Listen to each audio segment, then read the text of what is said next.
Chapter 633. Thales realized that he had underestimated the high wall of power. After he privately hinted to Mallows and Stone to send someone to study the plan to move to Star Lake Castle, in less than a week, the news of the Duke of Star Lake moving out of the capital spread like wildfire and through the streets and alleys of Eternal Star City. It's not good. Even the brothels in Red Street Market are saying that the prince is tired of the ladies in the capital and is going to practice his spear elsewhere. I don't know how they found out, and don't ask me how I found out, Glover, who had returned from his vacation, reported to the prince solemnly. At the same time, he glared at Wuxia, who was hesitating to speak. Star Lake Guard's first-class penal officer, Old Patterson, was fuming with rage. He brought 2 subordinates and the Phantom Wind follower, Ralph. He looks strange and vicious, Your Highness. He's very suitable for this job. Of course, the most important thing is that I can point at him and say to everyone, look, this is what happens when you talk too much. Patterson said through gritted teeth, and with a whip in hand, he went around Mindy's hall to catch moles, vowing to find out who leaked the secret. That's definitely not me. Doyle, who had returned from home with much difficulty while dragging his ridiculously large and small luggage, was caught red-handed by the mole-catching team at the main entrance. The setting sun can prove that I didn't mention our move to anyone. What?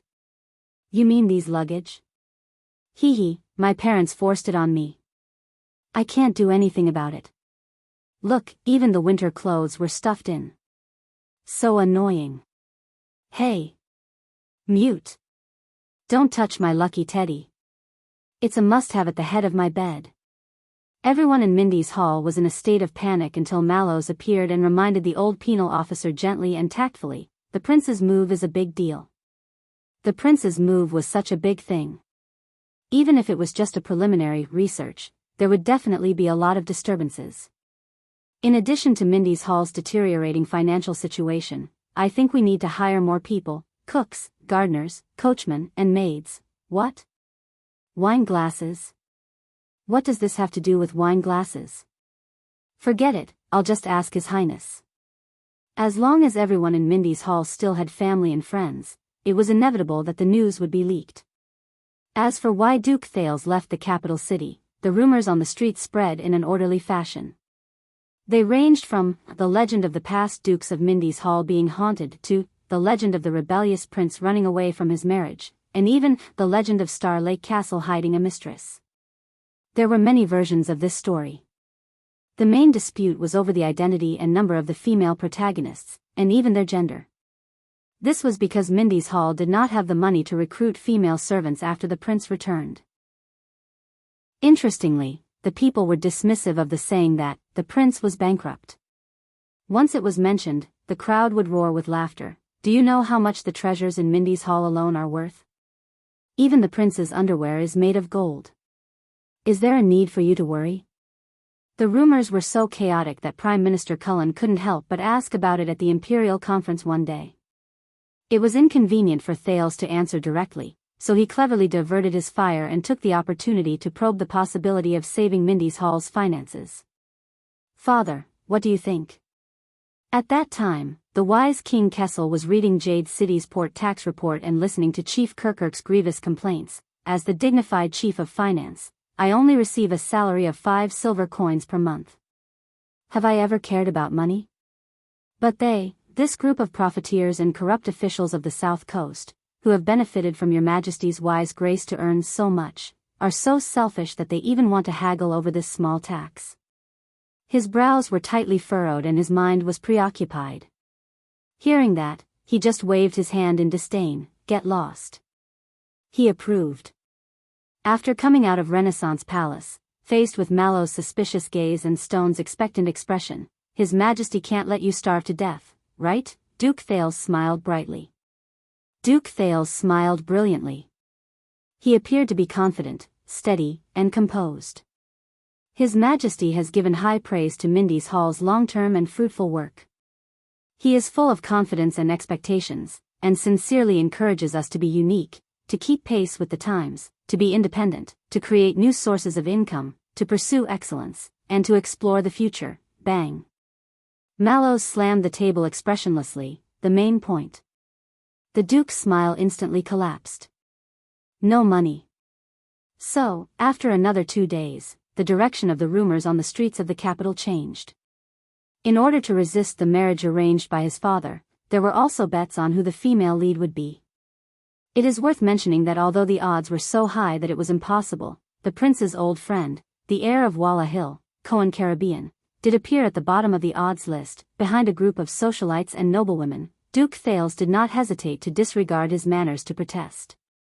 This caused the king to fly into a rage. During the imperial conference, he slapped the heir hard in front of all the ministers and ordered him to get out of the capital immediately. No one has slapped me. On the training field, faced with the worried Wuxia and the plate full of skin care and beauty tonic, Thales was flustered and exasperated. I'm fine, my face is fine too. No, why should I let you see my fart? Other parts of my body are fine too. Oh sunset goddess, I really didn't rebel when I entered the palace this time. Why won't you believe me? Under the influence of many factors, mainly the increasingly shocking numbers on the account book, Thales gave up on keeping a low profile and stopped hiding. He began to let Mallows openly check the inventory, sent Stone as a logistics officer to liaise with the chief of Renaissance Palace, asked for the account book and map of Star Lake Fort from the Nobility Affairs Council, instructed the Jade Star private army to stay behind, communicated with the police station about the time to leave, and had the others, Doyle was indignant about this, purchase sufficient supplies. At the same time, he shut his door and refused to leave. Is this really fine? Won't the rumors get worse? Wuxia frowned. Trust me. On the training field, the prince drew his bow and arrow with gritted teeth, aiming at Mallows but in the distance. The prince is very popular. Wuxia was stunned. But fortunately, the rumors only circulated for a few days before they all changed. Rumor had it that Duke Thales overstepped his bounds during an imperial conference. The king was furious and cut off Mindy's Hall's financial resources as punishment.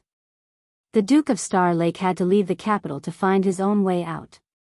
Well, at least part of it was true. The rumor among the vassals and bureaucrats was that the Duke of Star Lake's political stance was too moderate when it came to taxes. He even sympathized with the feudal vassals who were far away. This offended the king's party that had been in power for a long time. The latter repeatedly slandered the king during the imperial conference and finally moved the king, forcing the duke to stay away from the center of politics. This is not entirely wrong. Therefore, on a weekday morning, when the sky was just beginning to light up, the main gate of Mindy's Hall silently opened. The fleet of carriages belonging to the Duke of Star Lake slowly drove out toward Star Lake Castle near the royal family's hunting forest in the suburbs. Are you sure everyone is fine with this? After all, we are leaving the city and going to the countryside. Thales yawned loudly and leaned against the window with a sleepy face. He watched Logistics Officer Praka complete the final handover with the private soldiers and servants who stayed behind. They are the royal guards, not strategists. Mallows rode beside the carriage. The driver was originally Glover, but Thales rejected it verbally. He frowned as he flipped through the account book handed to him by the logistics division. It's not their job to express opinions. Damn it, why did we overspend last month again? What's up with so many skincare products? On the other side of the carriage, Wuxia quietly turned his head and started a lively conversation with Ralph. In the silence of the morning, their carriage caught up with the earliest opening of the city gate. They passed through the Philosopher's Gate on the south side of the capital, passed through a few markets and villages outside the city, crossed Shepherd's Ferry, and drove onto the southern section of Renaissance Avenue, which had been greatly rebuilt during the reign of Thorn Cutter Tormund III. The south side of the capital was obviously more prosperous than the north side. Along the way, there were peddlers and hired workers who had woken up early to enter the city, farmers and craftsmen who were preparing to go to the market, postal carriages going back and forth, and even foreign travelers. They were either transporting goods in carriages or walking on foot from various towns near Eternal Star City. They were in groups of 3 to 5 and were bustling with activity. From time to time, they would comment on the carriages that passed by them. Ah, I recognize this carriage. It should be this season's patrolling court. They are the judges who are patrolling and adjudicating cases on behalf of the king. Forget it. They don't even have a flag. They must be some noble's illegitimate son, the kind who is overflowing with wealth but can't afford to make it public. Look at the imposing manner of this carriage. TSK, so awesome. Men should be like this. Tisk, he's just a bastard with a good life. If I was born there, I could replace him too. It was the end of summer. The vegetation around the avenue was lush and verdant. The Duke's carriage turned off the avenue. There were fewer travelers, and trees grew, shading the sun. Birds and beasts flew away in fright. The surroundings were full of life, and the atmosphere gradually became more wild. They had entered the territory of the royal family's hunting forest. F***ck, I swear that's a bear. Doyle cried out in surprise. For a moment, the entire team was extremely nervous. Zombie, draw your sword. Don't be so paranoid, the veteran Jennard shouted at them to stop. He shook his head. I saw it clearly. It's just a stray cat. According to Mallows, the royal family's hunting forest, which had been delineated since the Black Eye era, had always been a good place for the royal family to go on leisure trips and entertain guests. Before the Bloody Year, the late King 80 had led a group of ministers to hunt there more than once. The two princes, Horace and Herman, especially liked to call their friends and gallop on their horses. During the Bloody Year, Eternal Star City was threatened by both the rebel army and Extet. They had no choice but to close the city. Hence, the entire Central Territory was filled with bandits, and the surrounding villages and towns, as well as many nobles' fiefdoms, were almost destroyed. The hunting forest also became an ownerless wasteland.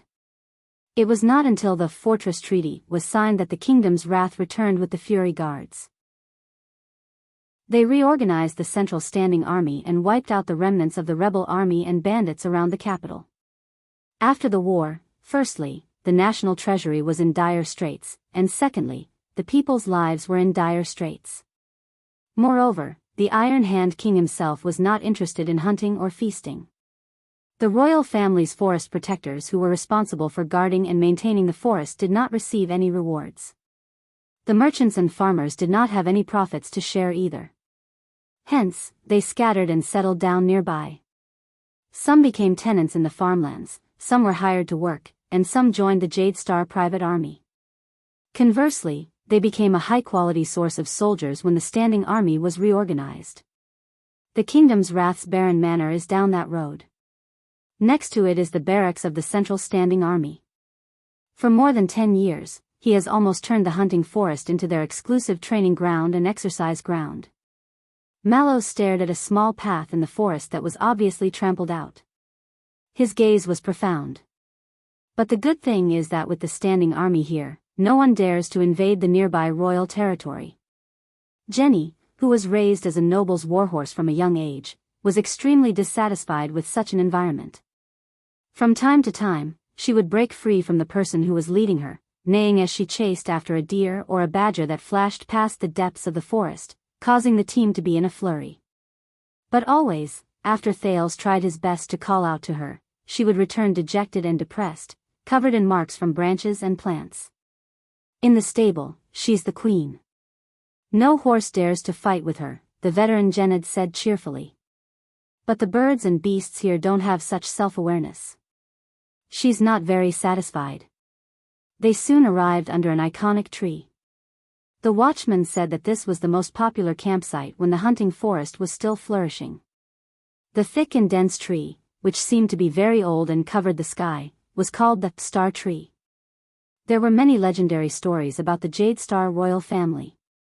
It was said that during the last years of the empire, the king of Renaissance, who was still an illegitimate child, once ignited his fighting spirit under this tree. He was determined to make a name for himself and get rid of the name of a bastard. There were also people who said that 500 years ago, the procrastinator, Prince Brad, suffered a coup and fled Eternal Star City in a panic with the 9-pointed star crown. He climbed this tree to escape from his cousin, the unfortunate one, Kira, who was chasing after him. He fled to Brave Soul's fort to recruit soldiers and buy horses, and thus began the bloody confrontation between the two stars. There were also legends about the great spirit Archduke, Khan Trentida, who invaded Constellation 400 years ago. It was said that he camped under this tree and was prepared to besiege Eternal Star City.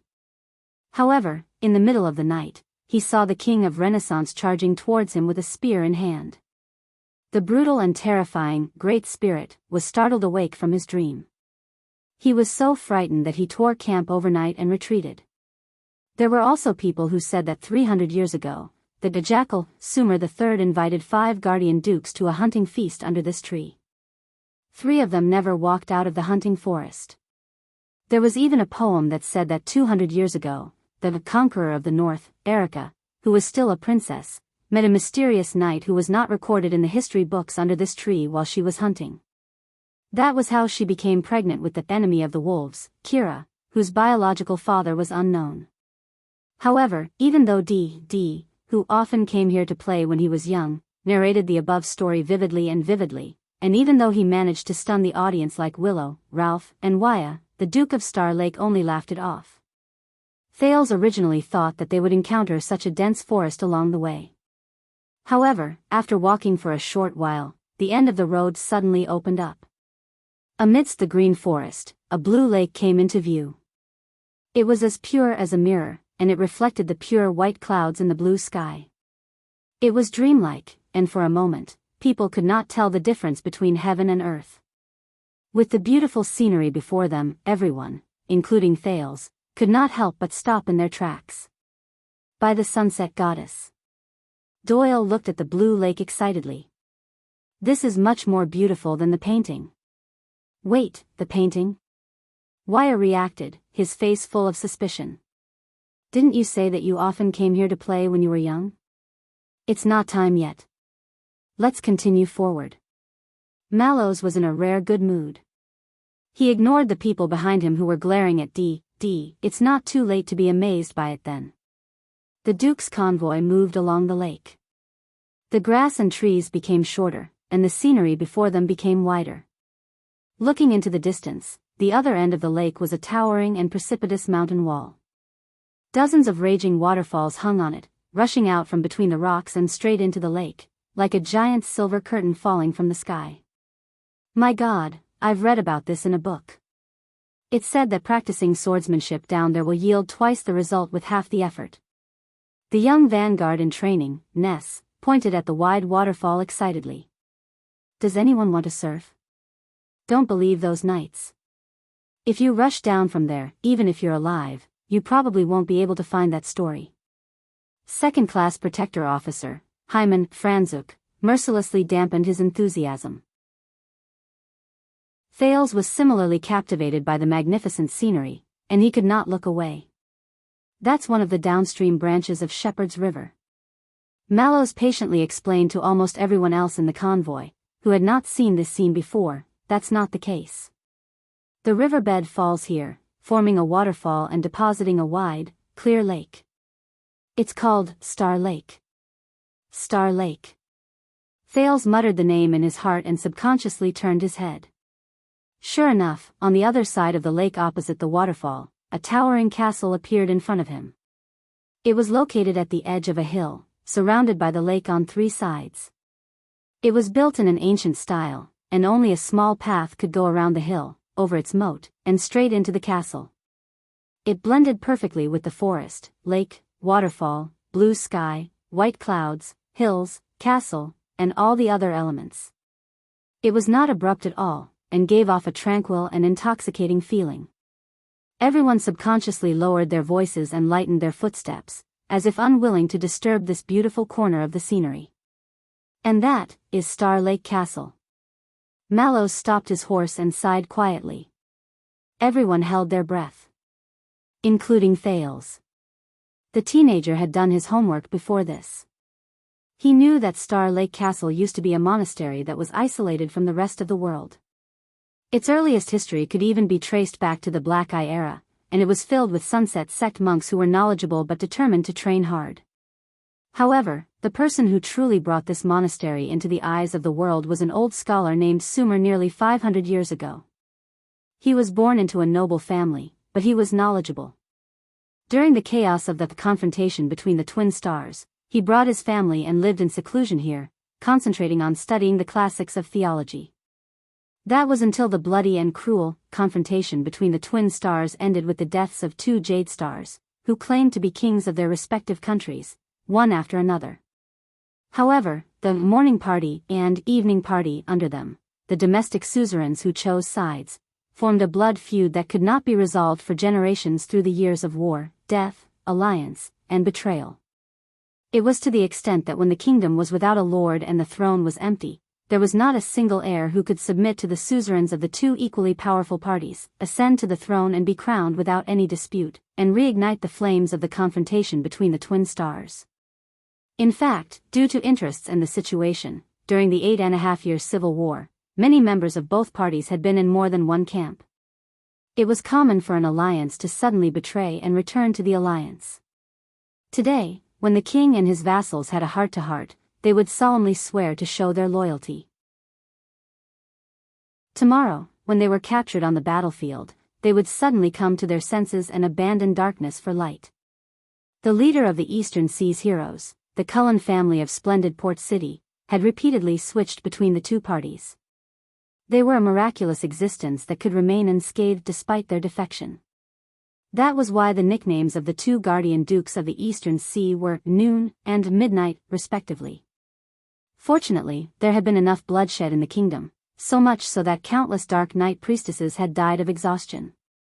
There were also enough men in Constellation, so few that no one wanted to put on their armor and go to war anymore. During the 8 years of confrontation between the twin stars, countless citizens and their families were destroyed. Many great families lost their heirs. The price they paid was high, and the lesson they learned was painful. It was rare even in the history of Constellation, which was filled with frequent civil wars. The Morning and Twilight priestesses, who were at daggers drawn, finally put down their weapons reluctantly under Sunset Priestess' suggestion and coordination. They entered Eternal Star City and began a difficult negotiation in Dark Knight Temple, which was filled with corpses waiting to be buried. This was also how the Morning and Twilight regions were named in Eternal Star City. They were separated by Dark Knight Temple. Hence, as Black-Eyed John's great-great-grandson, Scholar Sumer, who was 60 years old, or rather, Pulse Breaker Sumer Jadestar II, was invited out of the Sunset Monastery where he lived in seclusion. He walked out of the high castle by the lake deep in the forest, and walked into Renaissance Palace while surrounded by two groups of vassals who were eyeing him covetously. He stepped onto the stage of history and ascended to a supreme position. Regardless of how much the Morning and Twilight priestess regretted this decision, or how it caused their respective alliances to fall apart, not long after Sumer II was crowned, he followed the newly promulgated bloodline decree. He renovated and expanded the lakeside monastery, which he had stayed in during his scholar days, into a castle, and granted it to his eldest son, Alan. He was also conferred the title of Duke to show that the succession had been decided long ago and that there was no room for dispute. From the nobility to the commoners, they must obey this law and not go against it. The confrontation between the twin stars, which was caused by the dispute over the succession of the elder and the younger, was thus brought to an end. Star Lake Castle and the significant Duke of Star Lake were thus born. This is our territory, the castle that we will be staying in the future? Waya looked shocked. This sentence made Thales avert his gaze from Star Lake Castle. He cast aside the heavy history and collected his thoughts. Well, at least, the prince was in a good mood. He had a house. The greenery was in place, the lake was beautiful, and there was even a natural swimming pool. But, Thales glanced at the corner of the ledger in Mallow's saddlebag. I wonder how the mortgage is calculated. It's a good place. Glover, who was never good with words, nodded as he moved forward. Look at its shape and topography. It is surrounded by a lake on 3 sides, has a high vantage point, narrow passageways, wide field of vision, drawbridges, trenches, arrow towers, lookout posts, the height of the city walls, the angle at which they intersect, and the breadth of the defense. The zombie pointed at different spots in Star Lake Castle. With only a dozen people, it will be impenetrable. Even if they are besieged by enemies who outnumber them by several times, if they have enough supplies, they can defend for a few months or even a year, much better than Mindy's Hall, which is almost undefended. Oh my God, you can't use this analogy. Mindy's Hall is a work of art, and here is, Doyle paused for a moment before he forced out his next sentence. Other works of art. On the other side of the team, Paul from the Black Lion family of Brave Souls Castle, who had just joined the team, suddenly sighed and attracted everyone's attention. My father told me that a long time ago, every vassal and every lord took pride in having their own family castle. Even if they had to spend 2 or 3 generations of their family's wealth, they had to build a castle with extraordinary significance. The young heir of the Bosdorf family looked at the castle in the distance with melancholy in his eyes. The sky pillar fortress of High Forest City, the floating sand, flowing sand, and sinking sand palaces of the wasteland ruins, the treading waves palace and the quelling tide pagoda of Splendid Harbor, the emptiness palace of Jadeite City, and the Blood Gate fortress of Blade City. Although their shapes and styles are different, all of them have a long history and are famous fortresses that are difficult to attack, not to mention the magnificent Renaissance Palace. As for Arun's Cold Castle, Bosdorf's Brave Souls Castle, and the Chroma family's Wing Fortress, even their territories are named after fortresses and castles. Paul's words were sincere and melancholic. They are a line of defense rooted in the ground, the knight's immortal mounts, and the sturdiest defense on this land. When he said this, Paul let out a long sigh. But now, there are no more castles like this. In fact, there are fewer and fewer of them. His words made many people fall into deep thought. But the person who answered him was out of their expectations. Of course, Doyle said carelessly. My castle was built hundreds of years ago, and it has holes everywhere. In summer, mosquitoes and lice will fly everywhere, and the stench will not go away. In winter, it is not much better. The cold wind will blow people's noses, and the windows will make loud noises. No matter how we repair it, we can't fix it. Besides, just hiring people to clean it and maintain its functions will cost a lot of money. It's not worth it. So, in the end, my stepmother decided to close most of its areas and only use a few complete and newly renovated halls and rooms. And from what I know, more and more nobles and suzerains would rather spend their money elsewhere. I even heard that in some places, there are families who abandoned their ancestral castles and moved into towns and villages. Doyle raised his finger excitedly and gave the next example. Not to mention Renaissance Palace. That building is so old, Glover coughed violently. So old, Doyle suddenly shuddered and came to a realization. So old that it has a lot of history, meaning, and culture. You must know that Renaissance Palace is a miracle built with divine power and magic. The people who were originally gloating revealed disappointed expressions when they heard that. Doyle knew that he had made a slip of the tongue. He cleared his throat. In short, no matter what kind of castle it is, no matter how sturdy or how great it is, it will have all sorts of problems after a long time. If that's the case, Paul said coldly, why not just destroy it, tear it down, and rebuild it from the beginning? His words made Thales in the carriage fall silent as well. My stepmother had such a plan, but she gave it up due to financial problems, Doyle recalled the past. And my father said that although we don't live there anymore, at least we used to live there. He sighed and said, if we tear it down, some things can't be rebuilt. These words made many people look at him in a different light. Doyle's eyes turned, and he became mischievous again. Besides, what if war breaks out again? What then? Paul did not speak. Wyatt took over the conversation at this moment. A mediocre king builds his strong walls with soil and stone. It is difficult for foreign enemies to invade, and it is difficult for the castle to fall. A king who is good at fighting uses flesh and blood as his walls. His martial arts are matchless, and there are countless heroic souls. A wise king uses the hearts of the people as his walls. He is always victorious and never defeated, and he will never stop flourishing. The prince's attendant thought of something, and his gaze became profound. Only a truly great king uses peace as his walls. He is ordinary, but no one knows about him. As soon as he said that, everyone in the carriage cast sidelong glances at him. Even Ralph had a strange expression on his face. Wow, it's really Wuxia. Did you say that yourself? Doyle said in surprise. No. Wuxia lowered his head, and his expression was complicated. I heard it when I was young. Thales was moved when he heard that. He remembered what Gines had told him, about what Crown Prince Midir once said. Even if the palace walls are 1,000 feet long, and the mighty stronghold is 10,000 feet long, where is my life? Makes sense. Mallows, who was at the front of the group, suddenly spoke. The city walls are thick and sturdy. While they defend against foreign enemies, they also cover up the sky and are burdensome.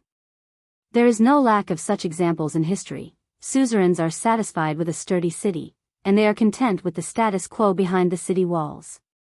Because of that, they become narrow-minded and short-sighted. They do not think about improving themselves, and in the end, they suffer the consequences of their own actions. The watchman's prestige over the past few months caused everyone to shut up. The carriage fell into silence for a moment. Maybe that's not all. Glover, who had always been obsessed with the shape of the fortress, did not seem to know how to read people's expressions.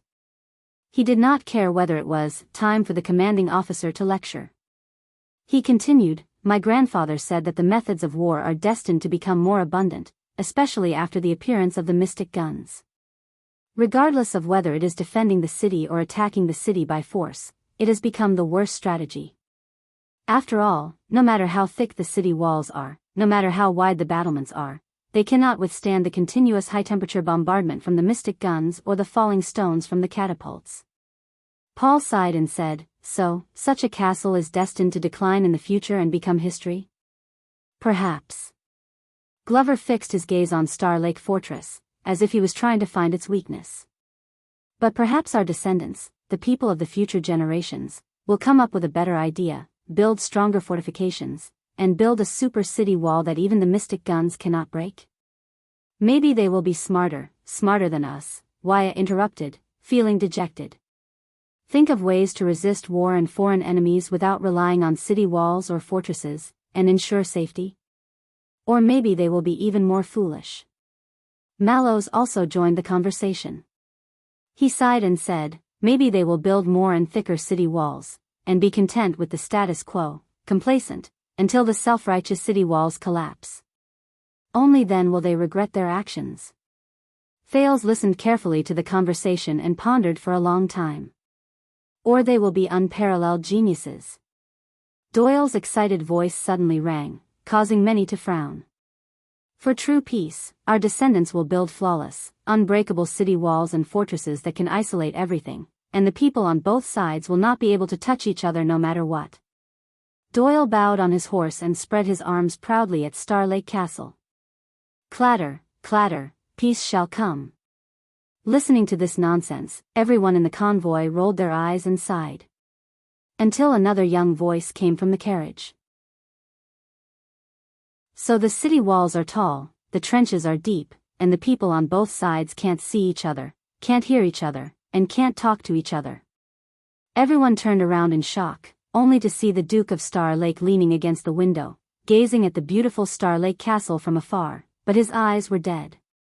Thales said faintly, until everyone's fate becomes lonely and helpless, and they struggle in pain but do not know why, and they are inexplicably angry but cannot be dispelled. Until everyone, from birth to death, is destined to be a prisoner behind the wall. The Duke's words silenced the entire convoy. Everyone looked at each other, not knowing how to react. Mallows urged his horse to the window. Your Highness? Thales snapped out of his daze, waved apologetically, and sat back in his seat. Don't worry about me, continue. The Duke's convoy continued to move forward. Once they saw Star Lake Castle, the remaining journey was much shorter. They quickly went around the hill and drove into Star Lake Castle through the heavy steps on the trenches. But what they saw was nothing compared to what they felt from the horizon. My God, I thought that only my castle was in disrepair. Doyle was dumbfounded as he stared at the iron gate of the castle entrance, which collapsed with a gentle push from him. He coughed violently in the dust. How long has it been since anyone lived in this place? The previous Duke of Star Lake? Glover tied a scarf around his face and carefully stepped into the entrance. He gestured for the people behind him to get down from their horses. 18 years. Be careful, Your Highness. Wuxia opened the carriage door for Thales, and his tone was vexed. This place. Thales got down from the carriage, and only then did he realize that the famous Star Lake Castle, from the city tower to the sentry tower, from the courtyard to the castle walls, was in ruins. Weeds grew everywhere, the ironware rusted, and the wooden furniture rotted. Many of the corners in the courtyard had become nests for small animals. When they walked into the entrance, they even startled a group of bats that were resting on top of their heads, causing Jenny to break free from the rope in a fit of rage. When she saw the stable, she probably felt that she was cheated into buying a house, Thales explained later. She neighed loudly, kicked, and panted, causing the guards to be in a flurry. At the same time, she also frightened a flock of birds in the sentry tower, 3 cats on the castle wall, and a swarm of bees under the eaves of the castle. The young duke could not help but frown. All right, it's fine, second-hand. No, it's a rough house. Do we expect to reduce our expenditure in this place? Logistics Officer Stone used all his strength to pull his boots out from a collapsed wooden door. He complained to Mallows in a low voice. What are we relying on? Selling antiques? Ha! Doyle carefully walked around the uneven floor tiles, pushed aside the spider webs, and arrived in front of the old gate of the main castle. He pulled the door knocker and said sarcastically, "Be careful, everyone. Be careful, everyone, we're in an antique. It'll cost thousands and tens of thousands if you bump into it." Doyle was unconcerned when he heard everyone telling him to shut up. He smiled and turned his head, preparing to open the gate. But at that moment, a hatch on the gate suddenly opened, and a hideous and terrifying face appeared in the darkness. Doyle shuddered and fell backwards. Everyone, including a black cat that was practicing its balance on the iron chain, could hear his heart-wrenching wail, "Oh my sunset goddess! There's a ghost!" Thales was startled. The guards pressed down on their swords until they were stopped by Mallow's shout. "Steady!" The watchman, after kicking away a spider web under his feet, came out from the crowd and pulled Doyle up. "Look carefully." Everyone looked closely and realized that the main gate of the main castle had been opened at some point in time. Thales furrowed his brows. The main castle was pitch black, and the atmosphere was ominous. In this darkness, a stooped figure holding an everlasting lamp silently appeared in front of them. F***CK. Seeing this person, Doyle still wanted to cry out in surprise, but he was dragged to the back by Glover and Bastia. The hunched figure walked through the gate shakily. He had wrinkled skin and white hair. He was senile and moved slowly. He was an old man with one foot in the grave. But the moment the old man looked up, Thales felt a sharp pain. "Guards, mind your manners." Mallows tidied his dusty clothes and turned around. "This is the watchman of Star Lake Castle." Thales carefully sized up the old man in front of him. He was dressed simply and his eyes were cloudy. He looked at them, but it was as if he was looking at the horizon. The old man with the lamp grinned, revealing his gums that had only a few teeth left. He gave them a strange smile. "Heh." The old man's voice was barely discernible. There was a faint chill in it that sent chills down everyone's spine. "It's been a long time." Mallow's expression was the same as usual, but his polite tone was extremely respectful. "But I believe you have already been informed." The old man did not move. With the main castle's darkness behind him, his figure with the lamp looked even more eerie. "Heh." The guards looked at each other, their hearts filled with doubt. Mallows extended his hand to Thales in the group and said respectfully, "Please allow me to introduce you. Please allow me to introduce you. This is Prince Thales Jadestar, the new master of Star Lake Fortress." Thales could not help but straighten his back and smile when he heard this. The old man held the lantern. His gaze swept past Thales, but there was no spirit in it, as if it was a boring routine. Heh. Yes, we are here to take over the castle, my dear. Mallows bowed deeply in the face of the old man's answer, whether he understood it or not, and called out the old man's name. Vitano Kato. End of this chapter. Chapter 634. Star Lake Fort, Night. The guarded dining room was covered in dust and cobwebs. Only 2 candles emitted a red light, casting eerie shadows. But at this moment, many people were sitting in the dining room. It was noisy and lively. That old man, Vitano, D, leaned against the wall, his legs propped up on the bench and munched on a piece of bread. I haven't heard him say a word since he got here. Is he a zombie crawling out of the ground? Zombie. Everyone who was eating at the same table looked at each other and subconsciously looked at another table behind them. Doyle realized something. He smiled awkwardly and waved at the real zombie, Glover. Sorry. Glover was drinking his soup. When he heard Doyle, he threw down his spoon and his gaze turned cold. Why are you sorry? Doyle was stunned by the zombie's ferocious gaze. Doyle realized that something was wrong. He laughed at himself and lowered his head. Yes, sorry. But that old man, the watchman, maybe he really is a zombie. At the other end of the long table, Waya suddenly spoke and attracted everyone's attention. The dining room fell silent. Glover frowned. Be careful with your words, Mallows Herald, Toledo reminded him sternly. Officer Mallows respects that old man very much. Waya shook his head and lowered his head to take a sip of the odd-tasting drink that the logistics division got from somewhere. His expression was pained. No, I mean, he's not that simple. Doyle leaned forward. What do you mean, really, Waya? Star Lake Fort has been without a master for years. It's almost becoming a nest for animals, Waya said solemnly, and animals are very sensitive to their territory. We can scare a flock of crows out of the corner with just a breath, but, he raised his head and looked at everyone. That old watchman lives here, but he didn't scare a single mouse. Everyone who was eating was instantly stunned. In a dark corner, the special class flag bearer, Hugo Feub, who was out of place with the others, picked up a notebook expressionlessly and recorded. Waya Casso. Sensitive to observation. Lacking in tact. Has he lived here so long that the animals are not afraid of him? Doyle flicked away a spider that landed on the bread, then tore off the dusty crust of the bread and bit into it. Waya shook his head. That's only the best guess. Logistics Officer Praka turned his head around from the window. What's the worst? Opposite Glover, Ralph looked at his own soup bowl in annoyance. There was a spider that had flown out of nowhere and was struggling with all its might. Doyle sighed. Zombies. At this point, Doyle seemed to have thought of something and waved at Glover in embarrassment. Sorry. Glover snorted angrily and swallowed the food in his mouth. Morgan, Costa, it's your turn. 2 tired figures walked into the dining room. The 2 people in the dining room took turns.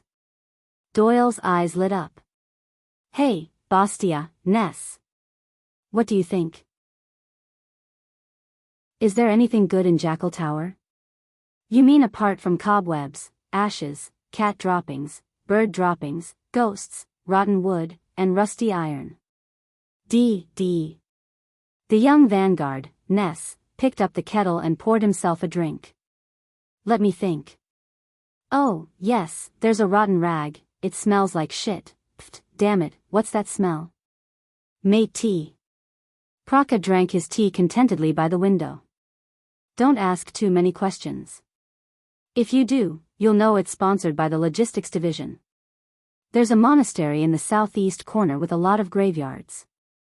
Seeing this, Bastia decisively poured away his drink and tore off a cobweb on top of his head. It's surprisingly clean. Obviously, it's cleaned regularly. Maybe it's that old man. Maybe he lives in the graveyard, you know, zombies. Doyle laughed and habitually turned around to wave. Hug, one more word of apology and I'll throw you out of the window. Glover stared at him. As if to cooperate with him, Ralph poured away the spider soup in his hand and snorted coldly, causing a slight chilly wind to blow. The room fell silent. Doyle could only turn around awkwardly. In the corner, a few more lines appeared in Wheelby's notebook, Caleb Glover. The destroyer of the atmosphere. But he had the authority to make the final decision. Don't overthink it, Paul Bosdorf, who joined in midway and had been silent all this while, suddenly said, Lord Mallows has his reasons for trusting that old man. Wya's gaze flickered. You know him? Paul shook his head. No, but I know that family name. Cato. Paul's expression was calm as he said plainly, that's the maiden name of the current queen. She's also a wealthy merchant family in the kingdom. Everyone's gaze turned to Bosdorf's heir. Queen Kia. Wya was shocked. His Highness stepmother? Doyle looked puzzled. We have a queen. Willow of the Northern Territory was puzzled. Paul ignored everyone's reaction and continued, the Cato family started by reselling the spoils of war and making a fortune from the war. They keep a low profile, but have a close relationship with Renaissance Palace. They are the best among the merchants licensed by the royal family and have opened up many sources of income for the Jade Stars of the past. Although their title is low, their position is critical and they have great power. Paul looked up. That's why His Majesty Kessel, the youngest son of the late king, married the daughter of the Cato family. Flag-bearer Fubby's expression did not change as he wrote incessantly. Paul Bosdorf. Gloomy and reserved. His words hit the nail on the head. Oh, that explains why the old man is here, Doyle came to a sudden realization. Because his mission is to guard the Wang family's property. Wya narrowed his eyes. But those animals, why do I feel like there's more to them? Instead of worrying about that, why don't we think about our next step? Ness scooped up a spoonful of oatmeal that had almost no substance and gritted his teeth. I say, how much longer do we have to eat this? Old Leather, you're the logistics officer. What do you say? Nate Ness. Young and impetuous, not knowing how to restrain himself. Fubby continued to write. Trust me, His Highness and the commanding officer have already started to deal with this matter. Praka sighed and raised his cup. Cheer up. Mate T is also tea. Ness gave him a gesture unique to the Star Lake Guards, a middle finger. A middle finger as a provocative gesture. Flag-bearer Fubby frowned as he recorded, Duke Thales especially liked to use the rare and peculiar Northland customs to cultivate the guard's culture and enhance the cohesiveness and sense of belonging of his subordinates. You know. Bastia suddenly spoke. When I went home a few days ago, everyone was pointing at me and hesitating to speak. Even my 5-year-old nephew was avoiding me, as if I'd suddenly become a leper. As soon as he said that, everyone fell silent. Why? Bastia sighed. Why does His Highness have to go against His Majesty? You even followed him into the palace. In the corner, flag-bearer Fubby pursed his lips. Ade Bastia. As always, conservative, timid, and worried. Thump. Harold Toledo put down his bowl coldly. Mallows has already called a meeting to reprimand this issue. Toledo answered flatly, but there was a chill in his tone. We have our own vows. Everyone looked at each other. The atmosphere in the dining room became a little awkward. Wya, Glover, Doyle and the others were especially silent. Of course I know that, but to be honest, Ness was unhappy. My father is trying to pull some strings to get me transferred back to Renaissance Palace. My uncle has a different opinion. Pezzarosi of the Discipline Division downed the mate tea in one gulp, his face contorted from the smell. He thinks that the king only has one son, and no matter how much he dislikes him, sooner or later he will. Watch your words. Toledo said sternly. Come on, Toledo. Ness spread his hands and complained, we've already been exiled to the deserted wilderness. We even have to scrimp on our food. Watch our words. What? The flag-bearer division can hide in a spider's web to spy on us. What do you think, Uncle Hugo? You've been taking notes for months. Get lost, Hugo Fubby did not even raise his head. His pen did not stop moving. Ness liked to look for trouble. Then why don't you leave? Doyle suddenly spoke, his tone not as relaxed as usual. Why don't you go back? Back to the place you're used to? Ness and Pezzarosi, including Bastia, looked at each other, not knowing what to do. Glover stirred his spoon. Without raising his head, he snorted and took over the conversation. Yeah, go back and lick Brother Hangman. The nickname stunned everyone for a moment, which then led to a burst of laughter. I know why. Doyle stared at the half-eaten bread in his hand, lost in thought. He flicked away a moth on it again. Because in Renaissance Palace, no one is willing to bind their hands and feet and get into trouble at a royal banquet just to save a sloppy bodyguard. He sighed. No one. The dining room fell silent again. Fubby threw away the dead moth on his notebook, silently observed the atmosphere around him, and wrote a few more words. Danny Doyle. His words may seem carefree and casual. But humor, pain, emotion, and gratitude often fit the atmosphere and hit the emotions of others. Then, thank you for introducing yourself, Protector Doyle. Ness snorted. I know that His Highness is still young and treats people with sincerity. Protector Commodore, who was sitting in the corner, sighed softly. But we have to remind him that sincerity cannot be exchanged for everything. Yes, His Highness has returned from the north and is used to the ways of the Northland barbarians. Prakash shook his head. He has yet to suffer in Constellation. I hope he can get through this safely. Gianluca Commodore. Rio Praka. Passive in dealing with matters and playing it safe. Fubby frowned. His pen stopped at the turning word. He did not continue writing. He felt that something was wrong. You guys worry too much. In the end, the one who spoke was Waya. I think what we see is different from what His Highness sees, after all. And His Highness told me, the prince's attendant said firmly, that if we see the sun, we can't go back to the grotto. Ness snorted. Thank you, Sir Attendant. Something I don't understand again. But Waya shook his head. All of you only really got to know him at that banquet, Waya said absent-mindedly. But I have been following His Highness since 7 years ago. No one was earlier than me. A deep, throaty voice came from behind him. Humph, sorry. Waya rolled his eyes and waved at the masked man behind him. Ralph was earlier, a little earlier than me. Ralph then turned his head. I followed him and saw him charge into the Northlanders' battle formation, saw him walk back to heroic Spirit Palace's trap, saw him destroy the Kinslayer King's plot, and even saw him work hand in hand with Chapman Lampard and dance with the wolves. Everyone in the room listened to Waya's words and subconsciously quieted down. Yes, Duke Thales usually looks tolerant and easygoing, even a little weak and easy to bully. The attendant's gaze flickered. But only during critical moments, such as royal banquets, will you understand what kind of person he is. Doyle shrugged. No one spoke. Only Fubby's book kept turning pages. Waya Casso.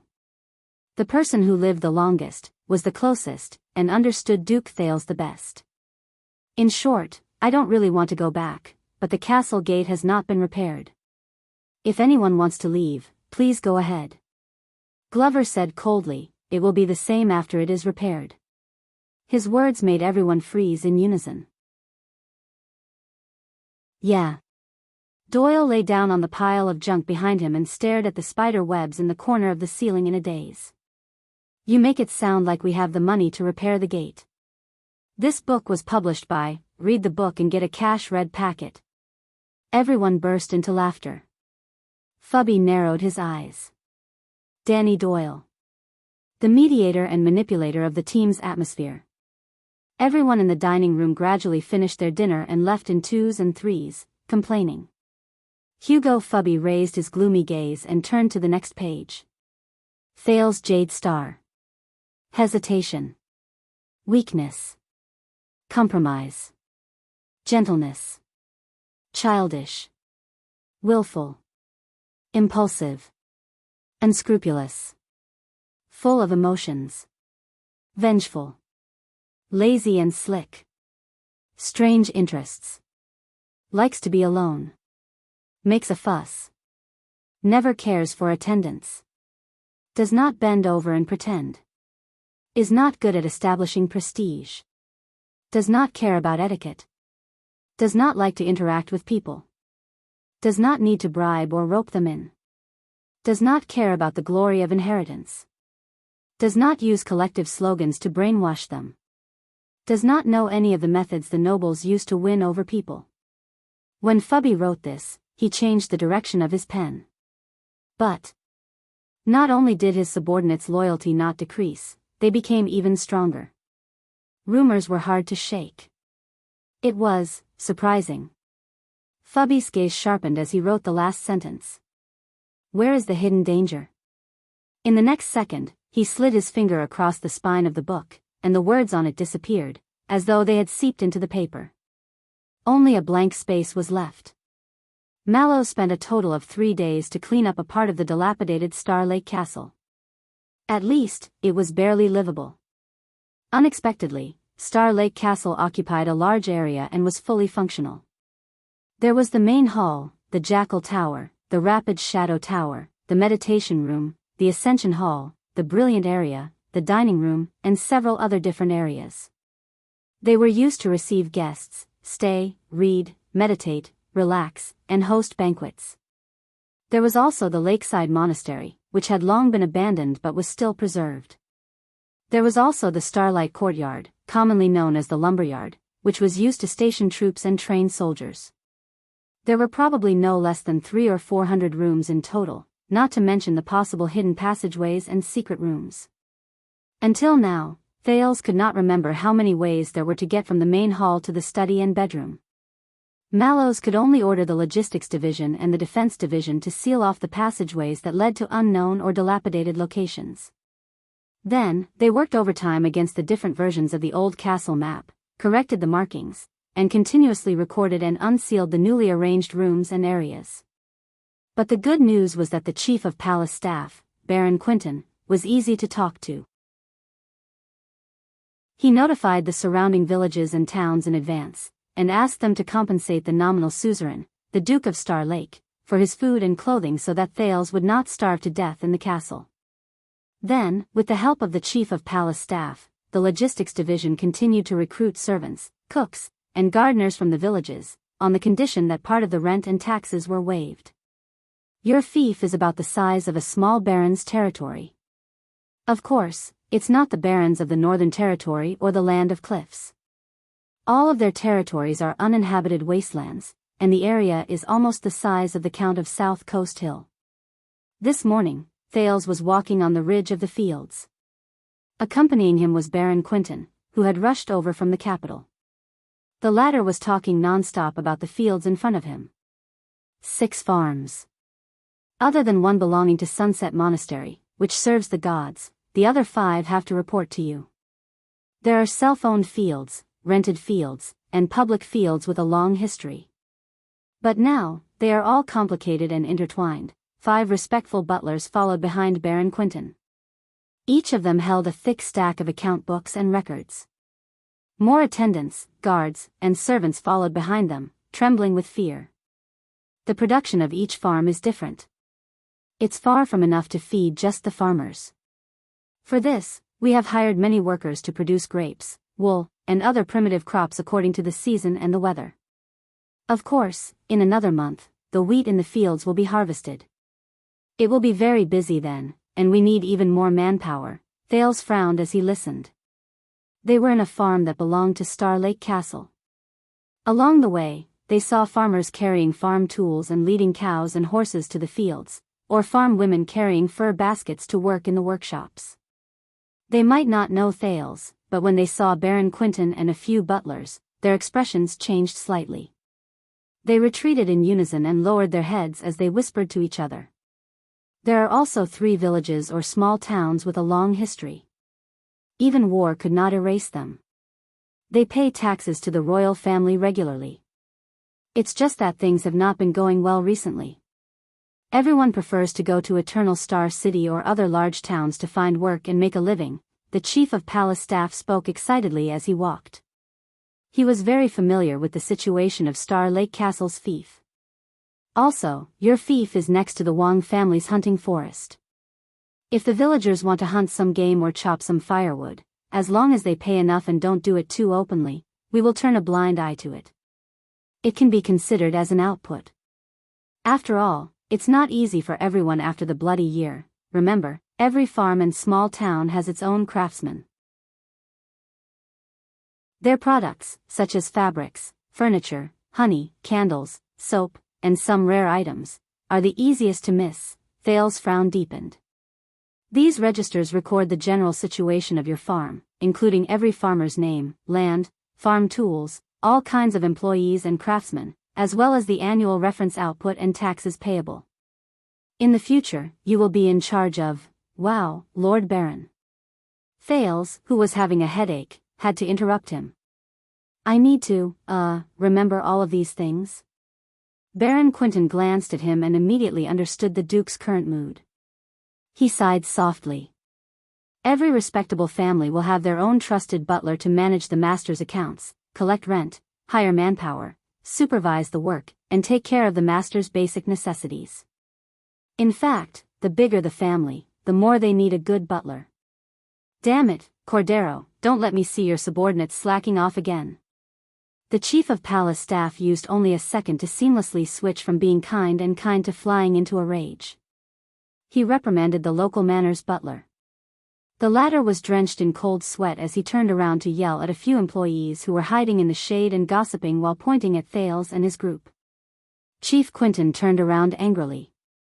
Believe me, from the farmers to the workers, from the butlers to the overseers, they are lazy, cunning, crude, impatient, but greedy, unscrupulous, arrogant, habitually gluttonous and lazy, deceiving their superiors and subordinates, racking their brains to work less and earn more money. You need to have the shrewdness and wisdom of a fox and the strength and majesty of a lion to control these ingrates.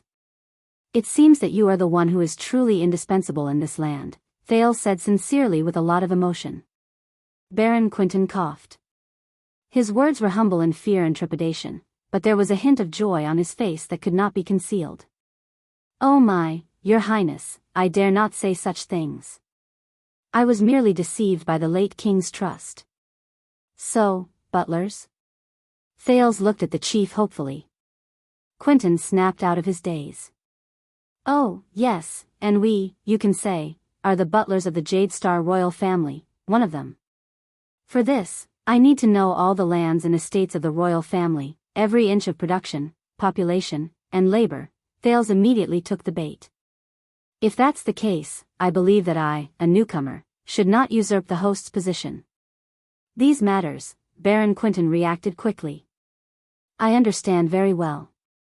After all, you are a noble and busy man, then everything will continue as usual.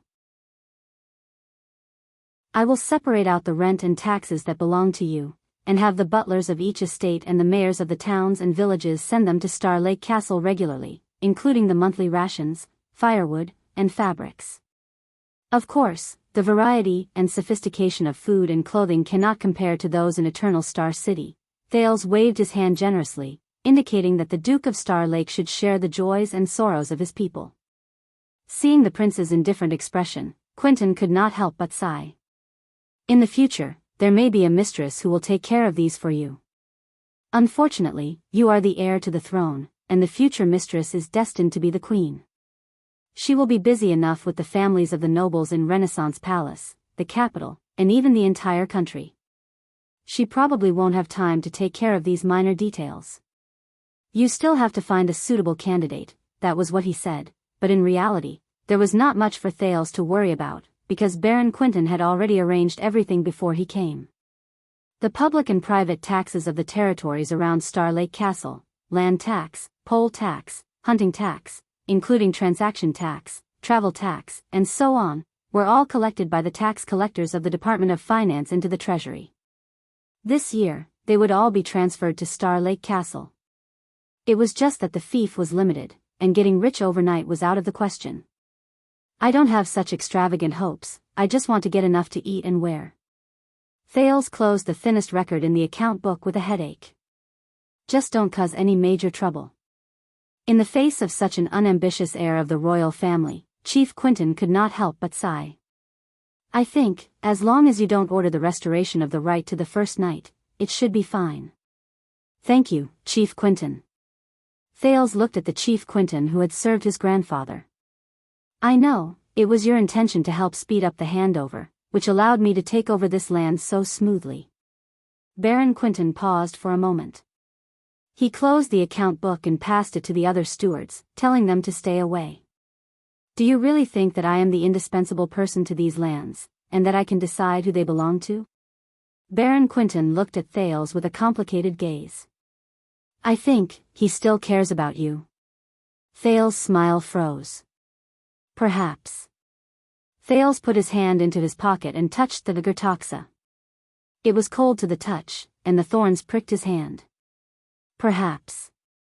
He laughed softly and pulled his hand out decisively. Chapter 635. After a week, Duke Thales settled down in Star Lake Castle, but he could not neglect the lessons of the heir of the kingdom. Thales sighed deeply. Language itself is a competent historian. It records the history of the past. Scholar Bonner was very responsible. Despite his old age, he still insisted on coming to Star Lake Castle once a week to teach Thales grammar. This made the Duke very apologetic, especially since he knew that at this moment, the biggest obstacle between Eternal Star City and Star Lake Castle was far more than just the distance between the city and the countryside. When the language of the ancient empire prevailed, the empire was in a prosperous and peaceful period.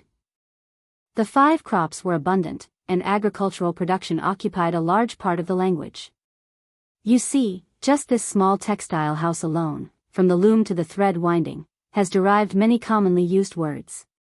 At first glance, we wouldn't even think that it has anything to do with agriculture and textiles. Fortunately, the old scholar was much more spirited after leaving the city. He often brought Thales to the nearby fields or villages on a whim, and would point out ready-made teaching materials at random. Pursue, Your Highness, pursue the origin and history behind words, and you'll master the trick of using them faster, Scholar Bonner said with emotion. Believe me, it'll be very interesting, and you'll see through the so-called truth of expression. After Scholar Bonner set an example of academics not being swayed by politics, the other teachers were also deeply encouraged and gradually returned to normal, rushing to the castle for lessons. Many of them were excited to visit Star Lake Castle, and some even took the initiative to stay overnight. Production and life are the source of mathematics. When we arrive at Star Lake Castle, we can study the mysteries of mathematics wholeheartedly without distractions. In mathematics class, Scholar Julio looked at the clear blue Star Lake outside the window, and his eyes almost bloomed with joy. But Thales knew that what the scholar was really not used to was the formal and strict atmosphere of Mindy's Hall. On the contrary, in the countryside of Star Lake Castle, he was more at ease. But Thales had to suffer. Just in time, as we mentioned last time, in the maritime industry, captains often need a lot of complicated multiplication and division calculations to determine the relationship between direction and time. This involves a problem. How can we simplify the complicated multiplication and division into easy-to-understand addition and subtraction? An ancient wise man left behind a genius idea. If we can derive the power of a power separately and use it as the object of calculation. The prince could not take it anymore. He slammed his palm on the table.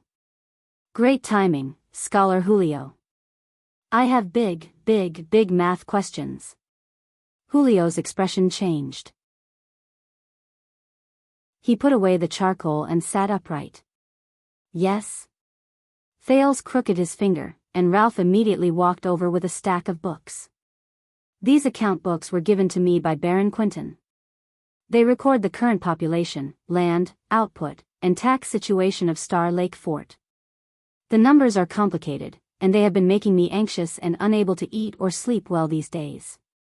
Thales took the stunned Julio's hand and sincerely handed one of the Grange maps to him. And I urgently need a talented person to check, summarize, and answer for me. Julio's eyes widened. No, Your Highness, I'm your teacher. I'm here to teach you, but Thales was incredibly sincere. No, Julio. Not only are you my teacher, you are also the person who understands numbers and calculations the best in my castle right now. You are also the person who is closest to the mysteries and secrets of numbers. I believe that you can help the people of Star Lake Castle. Julio was a little touched. Thank you for your appreciation. I may be able to help, but I cannot reduce the time for your lessons. After all, this concerns the learning and ability development of the heir of the kingdom. These account books and records are related to the happiness and well-being of my people. It is also my proper occupation, Thales said with a sigh. Look at this beautiful land. Are you willing to let the people on this land starve? As the Duke of Star Lake, do you think I should prioritize my own abilities and qualities, or the happiness and well-being of the people of the kingdom? What you said makes sense. I also admire your selfless ambition, Your Highness, but it still won't do. I'll give you an additional raise. Double your salary. Your Highness, you really love the people like your own children. Shall we start now? But you have to pay on credit. What? Your Highness, hey, wait. Don't tell me you're skipping classes to reduce the time for your math lessons. How could that be? By the way, this is the book you recommended, Tales of an Alien Star. The story about Prince Herman being sacrificed is very interesting. No, when did I recommend you? No, this is a forbidden book. Where did you find it? Sunset Temple's Forbidden Book Vault. By the way, I also found this. Bishop St. Lisieux's complete collection of enlightenment in Archsea City. What? St. Lisieux's complete collection of enlightenment? Your Highness, can I see, wait, the collection in the Forbidden Book Vault? No, how did you borrow it? To be exact, I didn't borrow it. Then can you help me take a look at these farm account books? I can't. It's class time now. You didn't borrow it? Then how did you get it? It's a pity. The little nun who guards the Forbidden Book Vault checks the vault every year. Looking at the time, I'll have to return Collection of Enlightenment next month. TSK, what a pity. Let's continue with the class, Scholar. Scholar? Scholar Julio? What's wrong with you? Sob, Your Highness, sob, I understand. Please give me the account books, I'll take a look. In comparison, the theology class, which had also been moved to the countryside, showed another side. It's okay. It's nothing. Sunset will not punish you for this. On the contrary, Sunset is tolerant and kind. She will pity your misfortune. Just don't believe in that name anymore. Instead of placing your hopes on external objects, it's better to believe in your own hands. Priestess Meljen gently comforted a trembling farmer who was tied up. The latter was reported by the steward of the farm, saying that he knelt in the fields in the middle of the night while waving a torch. He slit a sheep's neck while he chanted a mysterious name that he did not know, praying for good weather and a fruitful farm. This made Waya rather indignant. You let him go just like that? Even if he believes in heresy and disrespects Sunset? The attendant glared indignantly at the farmer who was scared out of his wits. He returned home with the help of his wife and son. The temple has already investigated this thoroughly. Meljen made a prayer gesture without turning her head around. That is not heresy. It is just a folk belief that has existed for a long time. It is especially popular in the land of cliffs, and that poor farmer moved here from the land of cliffs when he was young. Waya glanced at Thales. So? Priestess Meljen finished her prayer and turned around. Her tone was both instructive and reproachful. Our history is not fractured, dear Squire Casso. Even Sunset Goddess has to shine after the light of the God of Light and the Holy Sun. Perhaps Dawn will have to take a portion of her glory. Meljen looked at the farmers and craftsmen who were busy coming and going in the farm. Look at them. Their ancestors have been bound to this land for generations. Farming, herding, and weaving have been like this since the era of the God of Light. So in the fields and villages, the ancient gods and old believers, and even superstition and heretical worship are naturally passed down from generation to generation, and it is difficult for them to leave. But this is not their fault. They are not disrespecting us. It is just a habit, ignorance, but it is not a crime. Meljen flashed a smile. This is why we must be compassionate, tolerant, preach endlessly, and persist in educating people. Behind her, Nun Nia's face was filled with agreement and admiration. All right, I am not making things difficult for that farmer, but, Waya looked at Thales. A few days ago, His Highness was reprimanded by you because he doubted one of the scriptures. He was punished to copy and memorize his words. You were merciless.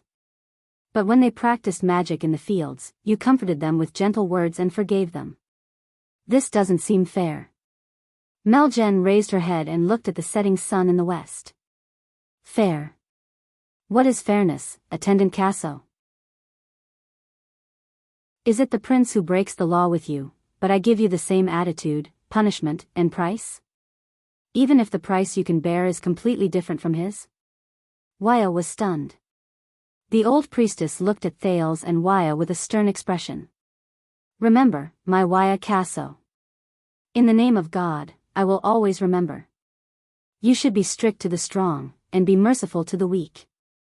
You should be stingy to the rich, and generous to the poor. You should be cruel to the merchants, and kind to the farmers.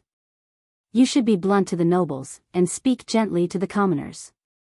Be wary of the armored swordsman, and be merciful to the plowman. When Waya heard this, he could not help but put the sword that was exposed to the ground back under his clothes. If you want the scales to be stable, you need to move the scales to the lighter side. Meljen stared at Waya. These are the supreme words of praise that the sunset goddess gave to the king of Renaissance through the words of the prophet, Mohada, before he died. When Thales finished listening to this, he bowed with a stern expression. Thank you, I will remember this lesson. Waya was silent for a while before he bowed along with the duke. Priestess Meljen's stern gaze moved away from Waya and turned to Thales. Very good, but I hope that you will not just remember it. The prince paused for a moment. Then, what about the believers and the true heretics? Meljen smiled. I do have an answer. But I don't think you will like it. 2 weeks passed. Star Lake Castle became cleaner and tidier, relatively speaking. The problem of food and clothing was solved, and everyone's lives gradually returned to normal. Thales learned his lessons in an orderly manner. He began to master reading, writing, chanting, and chanting the common language of the elves. He could memorize the passages and allusions in sunset scripture, and perhaps some other forbidden books. He had a clear understanding of the different lands, population, and production in this fief, thanks to scholar Julio. He could accurately locate the city of Longchant in Dragon-Kissed Land, the 3 classical capitals in Thornland, the Hall of Kings Chronicles in Steel City, the 8 main cities in the 3 kingdoms of Mystery Sea, the 4 great forces of power and 16 city-states in Camus Union, and the locations of the 7 seas in the Western Peninsula. He could also find the intersections between their history and the kingdom's history in the Jade Star family tree, which had a long history and many branches. The newly appointed Duke of Star Lake soon gained a good reputation in the fief and the countryside due to his gentle governance. He did not care about anything, non-increase of taxes, he had no ambitions, and laissez-faire, he had zero sense of existence. But this caused some people to be rather critical of him. That's it. One day, during a martial arts lesson, Mallows was summoned to the capital due to an urgent matter. Doyle, who was in charge of sparring with him, relaxed and complained to the prince in the lumberyard, I thought that with your courage, wisdom, and knowledge, you would do something different in Star Lake Castle. Thales raised his wooden sword and exchanged blows with Waya as he answered, very good, Waya. Good, Waya, I like that, different things, like? Doyle flicked his armor, bored out of his mind. I don't know. Reform, improvement, innovation, progress? Just like how some knight poems describe it, a knight with great vision obtains his own fief, enacts new policies in a grand manner, wipes away all diseases, accumulates land, armies, and food, and finally creates a developed and advanced country. conquers the world, and creates history. Thales smiled. Reform, improvement, innovation, progress. He turned his hand over and parried Wuxia's attack. Very good, Your Highness. The attendant found it hard to describe his surprise. Compared to when you were in Dragon Cloud City, you have improved a lot. You have even mastered the power of eradication. Practice makes perfect. Thales pressed his left wrist, which was throbbing in pain, and revealed a fake smile. He tossed the wooden sword to Wuxia and prepared to rest. At the same time, he answered Doyle's question. It's not that I don't want to bring about change, Doyle, it's just that. Thales was silent for a while. Do you know how many types of farmers and workers there are in this field, how they are classified according to their nature, where they come from, the number of people in the family, the number of livestock, the number of farm tools, how many different lands and estates they belong to, how their daily routine is, when they go to work and when they leave work, how many tasks they have in a year, what are the differences between the work of the male and female masters, how they cooperate with each other, how many crops and products they produce in an orderly manner, how many of them are self-sufficient, which products are traded in the market, who should they be responsible to and report to, what proportion and rules are used to pay money or goods, what kind of friends they have the most contact with, what do they do for entertainment outside of work, what are their staple foods when they eat, what are their hobbies and topics when they rest, how do they spend their holidays and festivals, how do they handle their beliefs, marriage, socialization, illness, and funerals at home. His words attracted the attention of many people. Glover, who came up with clothes and towels, and Paul, who was practicing his sword at the side, froze at the same time. Doyle listened to the long list of questions, looked at him dumbly, and shook his head. Thales smiled. Very good, because I don't know either. The prince turned around and sighed. But these people, they were born here, live here, and die here for hundreds and thousands of years. They know this land better than anyone else.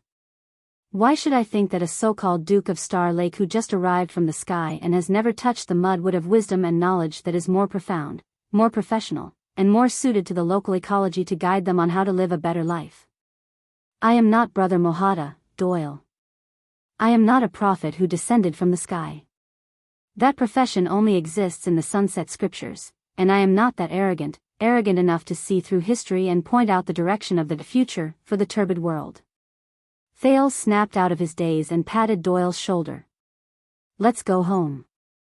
I remember that Custa hunted 2 wild boars in the hunting forest today, and the logistics division hired a new chef. Dinner should not be too boring. Doyle nodded in a daze. But you also said that it has always been like this, and it might not be right. Wuxia's words made Thales stop in his tracks. Just like what you did in Dragon Cloud City, Wuxia said in a deep voice. Your shocking feat broke the 1,000-year shackles of Northland and brought new life. Only then did you turn the situation around and witness history. Perhaps the people in this land have developed habits and wisdom due to time and history, but if they remain the same, they will inevitably be stuck in the old ways. The attendant stared at Thales' back. Perhaps sometimes, a wise and courageous ruler like you is needed to bring change and innovation, just like the countless reforms in the history of the kingdom. Thales turned his back to him and did not speak for a long time. Then, he exhaled. Yes, thank you for the reminder, Wuxia. He turned around and faced everyone in the training field. But if I have learned anything in the 6 to 7 years after the Night of Dragon's Blood, perhaps it is humility. Thales smiled. Wuxia was stunned. Thales took the towel from Glover's hand, wiped his face, and took off his protective gear one by one.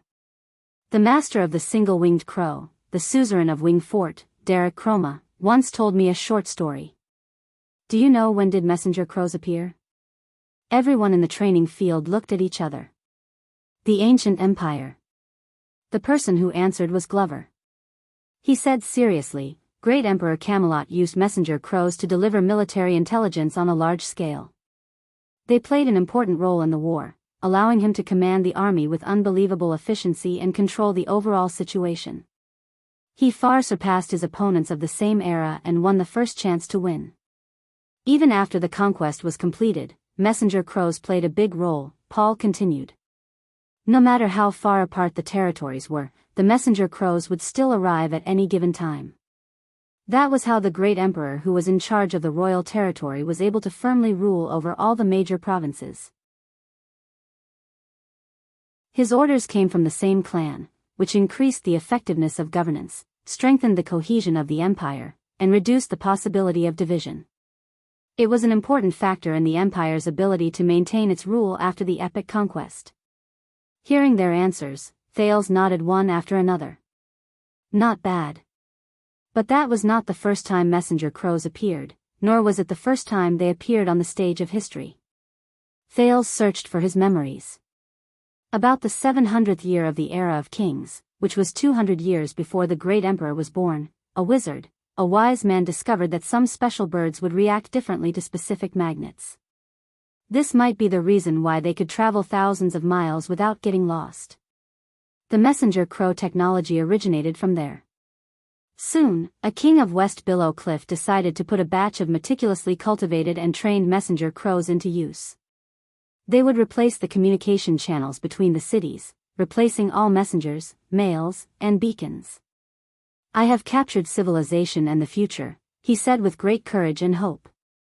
Thales paused for a moment. But the situation was not that simple.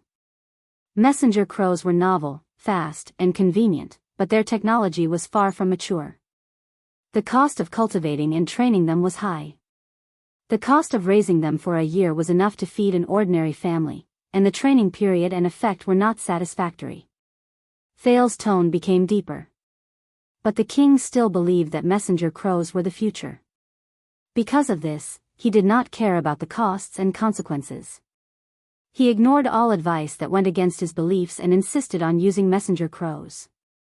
The taxes of the kingdom increased because of this. Soon, messenger crows became the new trend. For a period of time, everyone in the kingdom fought to gather bird species, build bird houses, plant bird food, and mine magnetic ores. There was a story about a poor family struggling to survive. They managed to keep their food and feed their messenger crows, but their children starved to death. Hearing this, Waya sighed softly. Ralph's arms tightened. Secondly, the appearance of messenger crows affected many people's lives: suzerains, nobles, priests, messengers, postmen, guards, and even heralds and sentries. These were direct. Indirectly, it also affected scholars, scribes, poets who were used to writing long poems, and butlers who collected rent. Some people lost their jobs, some people changed their professions, some people protested, and some people insisted on using the old method of communication. Paul was deep in thought. That's not all. Because of the existence of messenger crows, the suzerains would know a lot of information that was sent out an hour later. So, the time for farmers to pay rent, the deadline for tax calculation, the pace of craftsmen's work, and the fluctuation of market prices were all accelerated. Everyone's lives were turned upside down. They were at a loss and tried their best to catch up with the messenger crows, or rather, the king's pace, but they could not. They were tortured and miserable. Glover frowned. Thales took off the last piece of protective gear and faced the setting sun in the West Mountains in a relaxed manner. But the king was so superstitious about progress and civilization. He believed that the current setbacks were just labor pains, and that temporary sacrifices would be compensated. The messenger crow technology would eventually speed up his production, make communication more efficient, and finally make the kingdom strong and prosperous, thus solving all problems. Thales was gradually lost in thought. But he was right. Glover could not help but say, in the conquest and rule of the great emperor, messenger crows are indispensable. Thales only smiled. Doyle looked from one end to the other, full of doubts. In the end, due to many factors, the messenger crows were hunted and killed, the crow houses were destroyed, the crow tamer was hanged, and the king who captured the future was chased off the throne by endless riots and uprisings. Thales looked up. Before he died, he asked the bright god in heaven with tears, why? What I promised this world was a technology that would change everything, an achievement that was destined to be passed down for generations to come, and the most beautiful civilization and future. Thales ended the story in a low tone. The first use of messenger crows in this world failed. When the great emperor raised his army, the empire conquered, and the messenger crows were known and accepted by more people. It was already 200 years later. When he finished speaking, the soft chirping of birds returning to their nests came from the forest in the distance. Paul closed his eyes.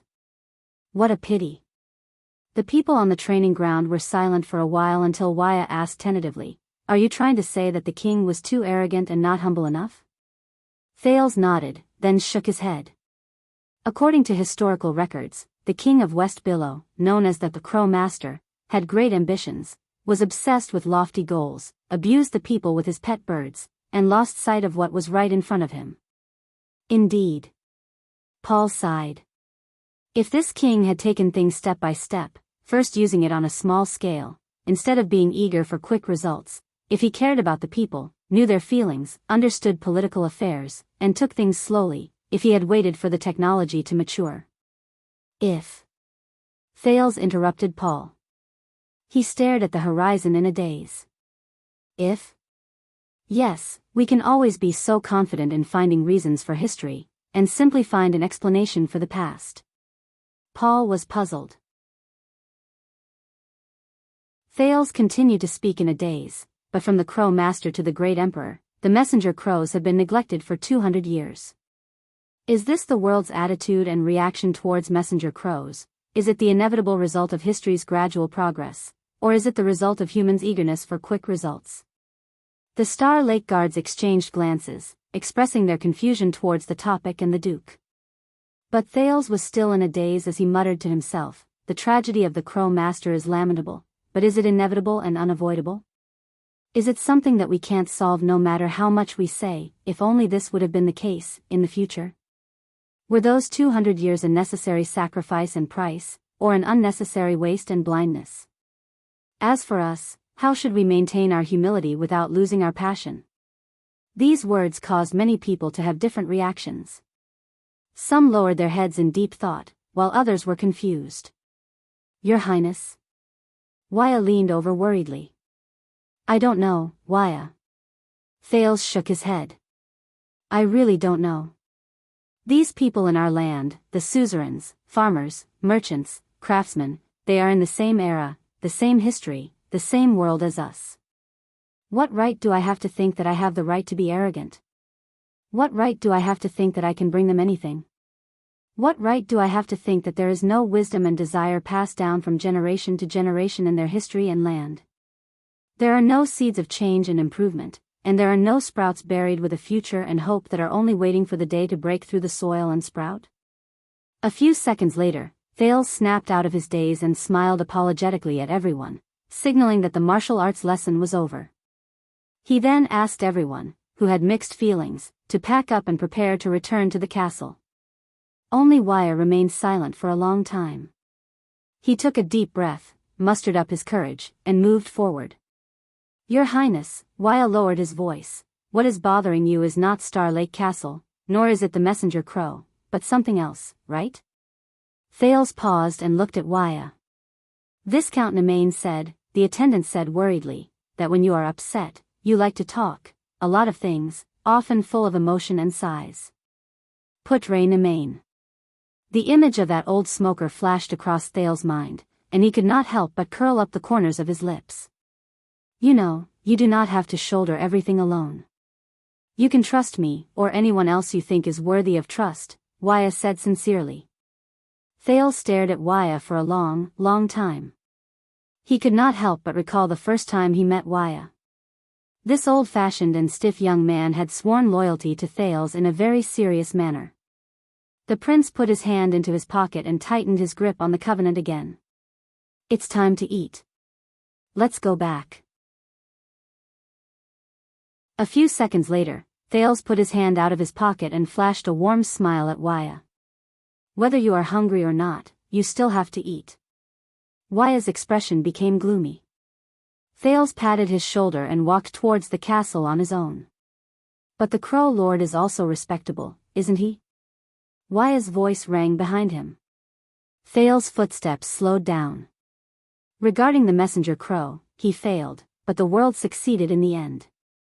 After 200 years of pain, it succeeded in the emperor.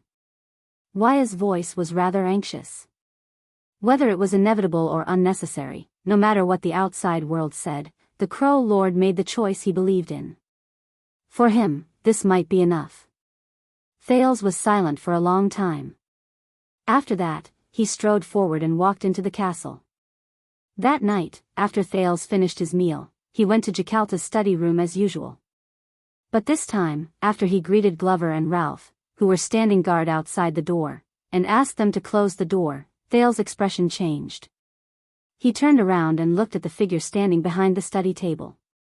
It had appeared in the room at some point in time. From the last letter until now, you've made me wait for too long. The prince said coldly. Too long. Believe me, Thales. For existences like us, who live forever and sleep in the blink of an eye. Behind the study table, his most unconventional teacher, the air mystic, Asda Sakern, smiled faintly. He twirled his slender fingers and elegantly and calmly placed a blue invitation card on the table. There is no such thing as long waiting.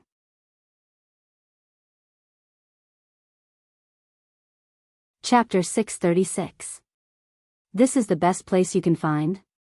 Asda turned around slowly and paced back and forth as he sized up the entire study. Of course, welcome to Star Lake Castle.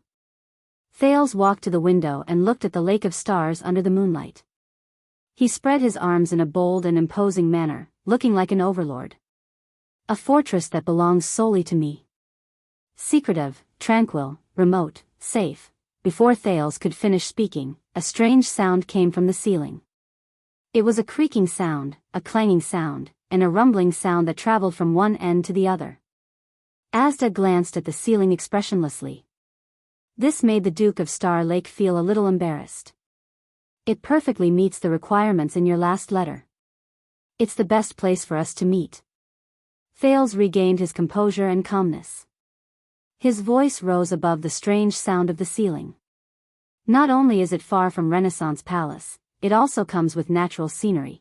Before he could finish his words, he heard a loud crash above his head. Shaw, a cloud of dust fell from the cracks in the ceiling and covered Thales' head and face, who was pretending to be confident. Asda, on the other hand, was still at ease. He stood with his hands behind his back, untainted by even a speck of dust. Before the dust and gravel could land on him, they were blocked by a transparent barrier. All right, it's just a small fly in the ointment. Thales' calmness disappeared. Covered in dirt, he coughed and patted off the dust in a disheveled manner. But don't worry, we've already sent people to the nearby villages and towns to buy cat and rat poison. Plan B is to go to Eternal Star City and hire a professional rat catcher. Without tearing down the roof, the air mystic ignored him and turned to look at his surroundings. The furnishings in the study were old and faded. Occasionally, there were cobwebs and moths in the corners. A wooden window that was open to the outside was faintly moaning in the wind, as if it was about to fall. Thales patted the top of his head until it returned to its original color. He walked to the desk and sat down calmly. Everything is in order, everything is under control, crack. Before he could finish, the chair he was sitting on made a crisp sound. Thales became shorter and slanted to the side. The teenager had no choice but to grab onto the table in a flustered yet skillful manner to prevent himself from slipping. Damn it, the carpenters in the field just came to fix it the day before yesterday. The prince swore angrily. Asda squinted at him and said nothing. Okay, I know. Thales gave up on defending himself and sighed heavily. The Star Lake Castle has just started, and the conditions are limited, but don't worry. He reached out and grabbed the sky blue invitation on the table. He folded it back and forth in a practiced manner. Then, he bent down and stuffed it under the collapsed leg of the chair. Our momentum is good, and we have a lot of room for development.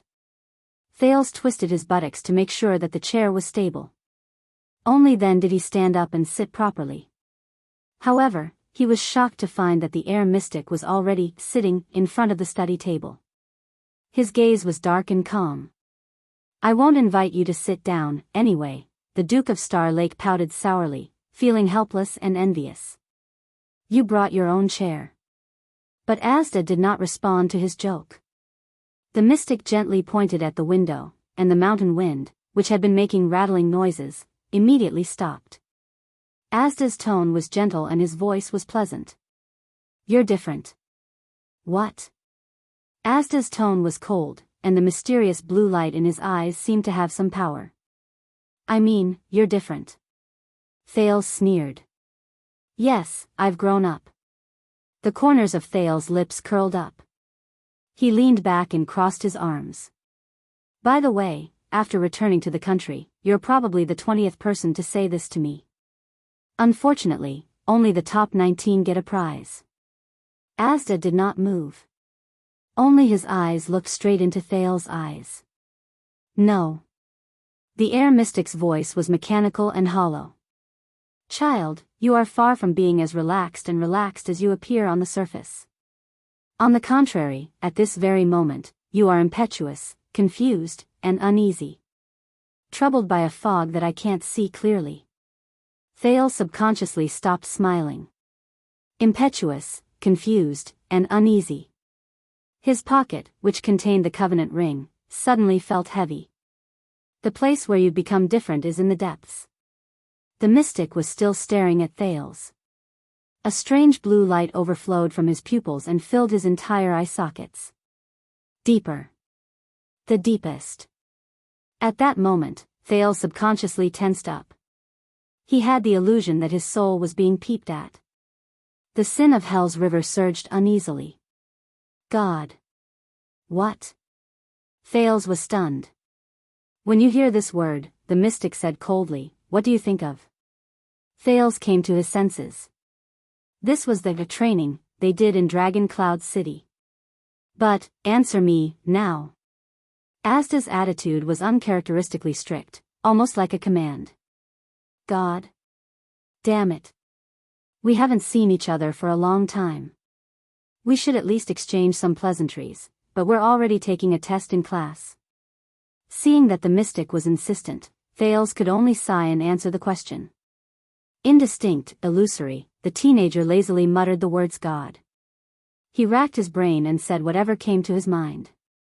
Indistinct, distant, but as he spoke, Thales felt a little strange. It seems to be there, but it isn't. The future of Tathagata is real, but it can't be that the coming has already come, Thales frowned. Strange, I used to describe these things, but Asda did not allow him to think too much. The world. The air mystic spoke quickly, and his words were unprecedentedly heavy. He seemed to be urging Thales. The world, what will you think of first? Quickly. Thales' expression became solemn. Everything, accommodate, contain, fill. The words popped up from the bottom of Thales' heart, making him even more puzzled. Extend, remake, continue, all kinds of things, everywhere. Damn it, why can't I say a complete sentence in such a short time? Why are all these disjointed words appearing in my mind? Thales wanted to continue, but Asda raised his finger gently. Stop. Thales asked in surprise, Mr. Sakern, what happened? I think, the mystic raised his head. His eyes shone like blue lightning. You're indeed different.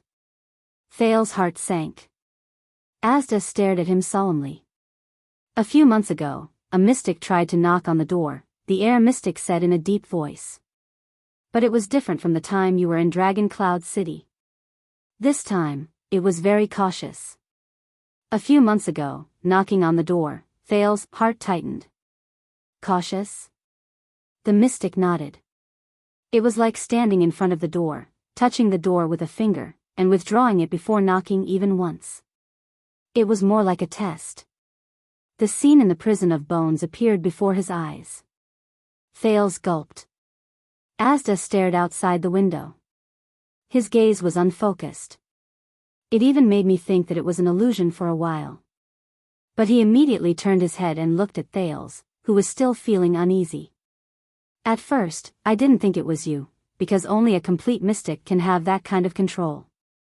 But now, after I saw you again, Asda repeated his conclusion solemnly. You're different, aren't you? Thales could only sigh deeply, feeling as if he was exposed for doing something bad. Yes. Asda was expressionless. I warned you before, it's very dangerous to show mystic energy in front of others. Thales nodded helplessly. I ran into trouble. I had no choice, so I tried, but I found that I kept evolving and could not stop, reckless. Thales was a little unhappy, but he persisted. At first, I was close to knocking on the door, but thanks to, he stopped talking and thought of the mystic at the critical realm. I am your earliest senior. The worst role model. The worst future. Asda's words seemed to come from afar. Thanks to what? Thales returned to his sight, but what appeared in his mind was another mystic's reminder. Be careful of Asda. Thales gulped and forced a smile. It's all thanks to you, Mr. Sakern. A blue light flashed in Asda's eyes. Those questions of yours, gods, the world, they suddenly appeared, Thales said cautiously. With each question, I became a little more clear-headed, and in the end, I came back. The mystic was silent for a while. That's it? Nothing else? Maybe. Thales recalled the technique he used when facing the Black Prophet and tried not to lie. But, like a dream, everything is vague and hazy. After I wake up, I don't remember. Asda was silent for a long time. Matter, observation, chaos, purity, the mystic said faintly. Your progress is much faster than I expected. Matter, observation. Mind saying more? But Asda only raised his finger slightly. The air around him became fresh and cold. It went straight into his lungs, causing Thales to shiver and become much more clear-headed. What's going on? Get rid of all distracting thoughts. Asda said solemnly. Now, every time I say a word, you have to answer with another word, the one you think of first. Do not hesitate, answer with your instincts. Thales could only nod while shivering. Sun? Asda asked. Shatter, Thales quickly answered. Wait, destruction? Thales came to his senses and frowned. How could it be this? If he was given a few more seconds, he would definitely answer something else, such as heat, endless, light, eternity, and so on. But, shatter? Starry sky? Touch? Time? Destruction? Fog? Call? End? Pause? Death? Oblivion? Sky? Imprisonment? Power? At that moment, Thales opened his mouth to speak, but his mind went blank. Power? What should power be connected to? Why didn't he think of it? He gritted his teeth and dug out a relevant term from his memory, power of eradication. Asda lowered his finger. The air around them became warm again. The last one doesn't count, the air mystic said faintly. You hesitated. Thales was silent. He did not need to ask to know that these answers were not quite right. What is this? Primordial question, this is the name Taurus gave it later. It was also the test he first designed. Asda did not hide anything and answered straightforwardly. People first discovered the abnormalities of mystics not through their abilities, but through their thoughts and knowledge.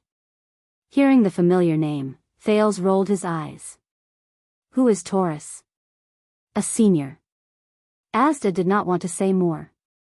Because of the mystic ability First Covenant, I cannot delve into your mystic ability. I can only use a series of the most primitive images to explore your understanding of external objects and identify the stage of your mystic ability advancement.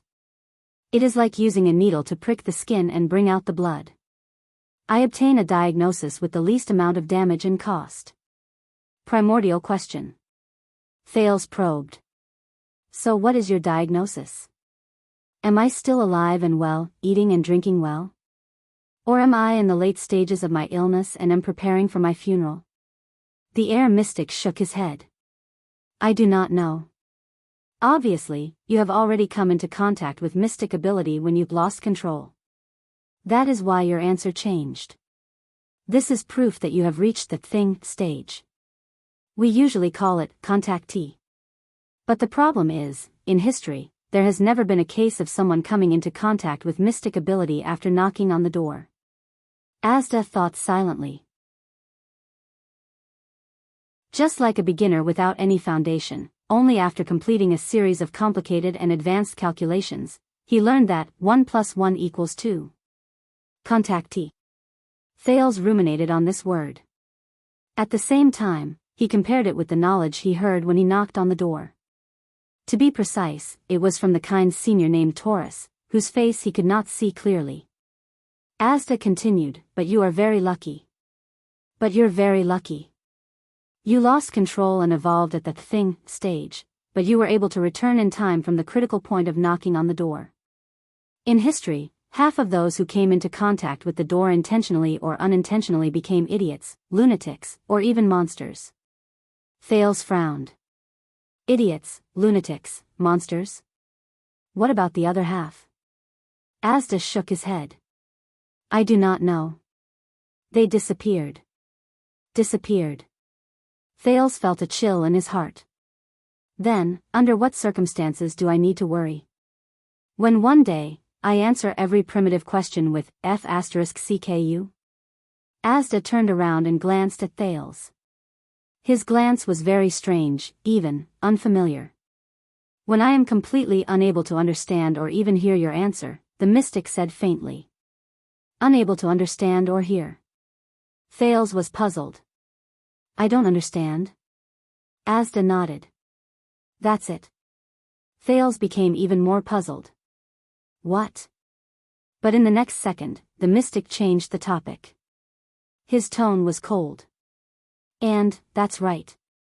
If someone really dares to answer me with vulgarities, you should really be worried about my temper. Thales shrank his head.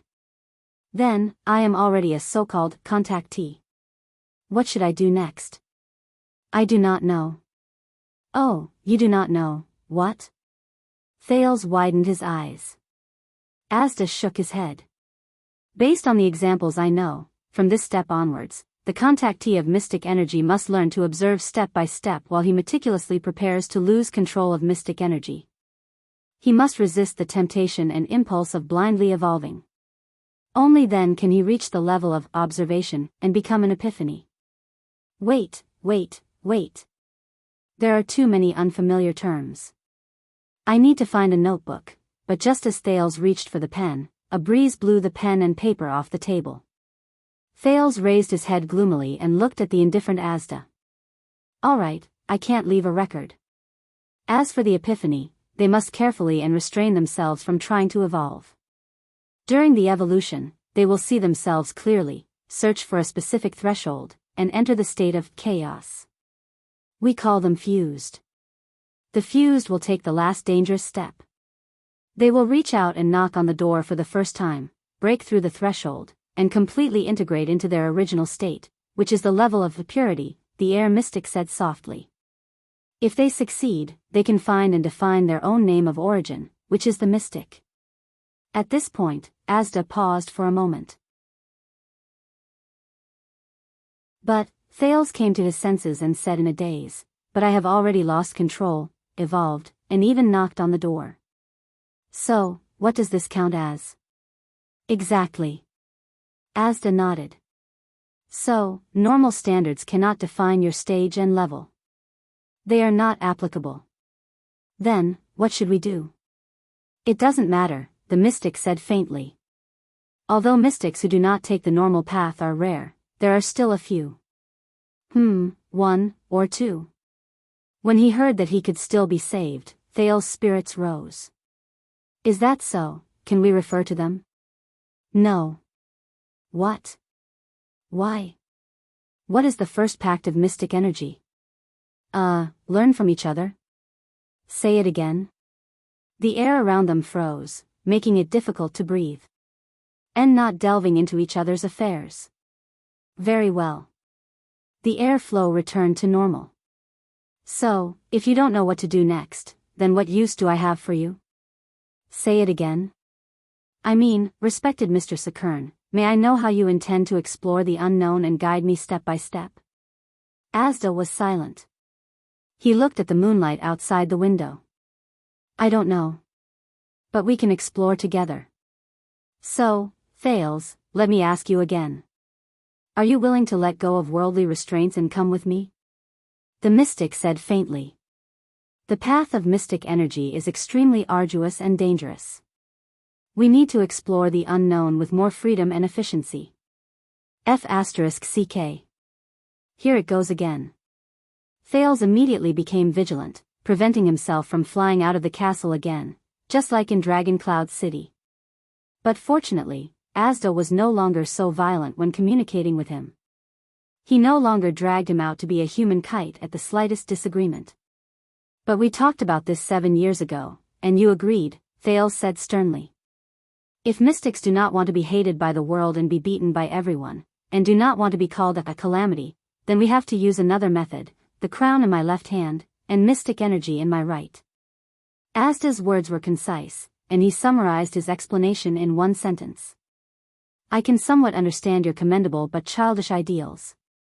I also more or less understand your naivety in wanting to have the best of both worlds, or your reluctance to leave when you are in a high position, and your greed for power. Thales could not help but raise his eyebrows. But you think this way, child, because you still do not understand mystic energy. That is also because you have always been secretive and unwilling to reveal everything, Thales immediately retorted. Asda was silent for a while before he changed the topic. Then why don't you think about it from another angle? On this trip back, since you knocked on the door, did anyone find anything wrong with it, or even suspect your identity? If anyone found anything wrong with it, and suspected my identity, Thales shuddered. A few faces floated in his mind. Quick Rope. The former prisoners of the Royal Guards, led by Barney Jr. and Zacriel. Thales looked into Asda's eyes, forced a smile, and told the truth. Yes. The air mystic stared at him quietly. In Thales' eyes, the occasional flash of blue light in the air mystic's eyes was filled with, I knew it. Give me their names and information. I will help you wrap up. Wrap up. Thales' heart skipped a beat. The image of Quick Rope being made into a human meatball appeared in his mind. Thank you, but I have already taken care of it. The prince pretended to be calm. It is a pity, but also very unfortunate. Those who know my secret, Thales could not help but imagine Shadow Shield Stake's expression. A sinister smile appeared on his face.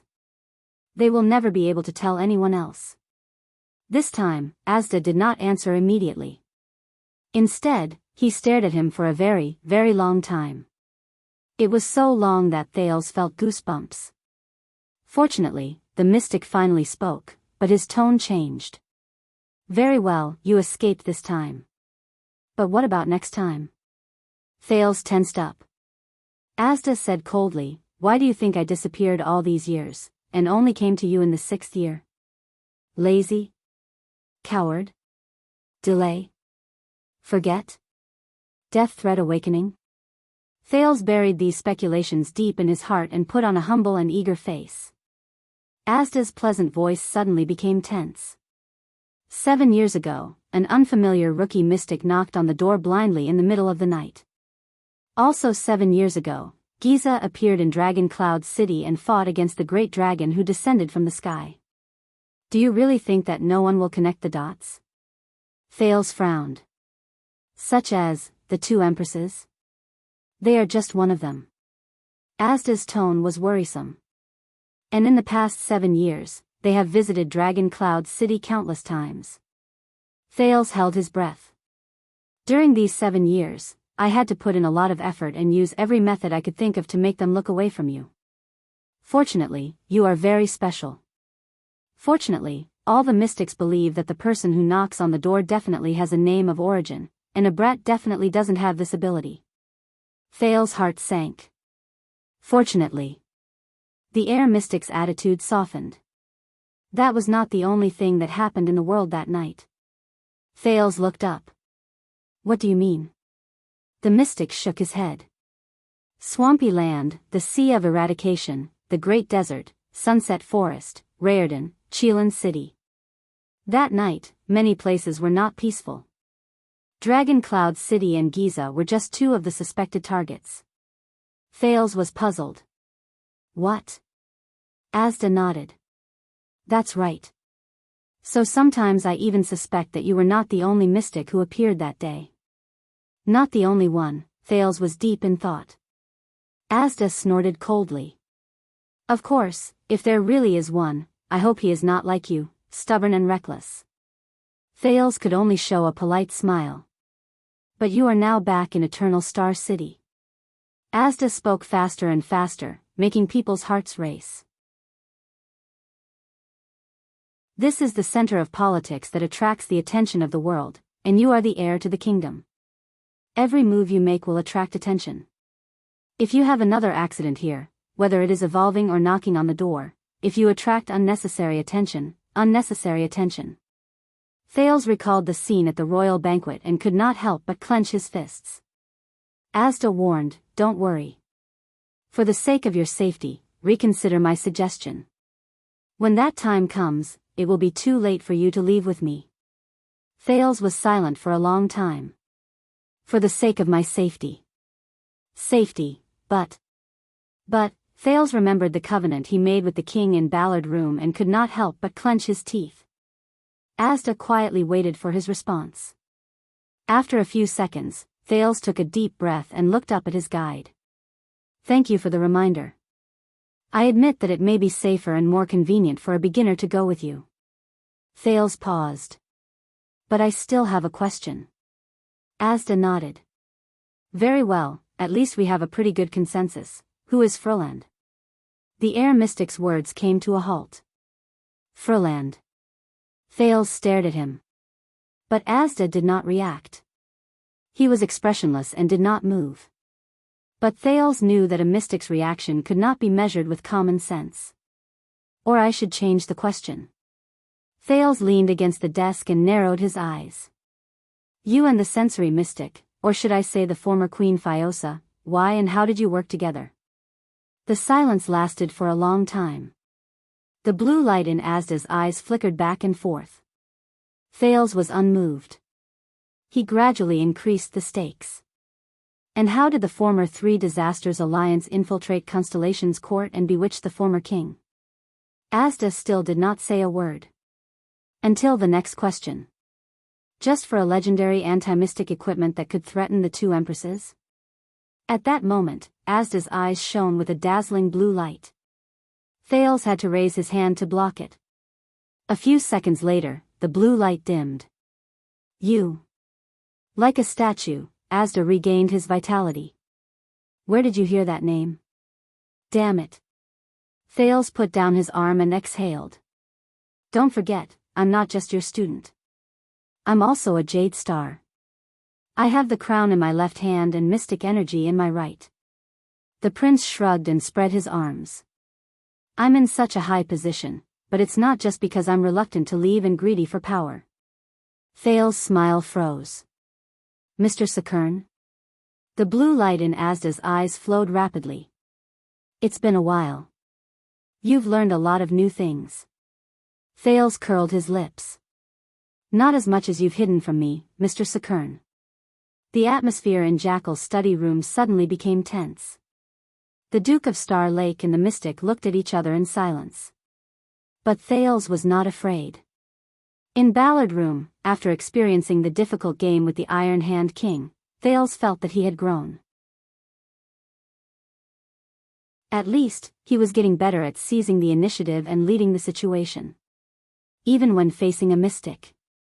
This was the true meaning of having the crown in his left hand and mystic energy in his right hand. The sin of Hell's river surged and flowed through his body in agreement. But the teenager's gratification only lasted for 3 seconds. No. Asda snorted coldly.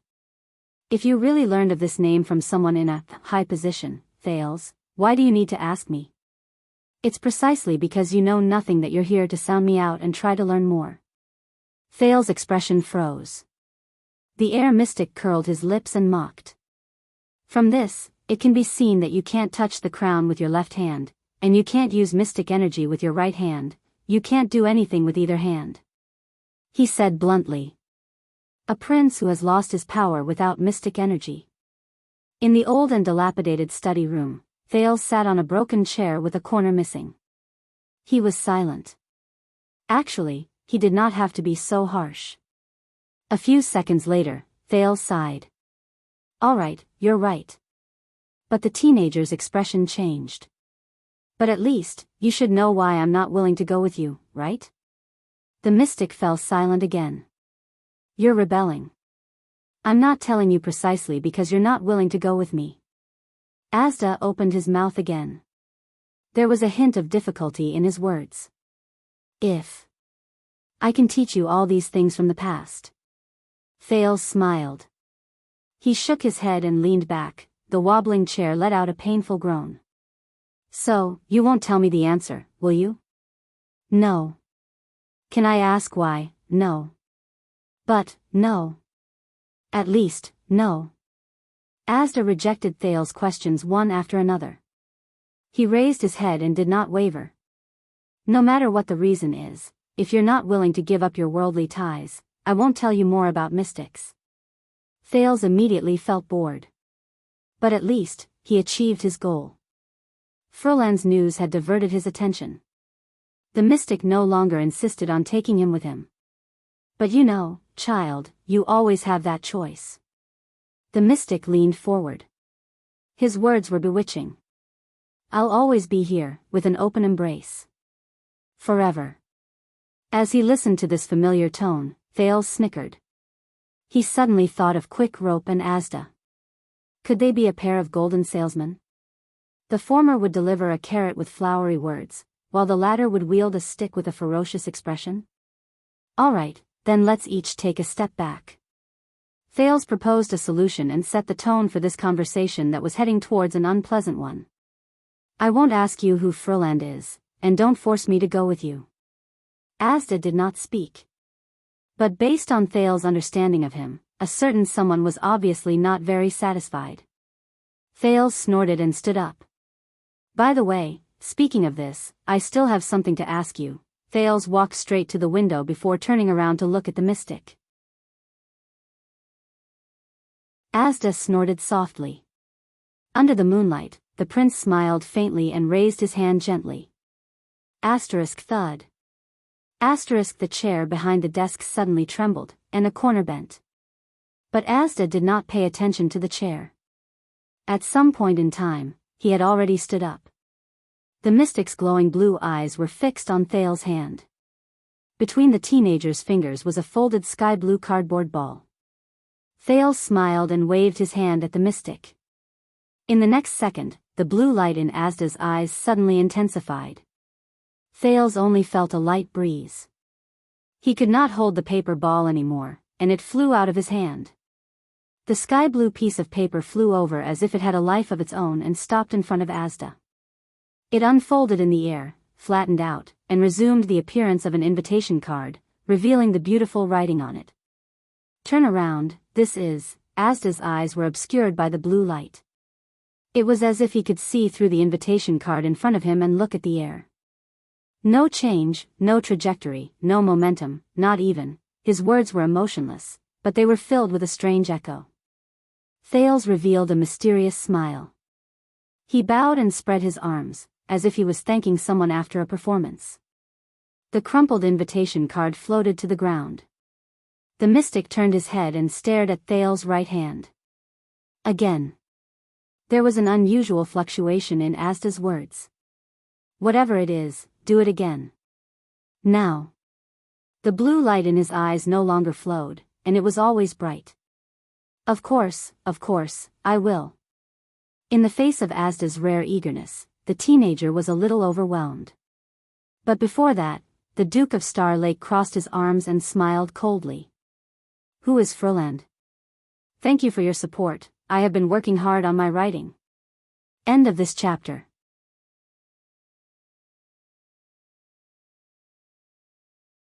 Chapter 637. The candlelight was bright. The silence in the study lasted for a few seconds. Asda stared at Thales expressionlessly. Is this question so important that you are so eager to know? Thales smiled. Not necessarily. It depends on how much you want to see my trick. Asda lowered his head and looked at the wrinkled sky-blue invitation card on the floor. This is not a deal, his tone became cold. Not to mention using your mystic energy as a bargaining chip. Then this is not a deal. Thales' smile did not change. He reacted quickly and readily accepted the mystic's advice. It is a student helping each other and learning from each other. The moment he finished speaking, Thales immediately felt that something was wrong. The air around him slowly froze. And this is not a joke either. The mystic was expressionless and spoke very slowly. Your mystic energy is strange and unpredictable. The consequences are unknown. If you are not careful, your life will be in danger. Thales raised his left hand gently. Asda's words came to an abrupt halt. The sky-blue invitation card on the floor had disappeared. At that very moment, it was held between Thales' fingers. Not bad. Asda's eyes sparkled with blue light. It left a deep impression. A few months ago, when I was forced to knock on the door and learned this trick, Thales put down the invitation card in his hand, and his smile gradually disappeared. I was in the dungeon, being chased by an unreasonable lunatic with a knife. I played hide-and-seek for an entire night. The mystic did not say anything. Thales continued softly. Because he stubbornly believed that I was a product of the conspiracy created by the Three Disasters Alliance, even though I was born 5 years after the Bloody Year. Asda's eyes moved. He spoke slowly, his tone was cold. He discovered your secret? My secret. Thales stared at Asda gloomily. Damned secret. Don't worry, he's dead, Thales said nonchalantly as he shook off the weathered and lonely figure in his mind. He died a long time ago. The teenager's tone changed. But before that, he is not a possibility, but a definite threat to my life. The reason why I can still sit here and listen to you lecture me from above instead of becoming a prince. Thales lifted the hair on one side of his forehead, revealing a bald scar on his scalp. It's all because I lowered my head fast enough. Asda looked at him in silence. No one knew what he was thinking. So, this is indeed not a deal, and it's not a bargaining chip. Thales snorted coldly. He raised the invitation and waved it. It's proof that I was harmed by your glorious past, implicated by the sins you once committed, forced to a corner by an old grudge of which I know nothing, and almost lost my life. Thales' voice seemed to have alerted the occupants on the ceiling. The sound of rats scurrying around could be heard, but both of them ignored it. This unfortunate incident made me realize that mystic energy is not only about itself, but also about mystics. Asda did not speak, but the lines on his face grew sharper and more serious. Thales sucked in a deep breath. Compared to the so-called strange and unpredictable mystic energy with unknown consequences, perhaps the things you hid from me are a greater threat to me? Therefore, for the sake of my little life, I need to know. I must know. I demand to know. Thales raised the invitation high and, with an elegant movement, sent it flying to the other end of the room. Now, who is Froland? As soon as he finished speaking, the study fell silent. The two of them faced each other in silence. The Duke stood in front of the window, letting the moonlight cover his shoulders, leaving only a shadow on his face. The mystic stood in the room. The candlelight was bright, but it could not overshadow the blue in his eyes. Only the sporadic noises from the ceiling proved that the place was not dead silent. After a few minutes, Asda moved slightly and said, "You're really different." Thales snorted softly. "No matter how many times you repeat yourself, you're still the 20th. The Duke shook his head. "There's no prize." Ugh, the increasingly tense atmosphere was suffocating. The noises from the ceiling also became more uneasy. "If I refuse?" the mystic said faintly. His voice was still elegant and pleasant. Thales put on an "I knew it" expression and shrugged helplessly. Then, I have no other choice. After all, you're the powerful mystic. I can't force you. The next second, the Duke of Star Lake stopped smiling. His eyes focused. But for the sake of my life, to not be harmed by your old debts, I can only try to save myself. I use all sorts of methods and channels to spy on that part of history. Asda did not say a word. The only response to the Duke was the increasingly anxious noises from the ceiling. Thales curled his lips. And did you know that there's an ancient book vault in Sunset Temple in the capital? The royal guards in Renaissance Palace left all sorts of records. Of course, don't forget the secrets of the kingdom. Before Thales could finish speaking, the air mystic's eyes moved. Blue light shone brightly. Ah! Damn it! The glaring light forced Thales to turn his head to avoid it. He cursed and raised his hand to block it. Fortunately, the glare from Asda's eyes only lasted for a moment before it immediately weakened.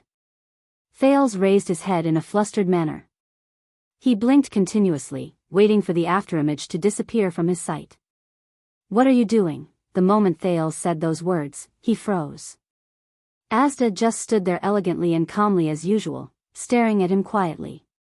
But, Thales realized something and slowly raised his head. Silence. No, it's dead silence. At some point in time, there was no more noise in the study, only a terrifying silence. Thales stared at the ceiling in a daze. Cleared. Asda's eyes slowly returned to normal. His tone was ethereal. Including those in the nest and those who passed by, there were a total of 14 rats. No need to thank me. Decleared? Thales took a few seconds to understand this sentence. He could not help but gulp. Damn it. How am I going to explain this to everyone? A new stray cat in Star Lake Castle? The one that catches rats? If you want to be more thorough, then the rat nests around the castle and in the fields, I can. The considerate Asda continued. Wow, thanks. Thales quickly stopped him. You don't have to be so thorough. I have to let my subordinates have something to do, Asda nodded cheerfully. Please forgive me. I was distracted by this matter. And what were you talking about just now? Thales clapped his hands. Oh, that just now. Anyway, what I meant was, Honorable Sir Sakern. The Duke, who had a high status and power, was all smiles. His attitude was amiable. We are teacher and student, guide and apprentice. We are companions on the long journey of mystic energy. Hence, there is a need for us to strengthen our communication and trust each other. Thales looked at his guide whom he respected and admired from the bottom of his heart. His eyes were filled with anticipation. What do you think? The room fell into dead silence again. A few minutes later, the mystic spoke softly. Your Highness, are you saying that you wanted to use yourself to threaten me just now in exchange for my compromise? Thales coughed and his smile faded. I'm sorry. I only realized it recently. Thales exhaled and tried his best to be as sincere as possible. Using yourself as a bargaining chip is quite effective. Thales weighed the covenant in his pocket and thought sarcastically. After all, everyone loved Thales. Asda's gaze shifted and he stared at Thales. But a few seconds later, he suddenly laughed. You should really look in the mirror and look at yourself right now. The mystic smile, which felt like a puppet whose mouth had been carved into an arc, made Thales panic. The mirror in the bedroom is broken. I don't know when I'll replace it. Thales forced a smile to match the mystic's smile. It depended on Scholar Julio's account book. Wait, apart from killing rats, don't tell me that you also know how to repair mirrors? In the next second, before Thales' smile faded, Asda's eyes flashed with blue light again. Thales felt a great force surge towards him. Caught off guard, he was lifted into the air and fell heavily. Damn it! Looking at the rapidly approaching ground, Thales raised his hands to protect his head and face in exasperation. I knew this grandson was petty, asterisk thud. Asterisk there was a muffled sound. Thales opened his eyes and snapped out of his daze. He landed on his feet and hung in the air with his face up. He was sitting in the air in a pathetic manner. Asda had already sat beside him and was leisurely admiring the night outside the window. Then, let's talk, the mystic said calmly. As usual, no notes. Talk. Thales came back to his senses. He frowned and touched the air chair under his butt. He calmed his pounding heart and stared in disbelief at Asda, who had suddenly become easy to talk to. All right, looks like he's not that. Petty? Very well. Thinking of this, the teenager's lips twitched. But before you invite me to sit, perhaps you should first ask, asterisk thud. Asterisk Thales fell heavily on the ground. He touched his buttocks and grimaced in pain. Ah, pain, pain, pain, F asterisk CK. Then, may I ask, Your Highness, would you like to sit? Asda looked at him calmly. A blue light appeared on his left and outlined the outline of a chair. Your Highness, would you like to sit?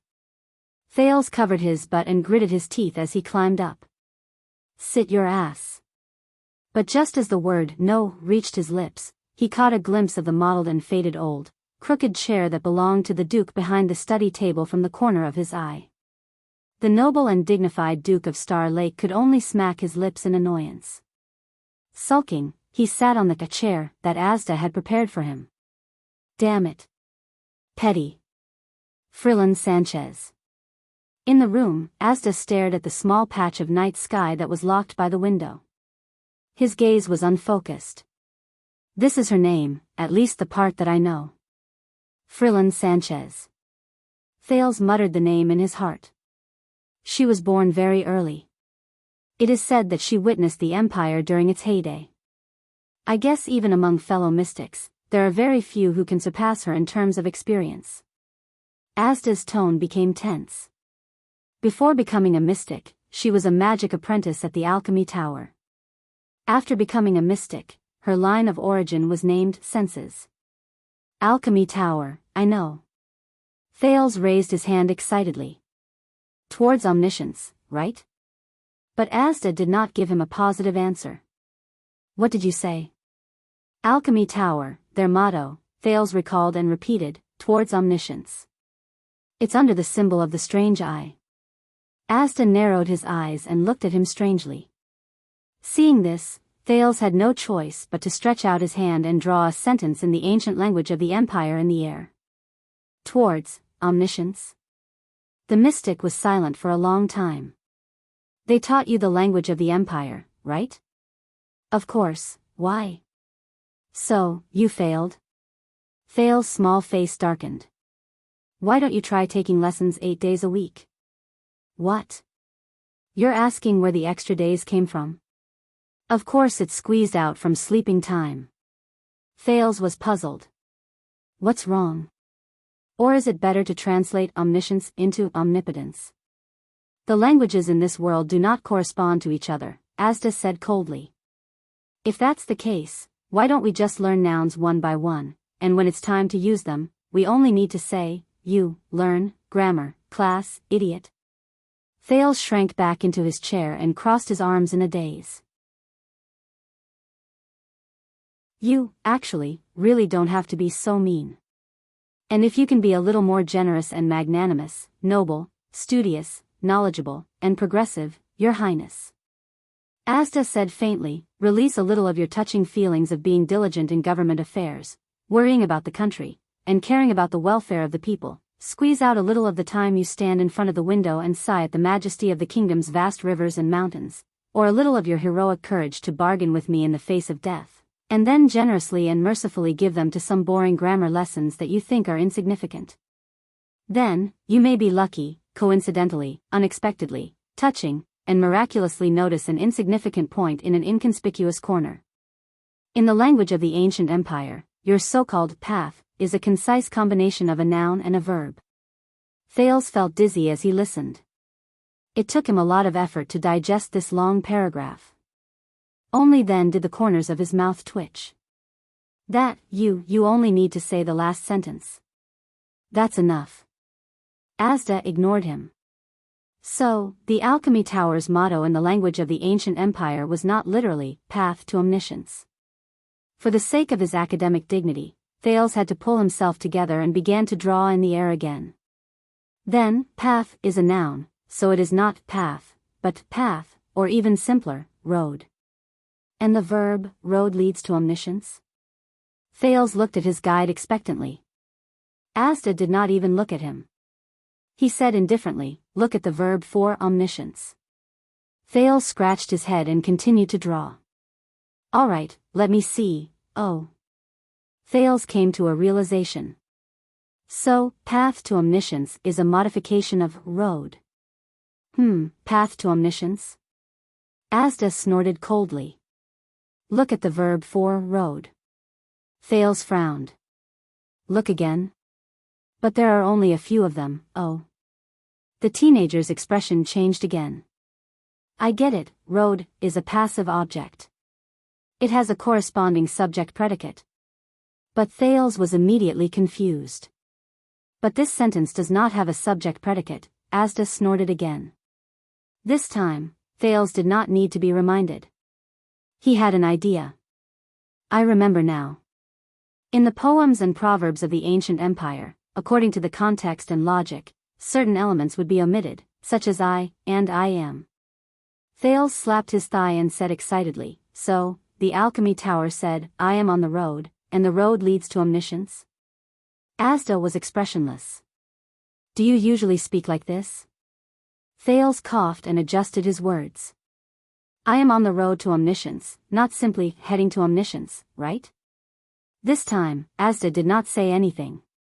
Towards omniscience. I am on the road to omniscience. Thales silently recited these two sentences. He remembered the symbol of the strange eye on the Alchemy Tower and felt something in his heart. They are different. A very big difference, Asda suddenly said. Thales thought for a moment and nodded. I get it. Towards omniscience, it is like the door plate on a door. You just have to open it. Behind the door is omniscience. Asda did not comment. But, I am on the road to omniscience, this is more like a signpost on a long road.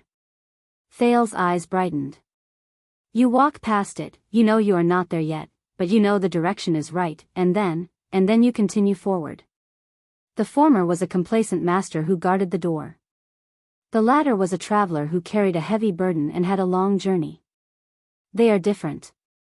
Thales was a little lost in thought.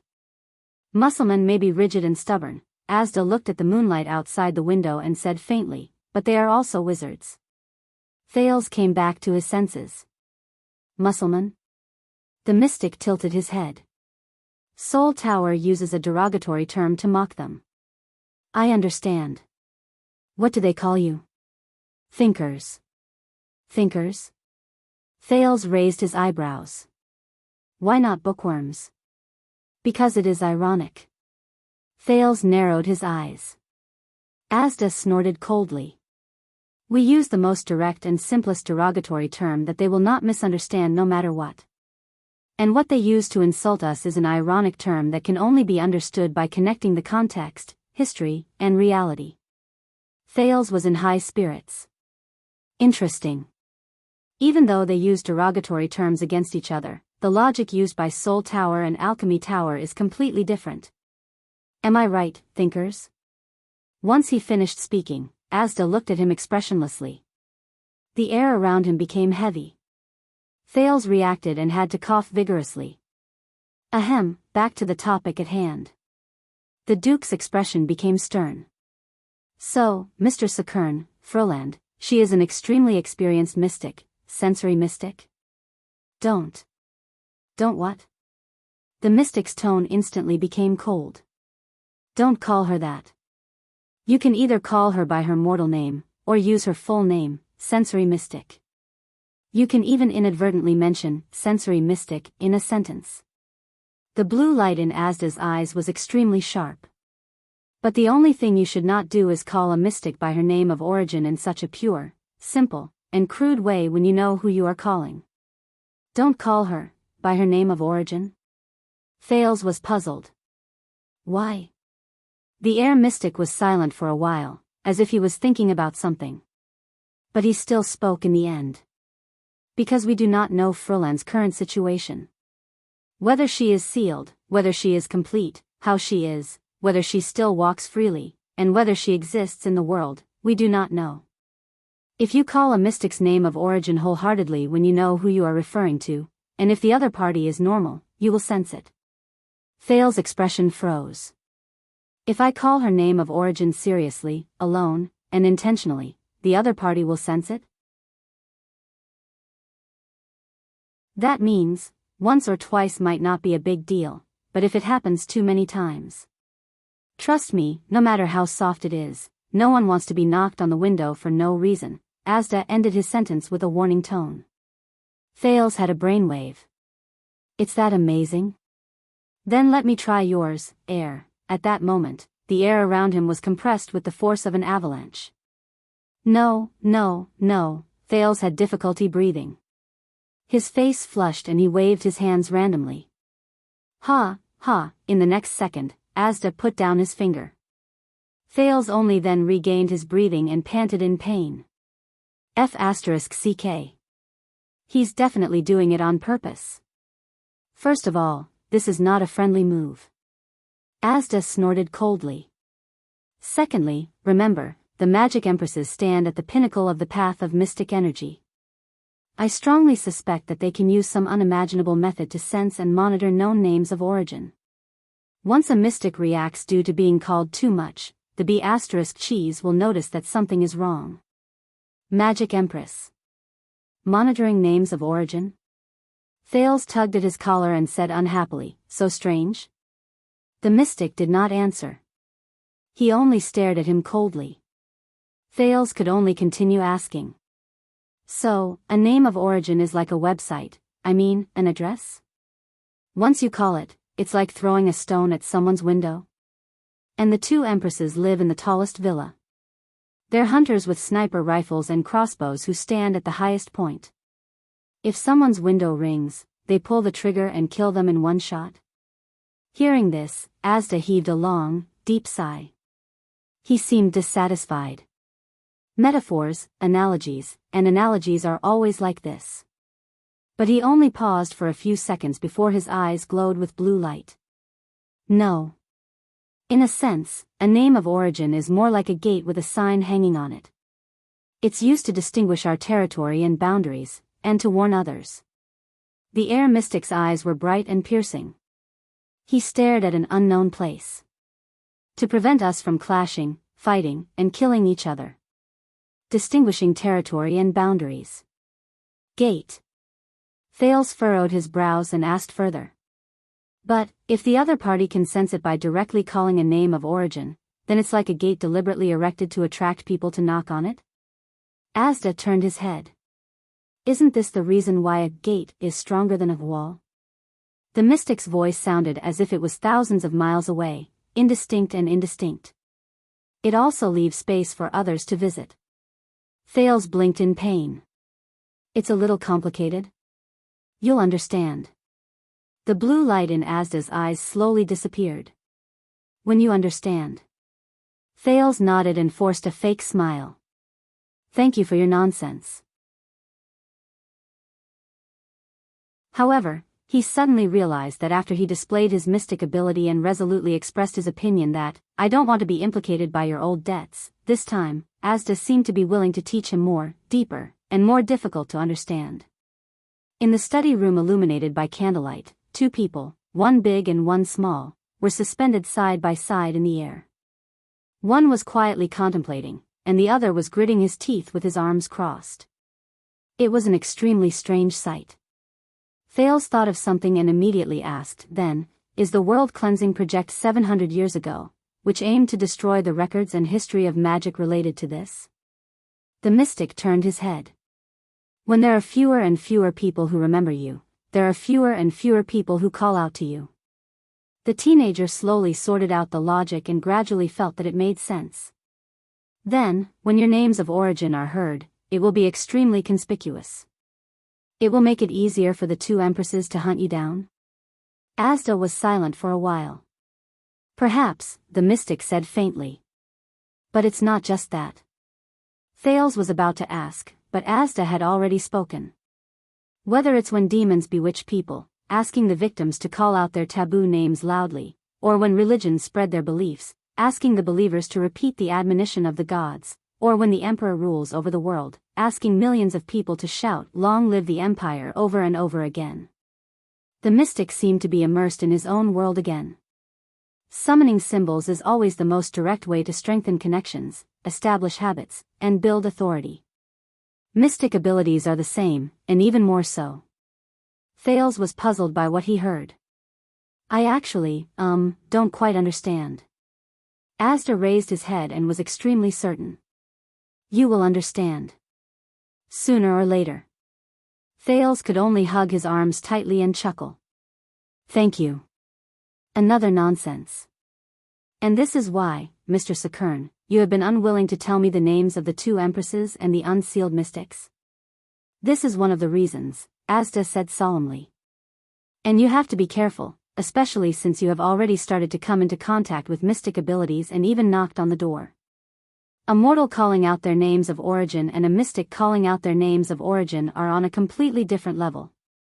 Thales snorted softly, turned around on the air chair, and turned to his guide. You know, you could have told me earlier. You could have just told me what I could do and what I couldn't, and that would have been it. The prince pursed his lips. This has nothing to do with mystic abilities. The mystic was silent for a while. Trust me, Thales. Asda spoke faintly, but it made Thales a little nervous. Everything that happens in this world, everything, is all related to mystic abilities. Strange, he's been talking so much today. Thales frowned, but still decided to turn around again and look at the ceiling. No, when he thought of the 14 rat corpses on the ceiling, Thales had to flip to the other side and face the door. So, even mystics themselves usually don't call each other by their names of origin? 1. Thales frowned. What? The mystic's ethereal voice rang again. This time, his tone was mechanical and indifferent. As far as I know, since the birth of mystic abilities, there has only been one and only mystic. From the beginning to the end, he did not have any scruples. He was used to calling his peers by their names of origin, and he even believed in it. As if that was our only name. As if that was his creed in this world. For some reason, when he heard this sentence, Thales shuddered. He subconsciously turned around and looked at Asda. And every time he called out my name of origin, the air mystic was lying in the air. His blue eyes flickered as he stared at the ceiling.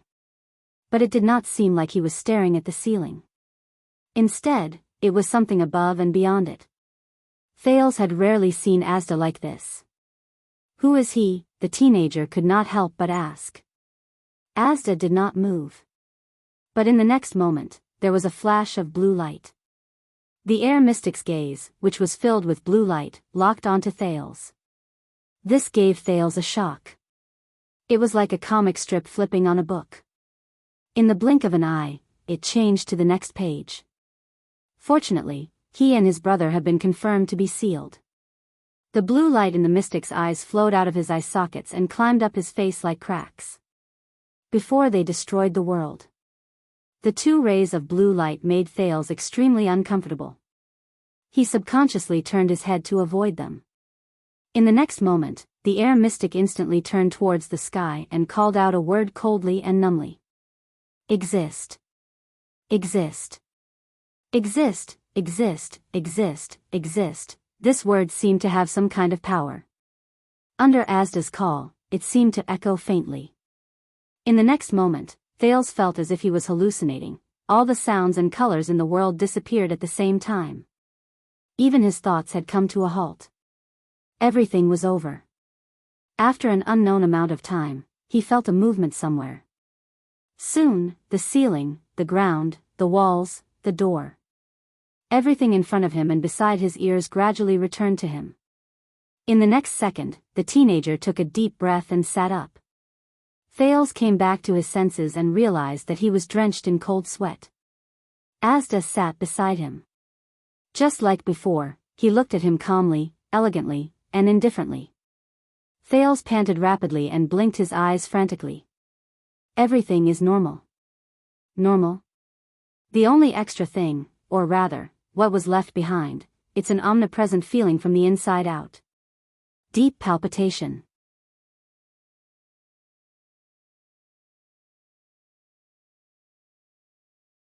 Chapter 638. Looks like you felt the weight of that name of origin. Asda stared at Thales, who was panting heavily. He seemed to be deep in thought. Especially when the person who summoned it is a mystic, and he's close at hand. Thales wiped away the sweat on his forehead and gritted his teeth. What was that feeling just now? Asda snorted softly and regained his usual elegance. Don't worry, he's sealed and can't respond with dignity. Otherwise, they wouldn't be sitting here safely. Thales exhaled and stared outside the window. The moonlight was blocked by dark clouds. It was dark outside the castle. Only the sporadic cries of birds and beasts could be heard in the distance. The atmosphere became a little cold. The teenager's mood was also dragged down. What was that feeling? There was an ethereal quality in Thales' voice that he could not feel. When you, as a mystic, were sealed by the legendary anti-mystic equipment? Asda fell silent. But there was a faint blue light in his eyes, like the stars in the night sky. It's best that I don't tell you. Thales furrowed his brows. Why? Asda paused for a few seconds before he spoke. 7 years ago, when I was sealed by that short sword, what did you see? Thales was stunned. He could not help but recall his unpleasant first meeting with the air mystic. When he was sealed by Yodel. What did I see? Thales tried hard to recall. His tone was uncertain. You turned into many rays of light of indistinguishable color and scattered. Energy, loud noise, impact, explosion. Then I don't remember. What about Giza? Giza? Thales tensed up. He remembered the blood mystic's last moments. Be careful of Asda. She withered, hardened, turned black, became brittle, then cracked, shattered, and turned into ashes that filled the sky. Thales recounted the past. He remembered the moment he used the blade of purification to seal Giza. For some reason, there was an indescribable sorrow in his heart. Like the embers of a burning fire, they scattered with the wind. The mystic nodded. He looked at the darkness outside the window. This is what you saw, but it already explains a lot. Asda's tone suddenly became tense. 700 years ago, as the first target of the mystics, Ban was sealed in a very straightforward and swift manner. He disappeared without a trace, and even if we knocked on the door, entered our original forms, and used the crudest method to call out his name of origin, we did not get any response or feedback. It was as if he had fallen asleep and would never wake up again. There were many witnesses when Eric was besieged. His indignant roar in his original form startled almost all the mystics, so much so that we always had the illusion that he still existed, but there was only dead silence left. He was ignorant, unconscious, thoughtless, and emotionless. As time passed, we gradually realized that he was not coming back. We don't know how many times Solovsky was hunted, but after he knocked on the door abruptly and awkwardly, his state was permanently abnormal. His response to us was incoherent, confusing, and contradictory. The only thing he conveyed was coldness, desperation, and stillness. In the end, it became countless meaningless fragments.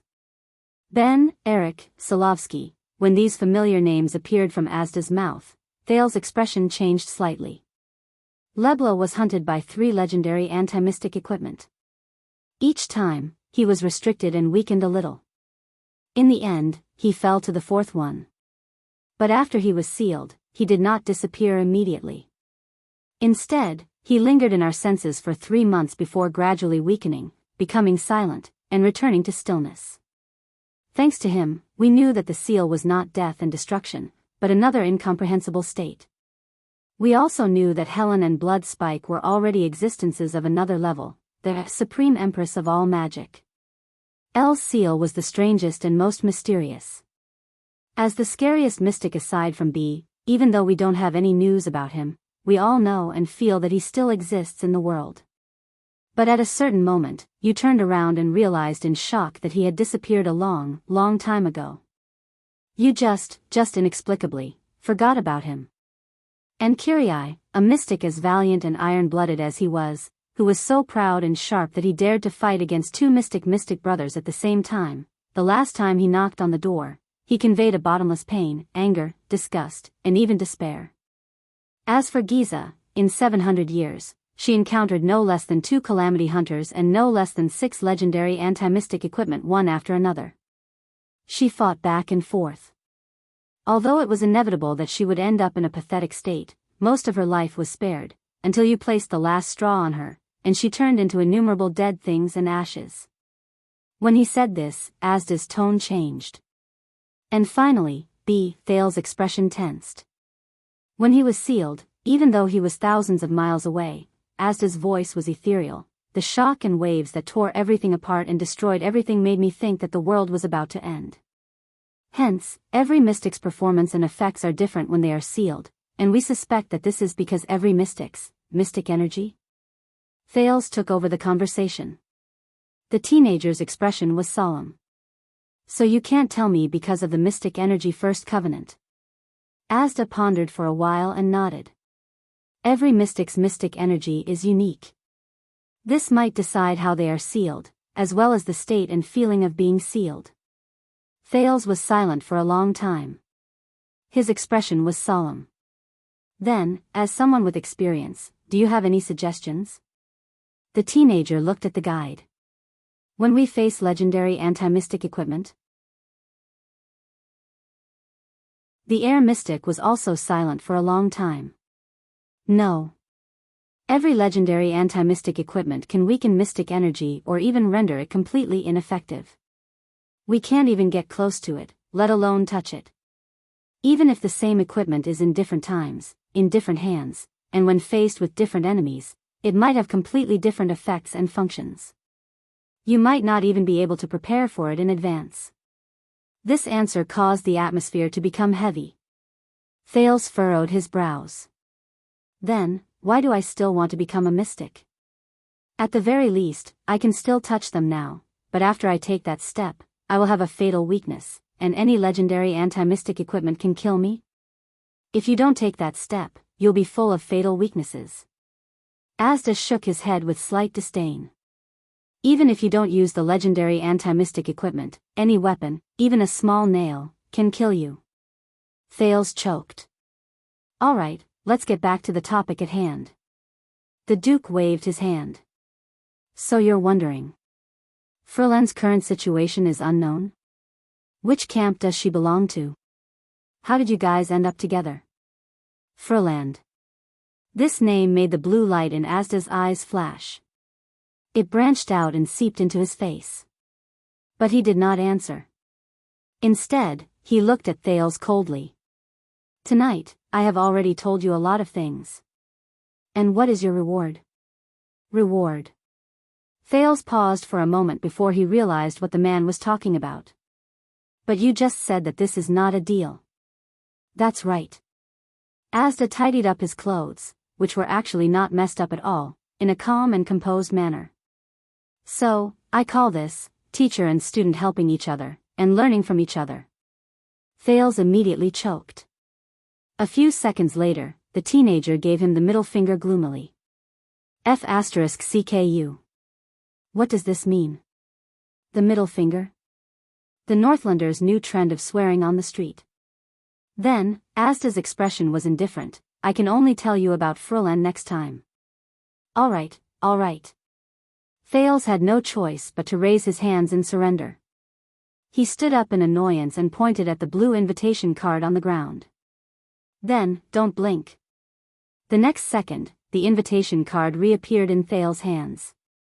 The teenager narrowed his eyes, sneered, and waved the invitation card at the mystic. But Asda did not have time to pay attention to Thales's expression. So beautiful. The guide stared at Thales's fingers. His words were profound. Charming, beautiful, and indescribable. Hearing the string of adjectives, Thales felt a little embarrassed. He coughed. All right, this ability, how should I put it, is a little awkward. Asda's attention returned to Thales's words. Awkward? Thales sighed and stuffed the invitation card into his pocket. Let me put it this way. If I were a charlatan who could perform magic tricks, my performances would definitely be full of people, and there would be loud cheers. If I were a thief who lived on the streets, my business would also be easy, and I would never leave empty-handed. Even if I were a mercenary who lived on the edge of a knife, I would still be able to catch my opponent by surprise during a battle, and it would still be very effective. The teenager's tone sank. But you are a prince, Asda calmly finished his sentence. The Honorable Duke of Star Lake. Thales's smile disappeared in an instant. Exactly. The teenager was a little dejected. If I wanted to watch a magic show, I could hire the best circus in the entire Western Peninsula. They could perform better than me without mystic energy.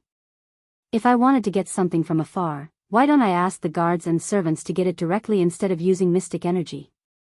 It would save me a lot of effort. Thales mocked. And if I really ran into an enemy, instead of using all my strength to use mystic energy, I might as well just wave my hand, and there would be big men who would rush forward like wolves and beat them up for me.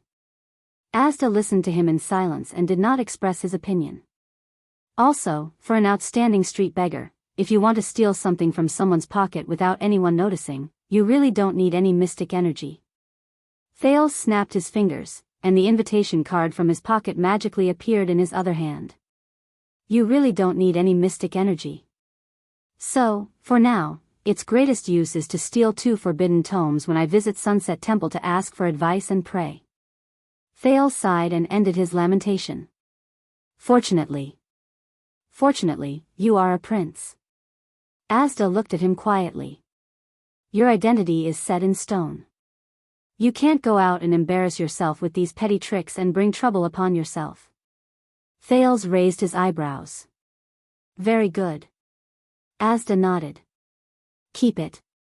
Keep a low profile and maintain this habit, the mystic said coldly.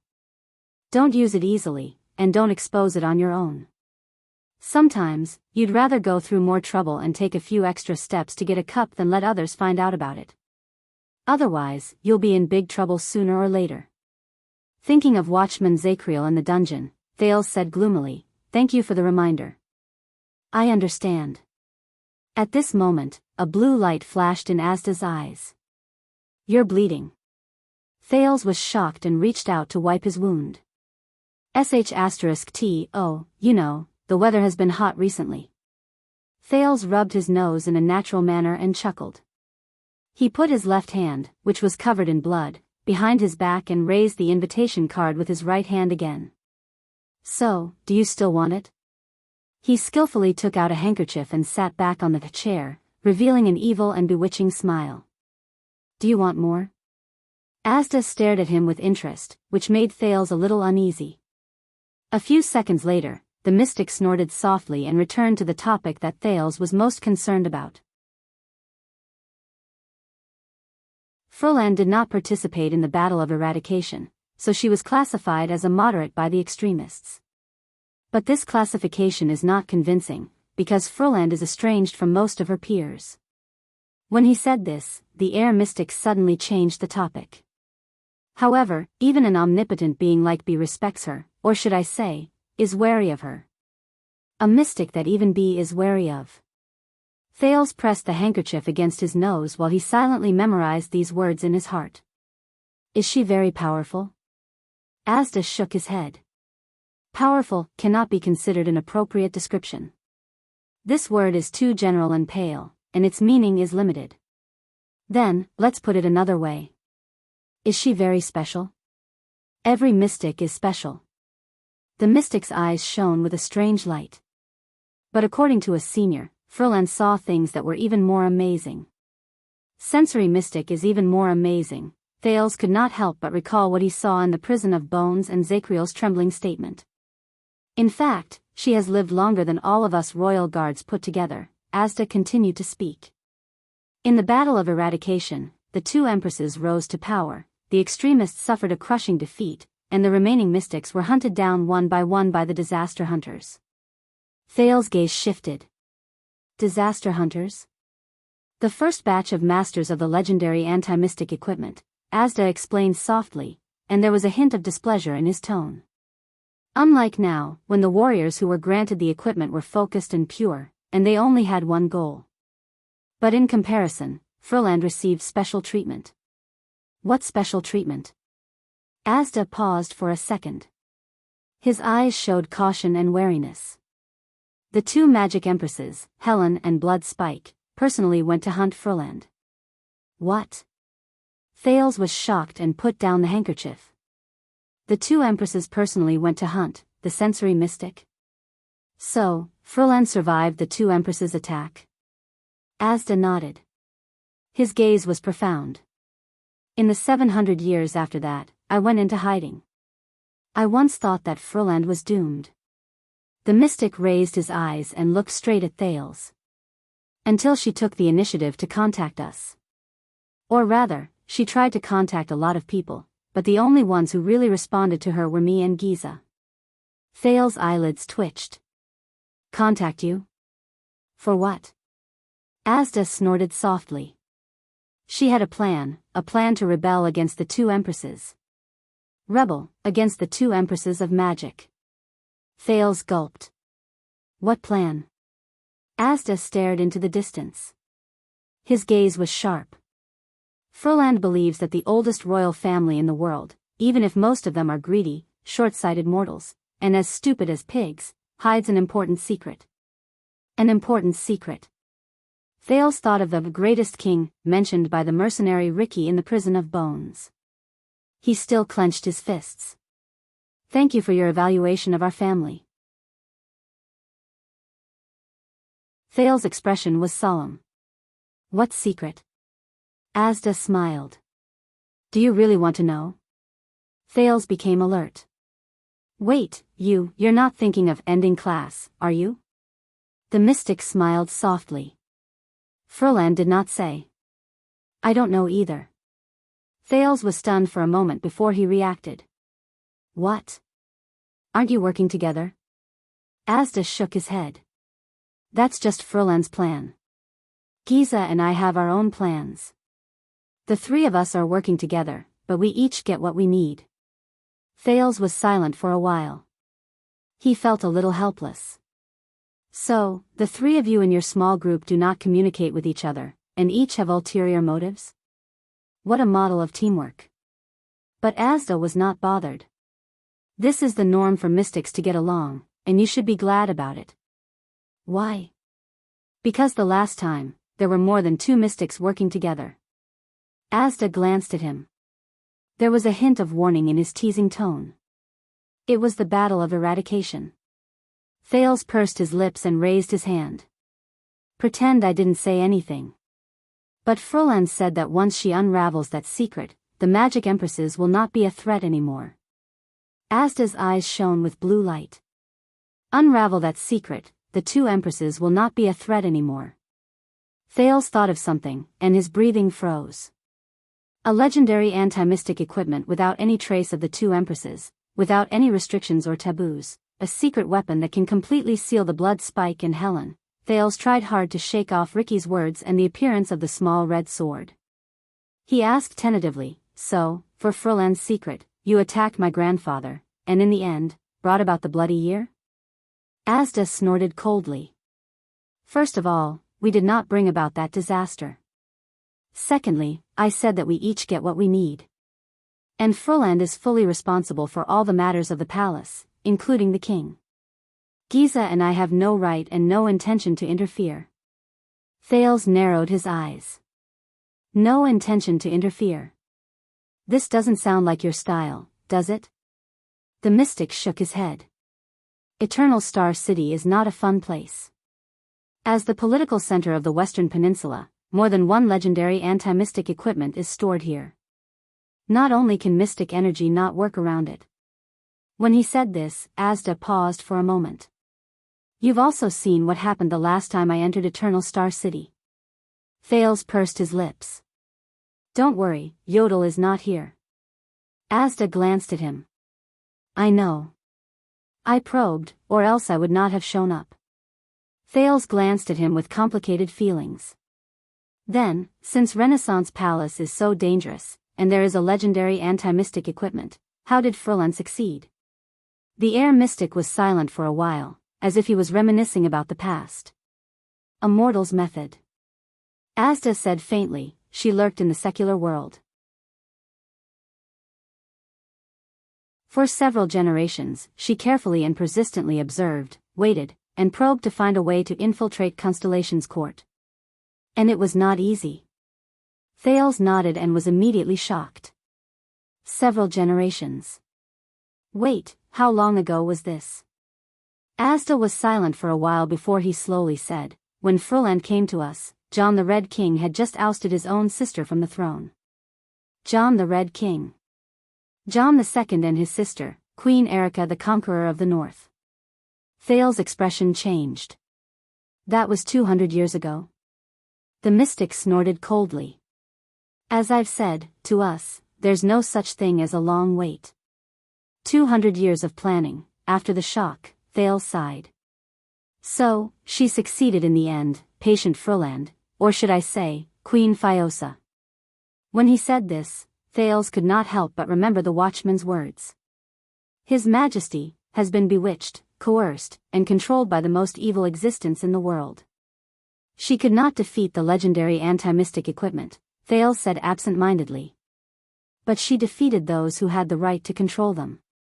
The study room was quiet for a while. Furlan's name of origin is senses. Asda seemed to be sentimental. When it comes to bewitching people and deceiving them, no one in the same profession can surpass her. Thales did not speak. Zakriel's words were still lingering in his mind. As early as 1,000 years ago, before the empire collapsed, she was already famous for manipulating people's minds and creating illusions. Furlan infiltrated the court. What about you? Thales snapped out of his memories and asked, what did you and Giza do? Asda's misty gaze moved, and the blue light gathered again. He was silent for a few seconds before he said, Furlan knew that she was not here to lurk, but to take action.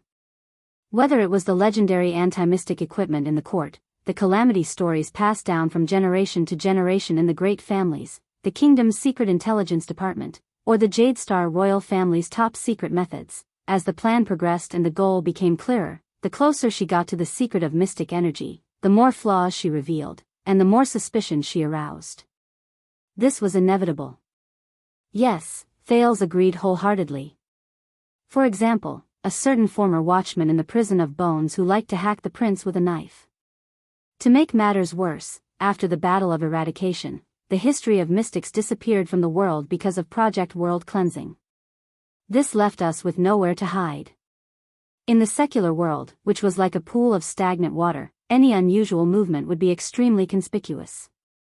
Based on experience, once a rumor such as the appearance of a suspected mystic spreads in a certain place, Helen and Blood Spike's minions, or even themselves, will follow the rumor and come over to kill it.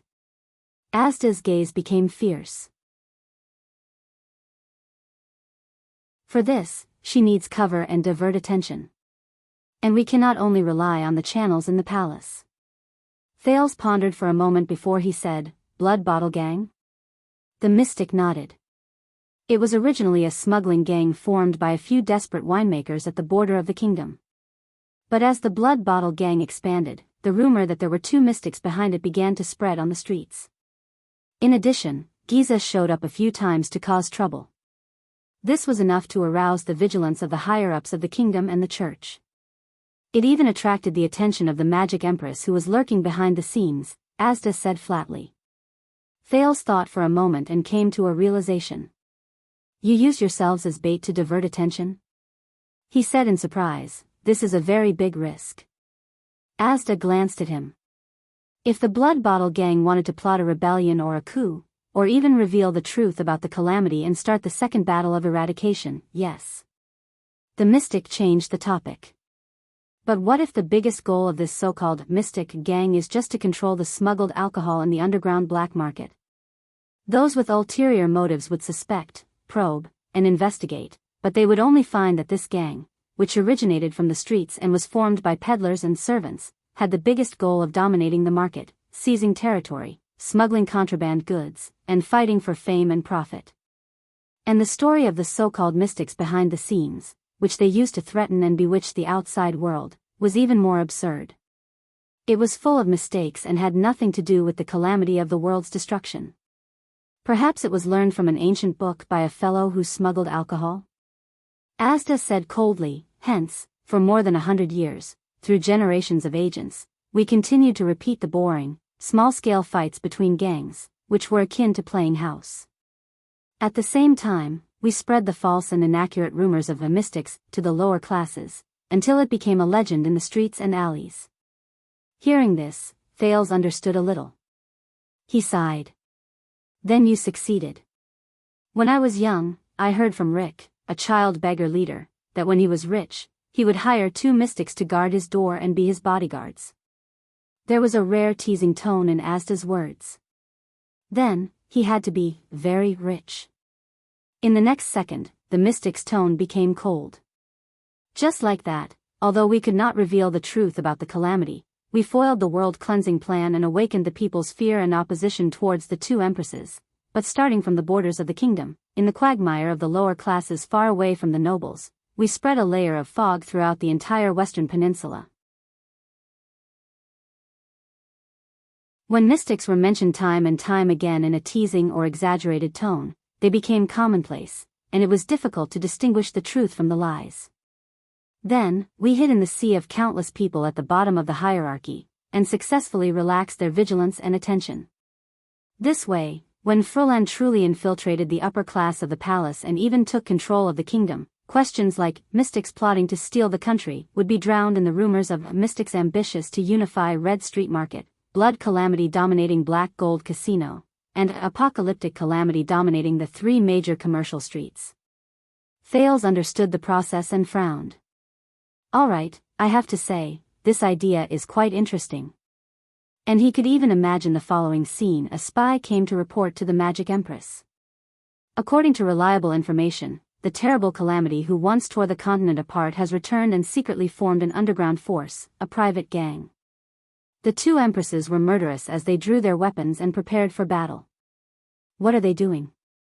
Answer: a gang fight on the street. The 2 empresses were speechless. The teenager wiped the blood from his nose. What kind of apocalyptic villain would do such a thing? Mystics walk the streets, calamities are lesser than dogs. No one would believe it even if it was written in a novel. The power system would collapse. So, you used more than 100 years just to cover up? Asda snorted coldly. You should say, we only used more than 100 years to cover up. Thales sighed. So? Did Froland and all of you get what they wanted? Asda shook his head. What happened? The mystic was silent for a while. His gaze was profound. I don't know. But I guess we were still discovered. Discovered. Thales' gaze shifted. In one night, Giza was ambushed by the legendary anti-mystic equipment in Steel City. She was at her last gasp and lost contact. Constellation, on the other hand, exceeded expectations. It escaped control. The royal family bled, and the crown fell to the ground. The royal family bled, and the crown fell to the ground. Of course, it was also the fairy bell that the Jade Star royal family used to travel to Hell's River during the Bloody Year. Thales thought of the guards and prisoners in the prison of bones, and he felt complicated for a moment. Froland was forced to leave Eternal Star City and even the kingdom before all the legendary anti-mystic equipment turned to target her. Asda's gaze was sharp. And when I rushed to Renaissance Palace, I only saw corpses on the ground. Corpses on the ground. Both of them were silent for a while. That's it? The prince took a deep breath and recalled what he saw in Lower City District a few months ago.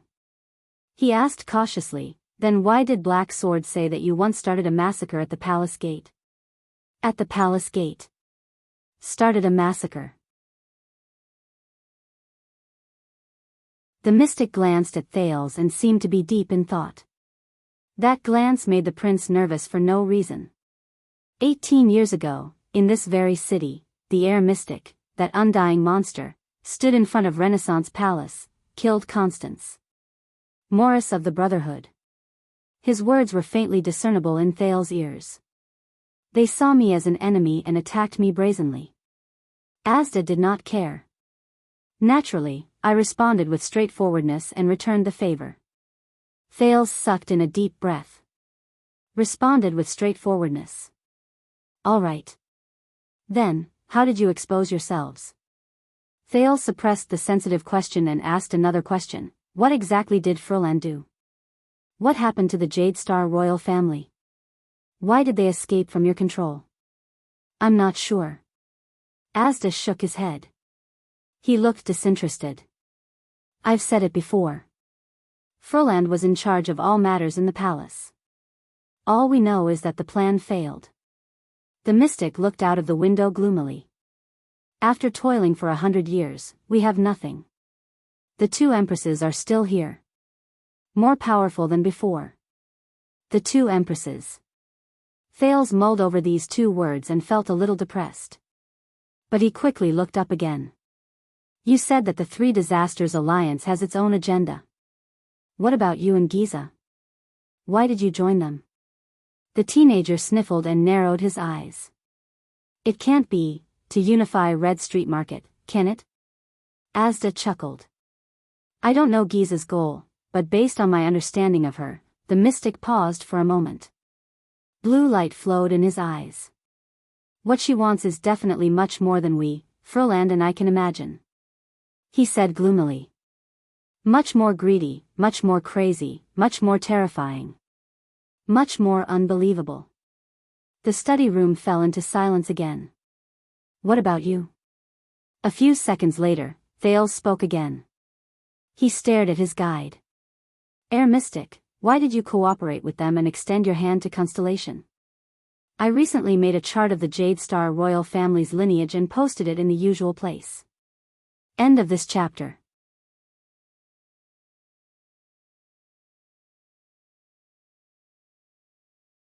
Chapter 639. Thales stood in the middle of the study and pointed at the invitation on the floor with a lifeless expression. Are you ready? Wait. Asda stopped him. The mystic looked at him quietly and slowly raised a finger. This time, try this. Thales was stunned. Try which? Before he could finish speaking, the sound of wind suddenly rose. The broken chair with a corner missing flew up from behind the study table and flew towards Thales. Thales immediately turned pale with fright. He subconsciously raised his hand. F***CK, what are you doing? Thud. The chair landed with a loud bang. In the next second, there was an urgent knocking on the door. Your Highness, Your Grace. What happened? Please answer me. We have to go in, move aside. No, let's go together. On the count of 3, 1, 2, 3, bang. There was another loud noise. The two people on duty, second-class Vanguard official Leo Morgan and second-class protector Jose Custa, pushed open the door and rushed into the room. Then, they stopped at the same time and widened their eyes. Your Highness. Thales was seen with his back facing the two guards. He was sprawled on the chair in a strange posture. Leo, Jose, wow, it's you guys tonight. Thales turned his head with difficulty and forced a smile. It's okay. It's just that when I was training, there was a stinky rat messing around. Morgan and Custa turned around to check. The entire study was empty. Other than 2 candlesticks being extinguished, everything was normal. But, Your Highness, your nose. Protector Custa spoke with a thick accent from the land of thorns. He looked at Thales, who was sprawled on the chair with his butt up. Thales calmly took out a handkerchief and wiped the blood under his nose. It's okay, it's okay. You know, puberty. He waved his hand. Go out. Morgan nodded. He walked to the candlestick and lit the candle again. But, Custa still wanted to say something. Go, out. The Duke of Star Lake gritted his teeth. Morgan pulled Custa and bowed to Thales. If you need help, Your Highness, we are at the door. Thales watched them leave before he closed the door. The young man heaved a sigh of relief. He looked at Asda, who had appeared out of nowhere, and said in exasperation, I thought you blocked the sound. I did indeed seal it. The mystic seemed to be deep in thought. But the interference and repulsion between the mystic abilities of different thresholds and mystics cannot be ignored. It is second only to the effect of legendary anti-mystic equipment on mystic energy. Thales felt a little dizzy from this string of terms. Coupled with the disheveled state he was in, he patted the chair under him and said unhappily, All right, then I'll leave it to you. Next time you want to do something like this, can you send me an invitation in advance? Asda stared at the chair and said nothing. This chair could have been used for another week, but now, Thales released his grip angrily. The poor chair split neatly into two halves, and fell to either side. Thank you so much. All right, how am I supposed to tell everyone? His Excellency the Duke fell down from the broken chair and had a nosebleed. In a fit of anger, he mercilessly slashed the chair, leaving the poor chair without a complete corpse. But the air mystic only paced slowly to Thales' side and gestured for him to be quiet. Now, I want to ask you some questions. You have to focus and speak carefully, Asda said softly, but he was extremely serious. Speak slowly, word by word. If I ask you to stop, you have to shut up immediately. Not a single word is allowed. But Thales' anger had not subsided. What if I talk too much? What then? Asda glanced at him. His gaze was cold and murderous. Thales choked. He sniffed and smelled the scent of blood. He was unhappy. All right. Asda observed the symmetrically separated chair. This ability, what is it? Who knows? I don't know what it is, and I don't know how I learned it. It looks like Ralph's psionic ability, or some street magician's trick, Thales said angrily. But psionic abilities and tricks won't make me run for my life every day. No. Asda stared at the chair in fascination, but shook his head to deny it. Psionic abilities are the natural evolution of life, and tricks are deceptions with superficial appearances. But this. The chair floated in front of the mystic, accompanied by his ethereal and pleasant voice. This is beyond our understanding. It's completely different. Thales wiped his nosebleed. He was uninterested. Whatever. What can you affect? Small objects. Thales was listless. The smaller the target, the better. The lighter the better. The closer the better. The simpler the better. For example, paper, leaves, hair. And if the target is too big, heavy, far away, or even too complicated, I will have a nosebleed and become dizzy. If I use it frequently, Asda narrowed his eyes. Will it hurt? Thales recalled the dangerous escape he had in the prison of bones. No, it's a little better than that. Thales twitched the corner of his mouth. He was expressionless. It will die. Asda thought for a while and nodded slowly. Interesting. Most of the time, it's like stretching out my hand to reach something that's far away. Thales picked up the half of the chair on the ground helplessly. He then walked up to the mystic without giving him any face. He grabbed the half that was floating in the air and pushed it to the corner. But there were a few times when I stretched out my hand, and it felt like I wasn't just reaching out.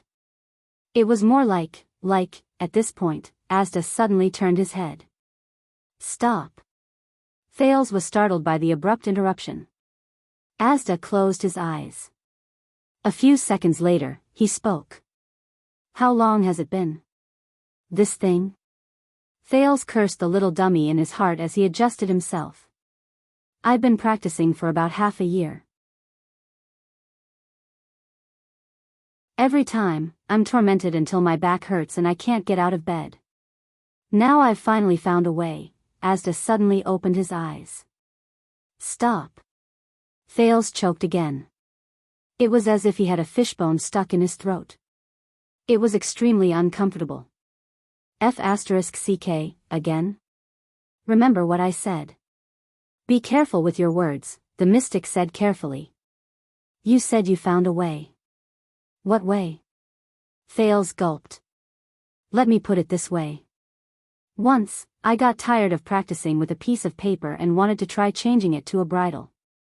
In the end, the thick and hard rope became, stop. The mystic's warning rang out just in time. F***ck, Thales pursed his lips and changed the topic. Anyway, I could only throw it into the sewers. Of course, under normal circumstances, it's not easy to lock onto a target. Asda acutely grasped the main point. Under normal circumstances?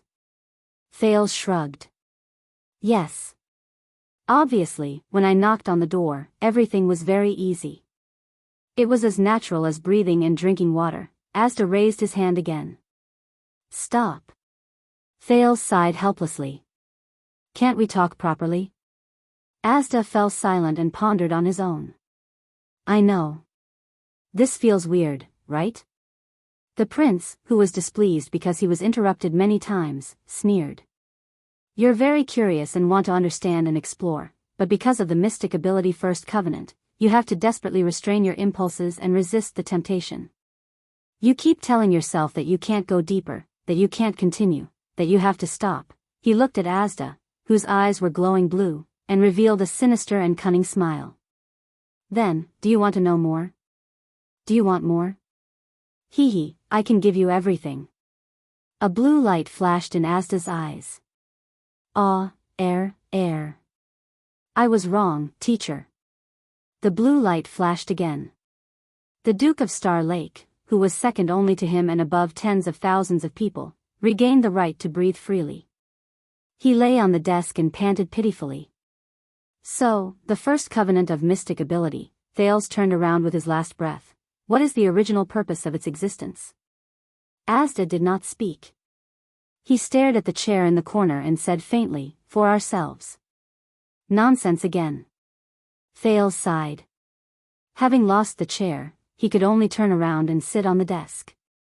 All right, I've given you what you wanted and answered your question. Can we get back to the main topic? Before I die from excessive blood loss? The teenager knocked on the desk and said impatiently, now, among the three mystics, what do you want? The blue light in the mystic's eyes gradually extinguished. He turned around with his hands behind his back. His silhouette in the study seemed cold and ethereal. Do you really want to know? I told you, the more you hide from me, Thales shook the blood-stained handkerchief out of boredom, the more likely I will fall for something I don't know. Moreover, aren't we students and guides? We are so close and trust each other. We can be called model teachers and students. Asda suddenly spoke. Answer me. Who won the battle of eradication? The boring atmosphere in the classroom suddenly became serious and formal. Thales was caught off guard. He quickly put away the handkerchief. Who won, the world, mortals, and all intelligent races? But Asda did not speak. The mystic continued to stare at him coldly. All right. Thales crossed his arms and thought for a while. The Magic Empress. The legendary anti-mystic equipment they created can seal mystics. He recalled what he saw in the lowest level of the prison of bones and could not help but frown. But it can't be used on them. As long as the Empress sets fire, the calamities are not allowed to light the lamp. Asda's eyes flashed. Looks like you've learned a lot on your own since we last met. Thales snorted softly. Don't forget, I have the crown in my left hand and mystic energy in my right. Thales spread his arms boldly, then awkwardly hid his bloodied left hand behind his back. The teenager continued, just like that, the two empresses chased the other mystics away like rats on the street and monopolized the right to use mystic energy. According to you, they even deepened their understanding of mystic energy. They are the biggest winners. Asda nodded. But in the next second, his tone became mysterious. Then, as the biggest winners, why did the two empresses of magic disappear for 700 years and hide behind the scenes? Only a few people revere them, and no one even knows where they are? Thales was momentarily stunned. Why did the two empresses of magic disappear? Well, this question, the mystic walked towards him slowly. His questions came one after another, and his aura became more and more oppressive. Why did they distribute the legendary anti-mystic equipment to mortals and rely on the kings, suzerains, governors, and bishops of this world to perform their duty of monitoring the world on their behalf? Why didn't they simply reveal their identities, rule over billions of living beings, and order everything in the world? Those who obey them will prosper, and those who oppose them will die. Just like what the extremists did? Asda stared at him intently, waiting for the student's response. What the old crow said, the boundaries of governance? No, that's only for mortals. Thales suppressed the first answer and realized that it was indeed a good question. He began to think about the logic behind it. Because the brave warriors defeated the evil dragon, not to become the evil dragon? Alright, a joke. Because it's convenient? Because of laziness? Because of efficiency? Because they, are not free? You know, not every mystic has the time to help the underworld fight for territory. The air mystic continued to stare at him quietly. He did not respond to Thales' sarcasm. Thales could only stop teasing and said seriously, all right.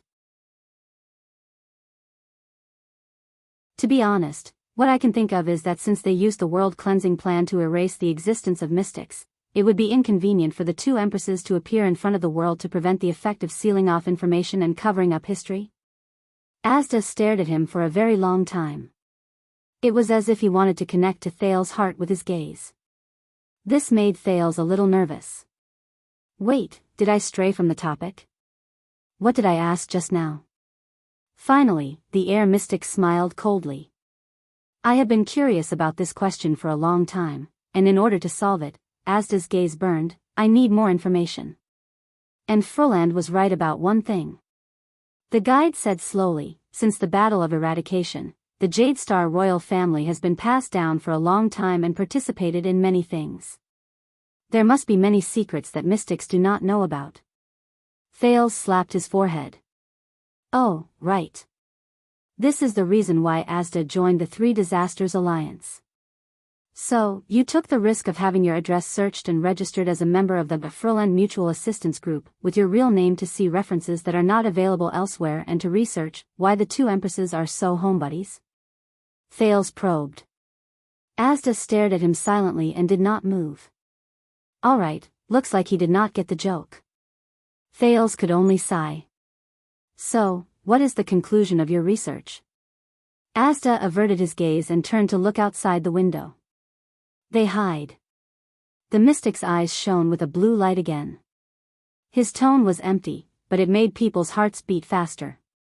It's because they are afraid, wary, and vigilant. The two empresses are afraid, wary, and vigilant? Thales was stunned and asked in confusion. Afraid of what? They are already the most powerful mystics. No one can control them. No one can control them. Thales paused and came to a realization. Oh, you mean Taurus? He has the power to surpass the two empresses? Taurus. Asda suddenly turned around. The blue light in his eyes was sharp. Thales was so shocked that he staggered. The mystic spoke slowly and very gently. I noticed just now that even though I rarely mentioned him, you seem to have some understanding of this senior. His gaze became sharp. The question is, where did you find out? Thales subconsciously gulped. As he endured Asda's invasive gaze, he remembered the words of the senior in the critical realm before he knocked on the door. Guiding you is Asda's responsibility. It is not convenient for me to interfere.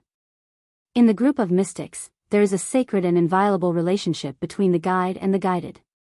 For example, you and Asda have a special and close connection. To each other, you are special and important existences. As he thought of this, Thales subconsciously said, books. I read them from books. But Asda immediately asked. What books? Thales blurted out. Forbidden books.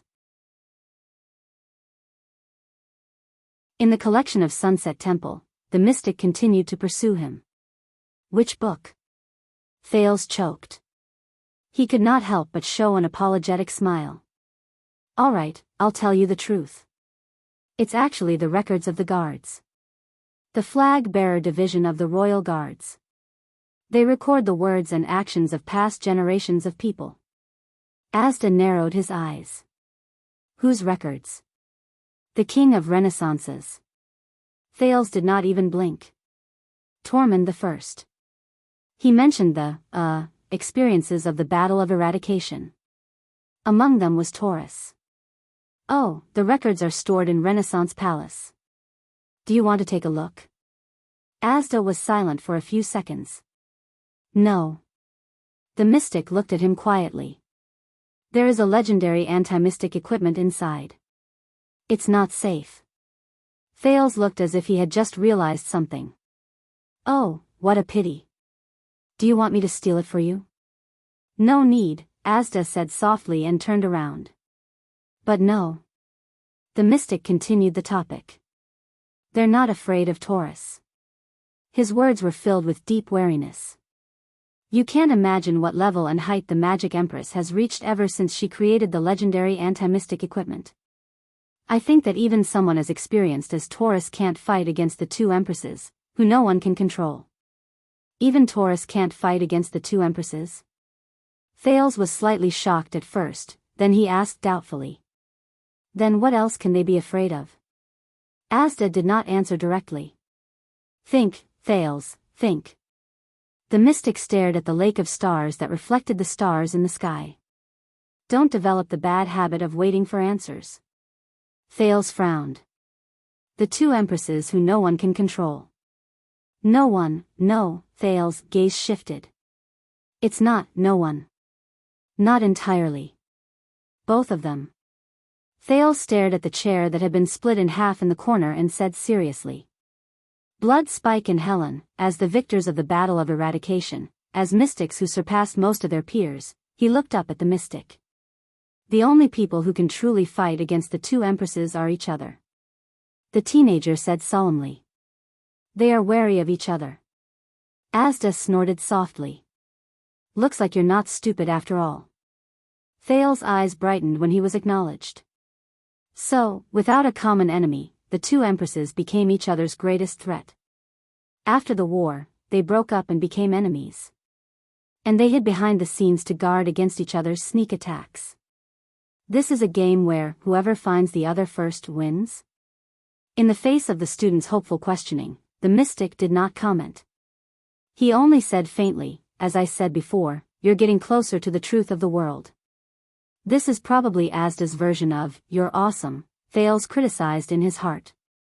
Alright, now that you know this, what now? Thales returned to the main topic, preventing Asda from changing the topic. Don't tell me your purpose in joining the Three Disasters Alliance is to use the power of one of the two empresses to attack the other? Asda was silent for a while. But when he spoke again, his tone was different.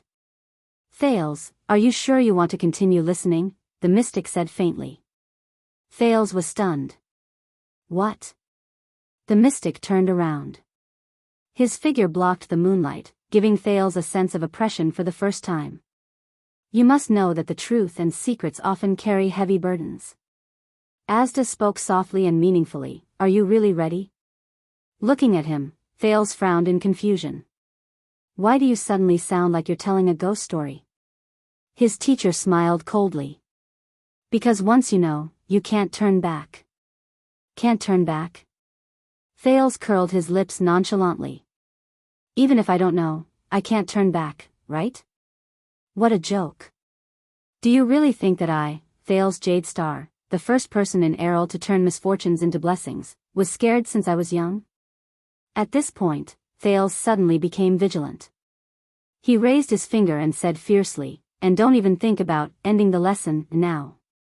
Asda snorted indifferently. His emotions could not be discerned. But contrary to his usual behavior, he spoke rather straightforwardly.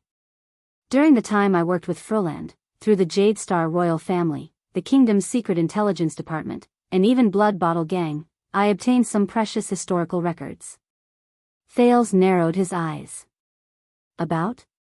Asda flashed a smile, which was rare. The meaning behind it was strange and difficult to understand. "You already know that all legendary anti-mystic equipment was created by the two empresses, and none of them are effective against the two empresses, right?" Thales could not help but look at him anxiously. He was puzzled. "So?" The mystic lowered his voice. "What if there is an exception?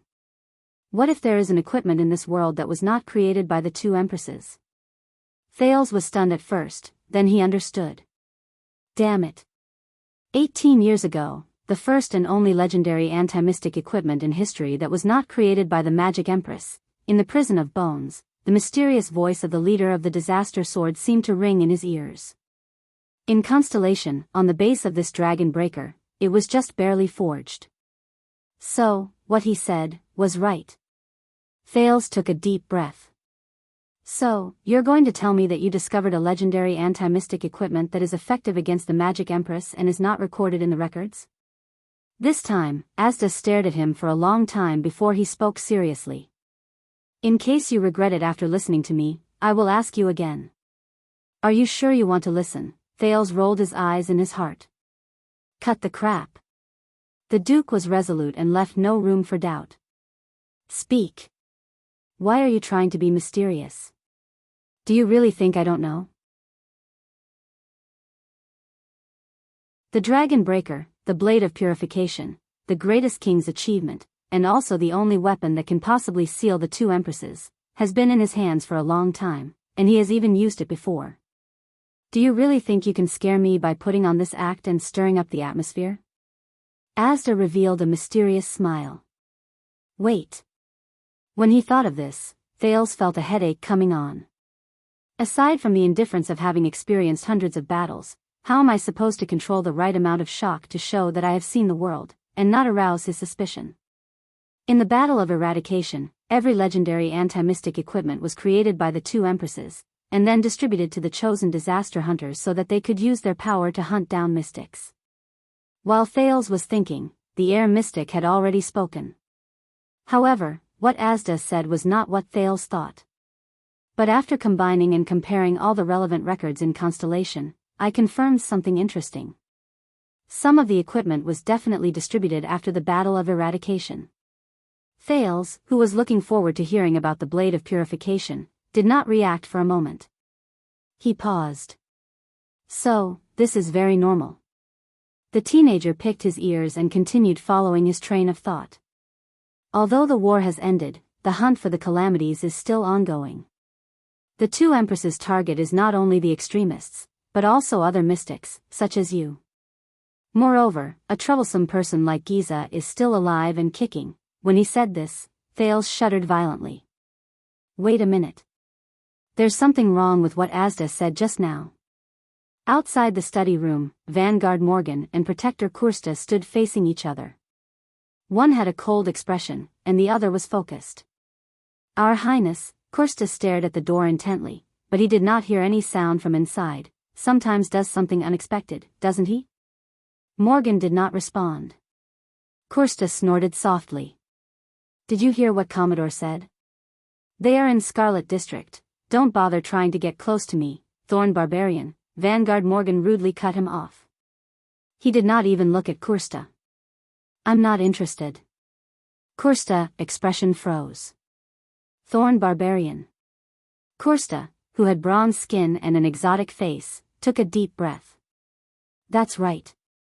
My father is indeed from Thornland, but he is also a noble of Alumbia Kingdom, and my maternal grandmother is an Orthodox Constellatiate. Who cares who made you a bastard? Protector Morgan, who kept strangers away, raised his voice and snorted disdainfully. Just guard your door, Thorn Barbarian. Thorn Barbarian, Kursta's breathing quickened and he clenched his fists. They said you are a veteran, Kursta's tone turned cold. But you were chased out by the army because you fled from battle? This sentence took effect. For the first time, Morgan moved his gaze to Kursta. But Kursta's tone became more mocking. That must be interesting, right? The Thorn Barbarian sneered. Didn't your commanding officer beat the sh*t out of you? The moment he finished speaking, Morgan's gaze changed. It was bone-chilling. The veteran's hand moved to his weapon. Remember, we are on duty. Kursta placed his hand on the hilt of the sword at his waist and said coldly, so don't get any stupid ideas. Unless, you want to be chased out by the guards outside the army? Morgan's hand stopped moving. His gaze was cold. Do you know why they chased me out? Kursta sneered disdainfully. Who cares? What are you doing? At that moment, the sudden appearance of the unfamiliar figure shocked Kursta and Morgan. Kursta instinctively drew his sword. Asterisk clang. Asterisk a sharp sound rang. Kursta withdrew his sword in time and stabbed it into the wall. It was only a foot away from the unfamiliar figure's neck. F asterisk CK. F asterisk CK F asterisk CK. Kursta cursed fiercely. He withdrew his sword while still in shock. I almost F asterisk king. Way, Master Vitano. Kursta and Morgan stared at the hunchbacked figure that appeared beside them. It was the watchman of Star Lake Fort. The old man, Vitano, was holding a lamp as he stood trembling in front of the door. When he remembered how polite Mallows was to the person before him, Kursta quickly sheathed his sword and changed his tone. You scared me. Hey, old man. Morgan was not as good-tempered. He glared at Vitano and sheathed the two short swords at his waist as well. What are you doing here? The shadow of the lamp swayed, and the figure trembled. Vitano slowly turned his head around and glanced at the two with his turbid eyes. Didn't you feel it? Well, you can talk. Kursta was stunned for a moment before he reacted. He cleared his throat. I'm sorry, feel what? A rat. Vitano stared at the door of the study room. The old man raised the lamp and said with certainty, in the castle. There's a rat. No matter how much they disliked each other, Kursta and Morgan still exchanged glances. Even though their communication was not very efficient. Yes, we know. Morgan sized up the old man and said coldly, an old rat. Kursta smiled. Of course, the only place without rats in this damn castle should be the Rapid Shadow Tower. It's the nest of wild cats. But Vitano shook his head. His gaze never left the door. No. It's a rat from outside. Vitano looked at the door and said slowly but firmly, I'm not going to give up. A very, very big rat. Very big. Kursta and Morgan exchanged glances again. The man of thorns narrowed his eyes, pointed at his head, and lowered his voice. Hey, isn't he a little? Morgan pursed his lips and did not reply. But in the next second, Vitano's body trembled and he stepped forward. Hey! Two arms firmly blocked his way, one on the left and the other on the right. They also blocked his way.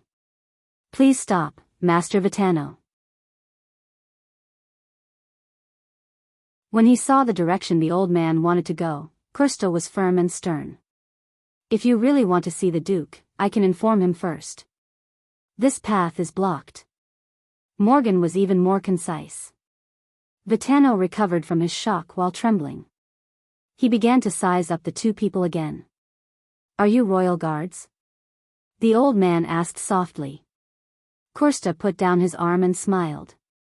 Yes, we are the royal family. In Star Lake Castle, you should jump, the old man said coldly. The words that came out of his mouth came out of nowhere. Kursta frowned. What?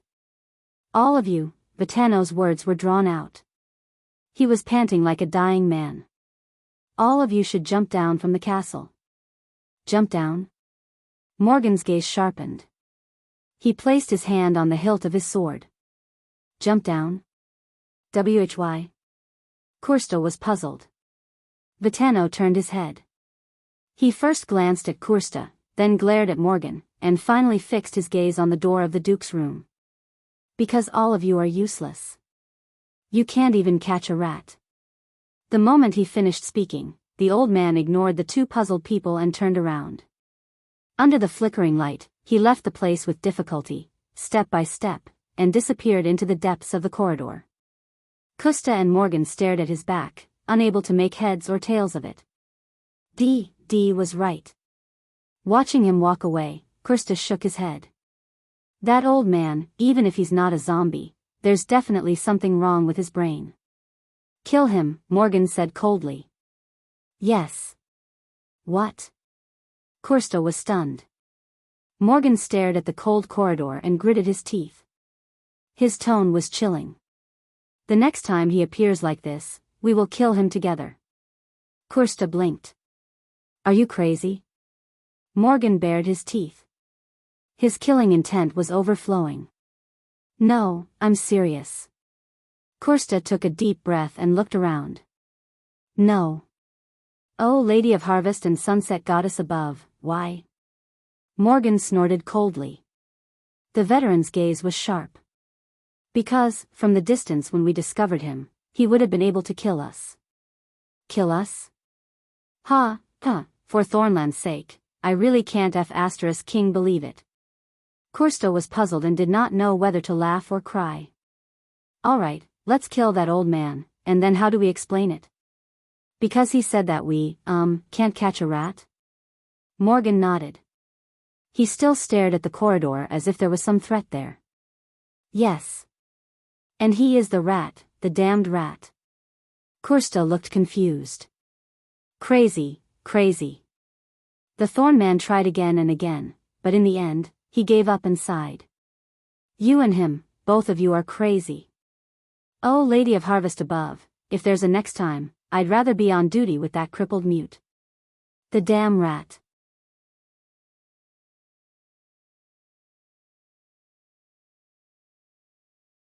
Chapter 640.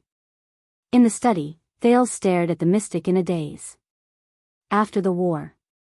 The youth subconsciously repeated the words. Asda looked back at him with the ghost of a smile, as if he had seen his prey. After the war. After the war? Thales widened his eyes. It was as if a cord had been unraveled in his brain. Mr. Sakern, when did the relationship between the two empresses break and become hostile to each other? The mystic remained calm and answered in a tone that was neither too light nor too heavy. You've already told me. The next moment, the blue light in Asda's eyes lit up again. After the war. After the war. Thales held his breath. That means, the teenager slowly sorted out his thoughts, and his expression became more and more shocked. The two magic empresses fell out after the war and went their separate ways. The reason why they hid behind the scenes. The reason why they sealed mystic energy. The reason why they were enemies. The reason why they had such a tacit understanding. Thales' breathing quickened when he understood the crux of the matter. No, it's not the blade of purification. What the air mystic discovered was not the result of his grandfather's greatest king, nor was it the so-called perfect anti-mystic equipment. Sauron and the Supreme Ring, Thales muttered. He was drenched in cold sweat without realizing it. Asda was puzzled. What? Thales snapped out of his daze and shook his head. It's not important. It's just a Northland folktale. But then he widened his eyes. But the important thing is, if this inference is correct, these 2 points of time coincide. This means that these legendary anti-mystic equipment were only distributed to the disaster hunters after the Battle of Eradication. These legendary anti-mystic equipment, Thales said in a daze. It's very likely that they were made after the relationship between the two empresses broke down and they went their separate ways. He looked at his guide in disbelief. Under Thales' incredulous expression, Asda smiled and nodded slowly. He continued the rest of the sentence. One of the empresses, without the other party or even behind the other party's back, made in secret and forged alone. The study became quiet. Only the candlelight chased away the darkness. Made in secret and forged alone. These words echoed in Thale's mind, causing him to be stunned on the spot. Because of this, the light in the mystic's eyes was faintly discernible. These armaments were forged in secret by only one party, and their secrets are not known by the other party. It is highly possible that they are strong enough to harm or even seal. The next moment, the blue light in Asda's eyes became extremely sharp. Another empress. When he heard this, Thales was completely stunned. He could only go back and forth, trying his best to digest this news. Forged by an empress in secret, it was a weapon forged solely by herself. Distributed to the disaster hunters after the war. Yet, he was able to seal another, and that means, wait a minute. Thales snapped out of his daze and quickly raised his hand to stop the man from continuing. The teenager summoned the sin of Hell's River and tried hard to regulate his breathing so that he could digest this shocking news. He tried not to think of the shocking significance behind it. I understand, Mr. Sakern.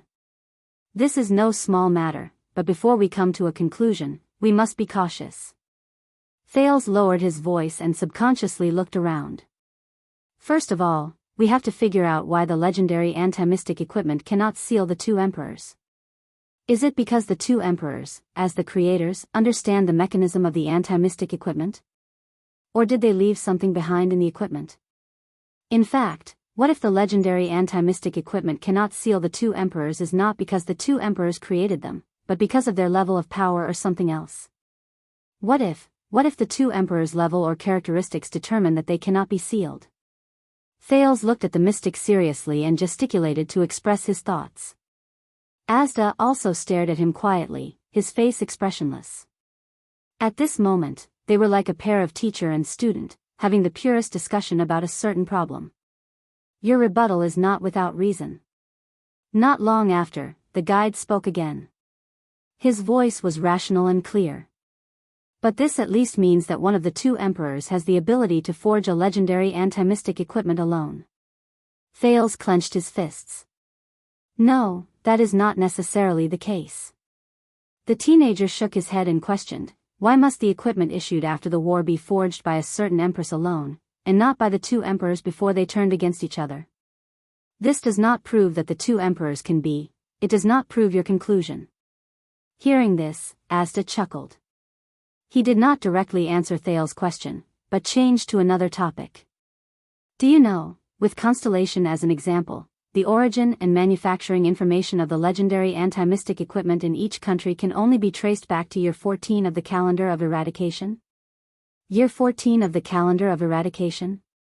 Thales narrowed his eyes. That is the 4th year after Constellation was founded, that is also the year when the World Cleansing Project began, the mystic said casually. The World Cleansing Project.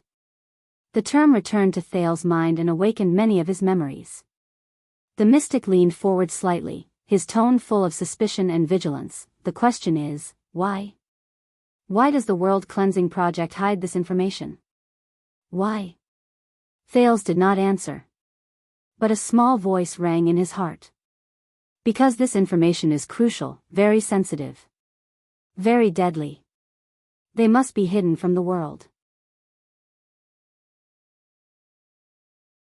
Thales took a deep breath, looked up and said, but this does not mean. Asda ignored his doubts and continued to speak. And why, Thales?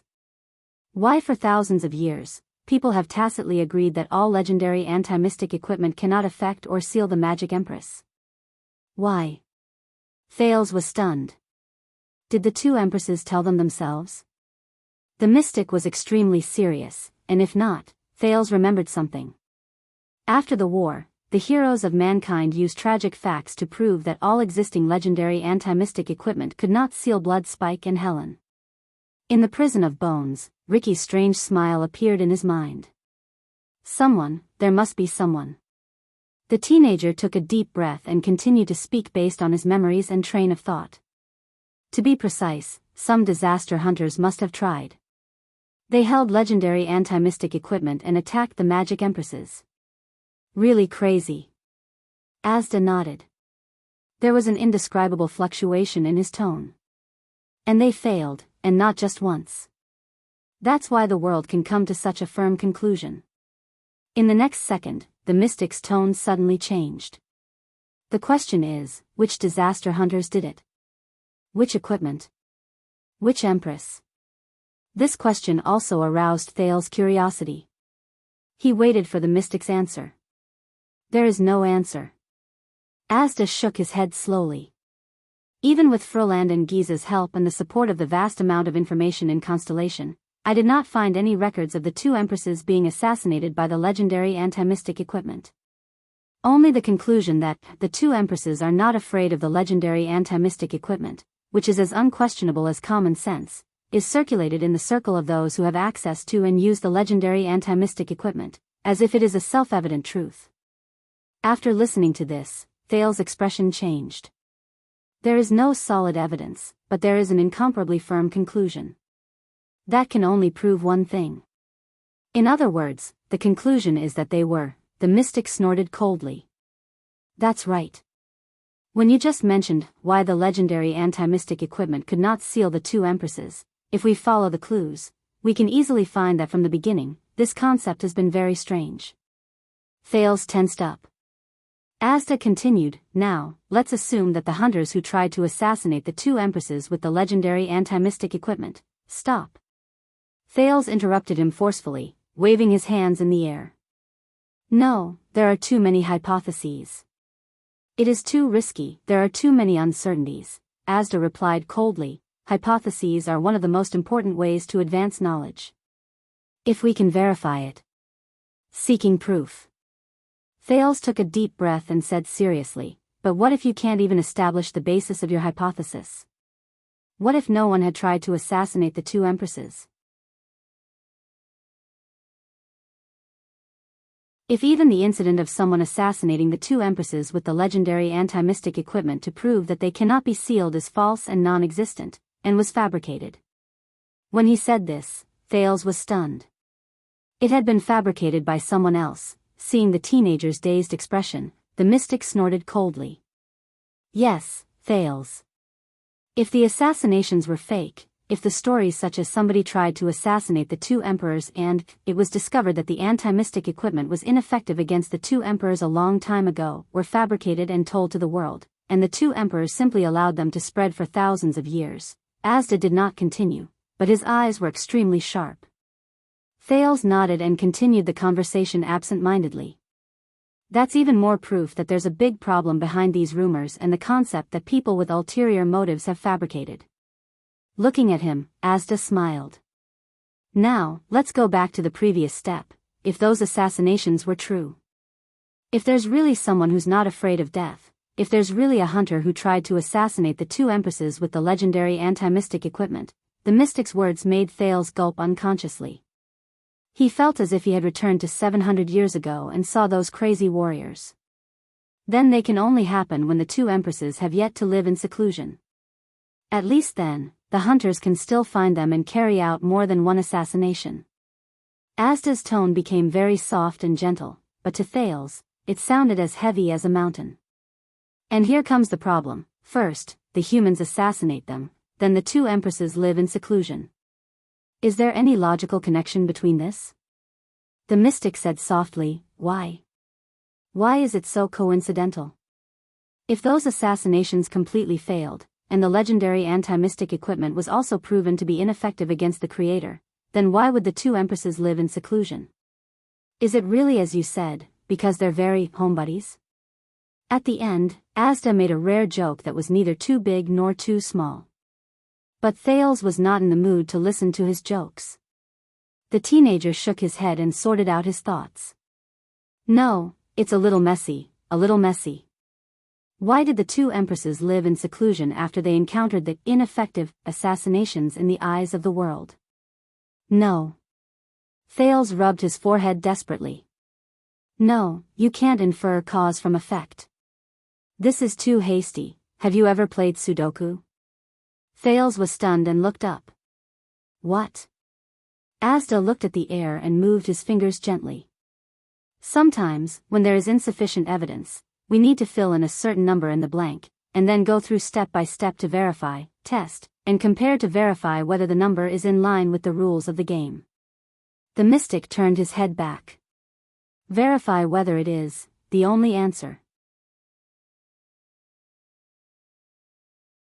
Now, break your preconceptions, let go of your shackles, and wander in your imagination, Thales.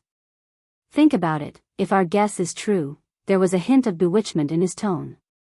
If the legendary anti-mystic equipment forged by an empress alone can really seal another empress, if after the war, they are strangely sent to the secular world and equipped to the calamity hunters in the mortal world, as he listened to the mystic, Thales' eyebrows furrowed. F***ck, alright, let's not talk about anything else first. Let's assume that this is true. Follow this logic and fill in the number, the teenager gulped. Alright, if this is the truth behind the assassination of the two empresses, then, Thales took a deep breath and forced himself to enter the mystic's line of thought. A long time ago, the magic empress was not assassinated by a crazy mortal. Instead, she was assassinated by another empress, her former collaborator, current competitor, and future nemesis, by the legendary anti-mystic equipment forged by the other party alone. Asda looked at him silently. The corners of his mouth curled up slightly, and the blue light in his eyes flowed at a constant speed. Who was it?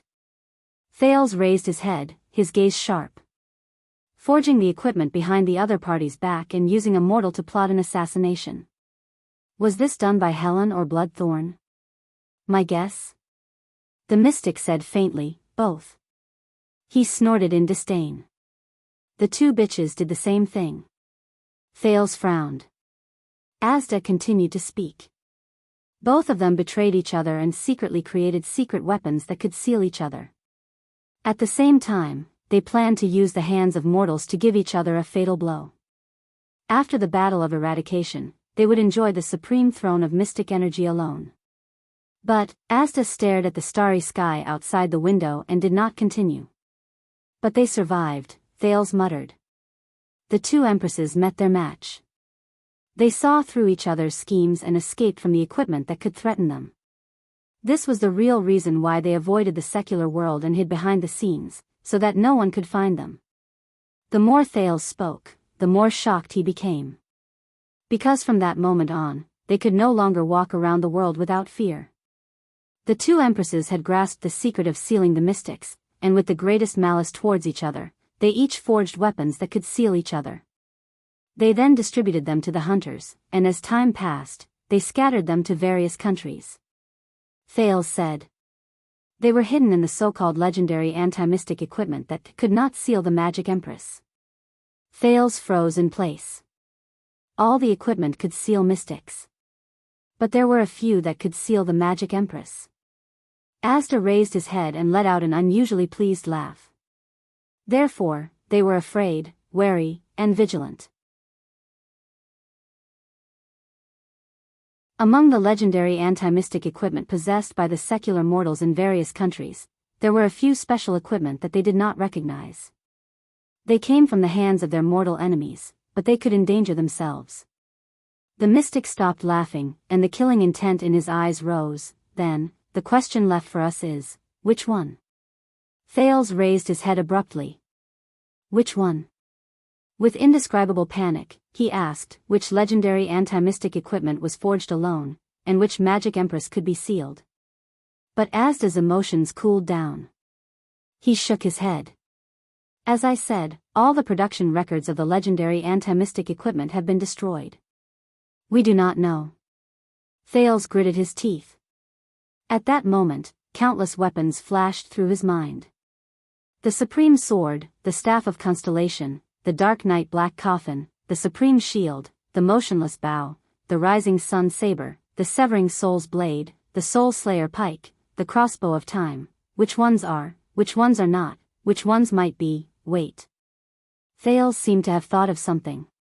He sighed, and there was disappointment on his face. We might not know, but the empresses might not. They know which equipment was made by themselves, and which was definitely not. Besides, it has been 700 years. If such equipment really existed, they would have found it a long time ago. It would have been completely sealed or even destroyed to eliminate the threat. But the mystic had a different opinion. They can't do it. Thales frowned. Why? Asda was calm and unruffled. He enjoyed the night view of Star Lake Castle. Firstly, to them, each other is the most terrifying enemy. If one of them wants to find a certain equipment that can restrain them, Thales understood and came to a realization. Then the other party will definitely do their best to protect or hide it. Asda nodded. Secondly, they are like us. Like us. Thales' thoughts turned. I understand now. The teenager clapped his hands and said in realization, if those special legendary anti-mystic equipment are really effective against them, then the two empresses will not be able to touch or even get close to them, just like how you can't get close to Eternal Star City and Renaissance Palace. So, if they want to deal with these equipment, they must rely on others, in the secular world, those who are not mystics, to do the work for them. The mystic nodded. So, they will never and cannot appear in front of the world. Asda's gaze focused. But they will use their unimaginable power behind the scenes, stretch out their tentacles and claws, and stir up the world. Stir up the world, in the secular world. Thales' thoughts became clearer.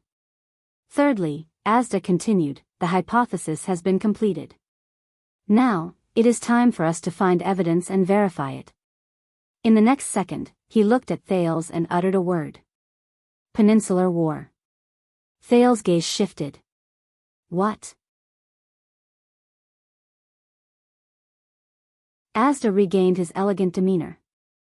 From the beginning of the 2nd century to the end of the 5th century in the calendar of eradication, the Eastern Peninsula and the Western Peninsula experienced 4 peninsular wars. But, why? Peninsular wars. Thales sank into deep thought.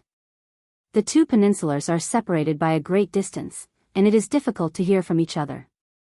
Aside from a few countries, the profits from the wars can only barely cover the cost of the expeditions. Then, why do the rulers and vassals of the various countries want to cross the ocean to start a war? Is it really for hegemony and benefits? Standpoint and politics? The mystic's change in tone made Thales nervous. Or is it because of some inconvenient, or even more terrifying existences who can't take action? Thales' gaze shifted. He remembered a memory.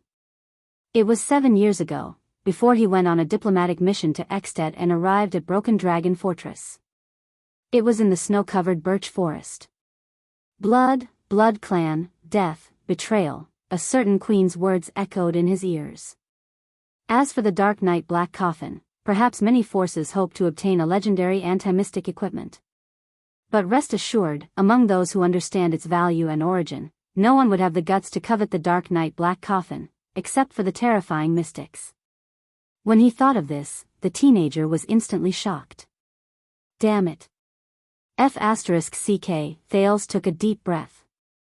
You let me calm down. This is too, Asda snorted coldly and did not speak again. Thales calmed down and shook his head. No, the evidence is still not enough. A hypothesis is still a hypothesis, but it is worth risking everything to verify it, the mystic said faintly. Even if there is only a 1 in 10,000 chance. Their gazes met in the candlelight. One of them was solemn, while the other was light and indifferent. At that moment, it was as if Thales was the patient and patient teacher, and Asda was a bold and rash student.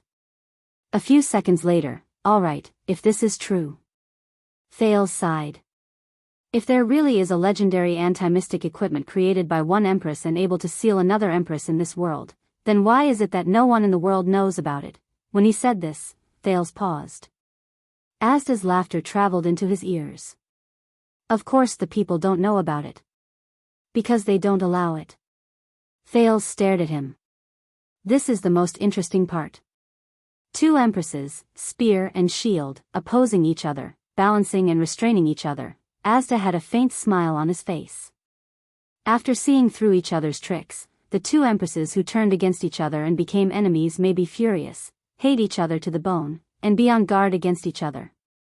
But for their own safety, the mystic's words were resolute, like the sharpest blade that cut through all flukes. They also had to maintain the most basic tacit understanding. They had to work together and completely suppress this secret. They had to seal it forever so that no one in the world, no mortals, especially mortals who understand the history of mystics and the hunters who control the legendary anti-mystic equipment, would know the most terrifying truth. Asda's tone became lighter and lighter, like a sharpened blade, becoming sharper and thinner. In other words, the secret weapon that sealed the two empresses has actually been in their hands since the Battle of Eradication. What people need to do is to know and believe, search and verify it. Then, they can break the unquestionable creed in their hearts.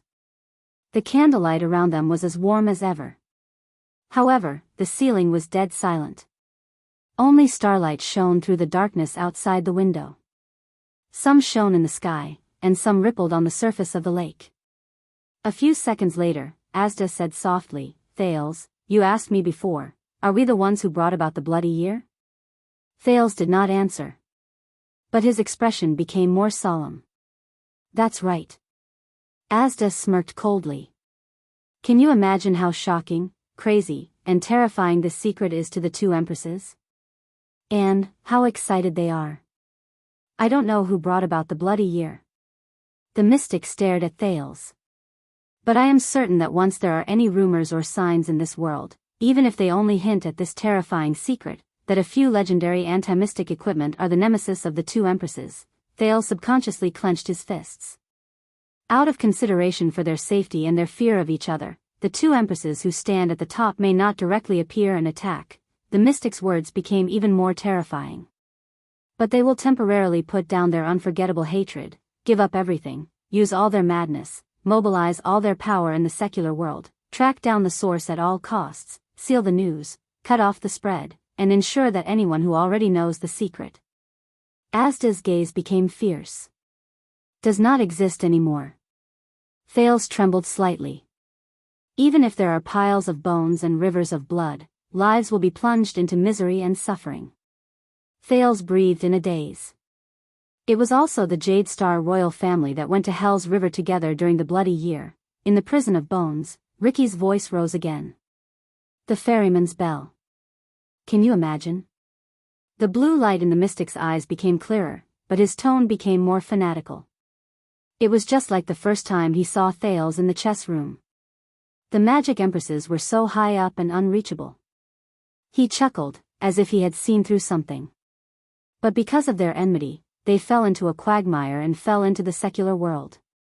Like us, they had to rely on children's games. We put up a fight on the streets, and they called for war in the mainland. Asda's tone turned cold, and he regained his composure. "There is no difference between the two." After listening to this, Thales sat on the desk in a daze. He was dazed. "Do you know, Asda Sakern," he said slowly, his voice was hoarse. It was as if he had just fought the most difficult battle. "You are AF** King Genius." The mystic looked at him. In the so-called alliance of the three disasters, when Giza and Furland were racking their brains to improve their strength or to seek external objects, but to no avail, Thales looked up and stared at him in disbelief. "But you found the possible weakness of the two empresses, or at least a suspicious point, by collecting information, sorting out intelligence, piecing together fragments, analyzing logic, restoring history, and looking for flaws." Asda was expressionless, but he nodded slightly. "We had a conversation about this. Magic is not just about suffocating, squeezing people into balls, or even throwing chairs at you. Collecting information, filtering intelligence, comparing authenticity, looking for key points, connecting nodes, and arriving at the final discovery." The air mystic stared at the old and dilapidated bookshelf on the other wall. His tone was mechanical, and his emotions were unclear. "This is also magic. We are all on the path to omniscience, identifying the direction to move forward." Both of them were silent for a while. "So, now that you know this, let's say it's a suspicious point," Thales said cautiously. "What are you going to do?" Asda shook his head. "Not me. But you. What should you do? Thales frowned. What? Asda turned around. At this moment, he was as sharp as a weapon. Welcome to the Anti-Emperor Club, Thales. The mystic said faintly, because from the moment you learned the secret, you officially became the mortal enemy of Blood Spike and Helen. Thales was shocked. Because of it, the legendary two empresses of magic will not let you go. There is no possibility of a buffer or reconciliation. Asda narrowed his eyes. Think about the bloody year, child. They will fight with you, until one of them dies. Thales paused for a few seconds before he realized what he meant. F***ck, the teenager muttered. As I said, the burden of the truth and the secret. Asda looked at him expressionlessly and spoke in the most beautiful and pleasant voice in the world. It is very heavy. That's right, it's the new year. End of this chapter.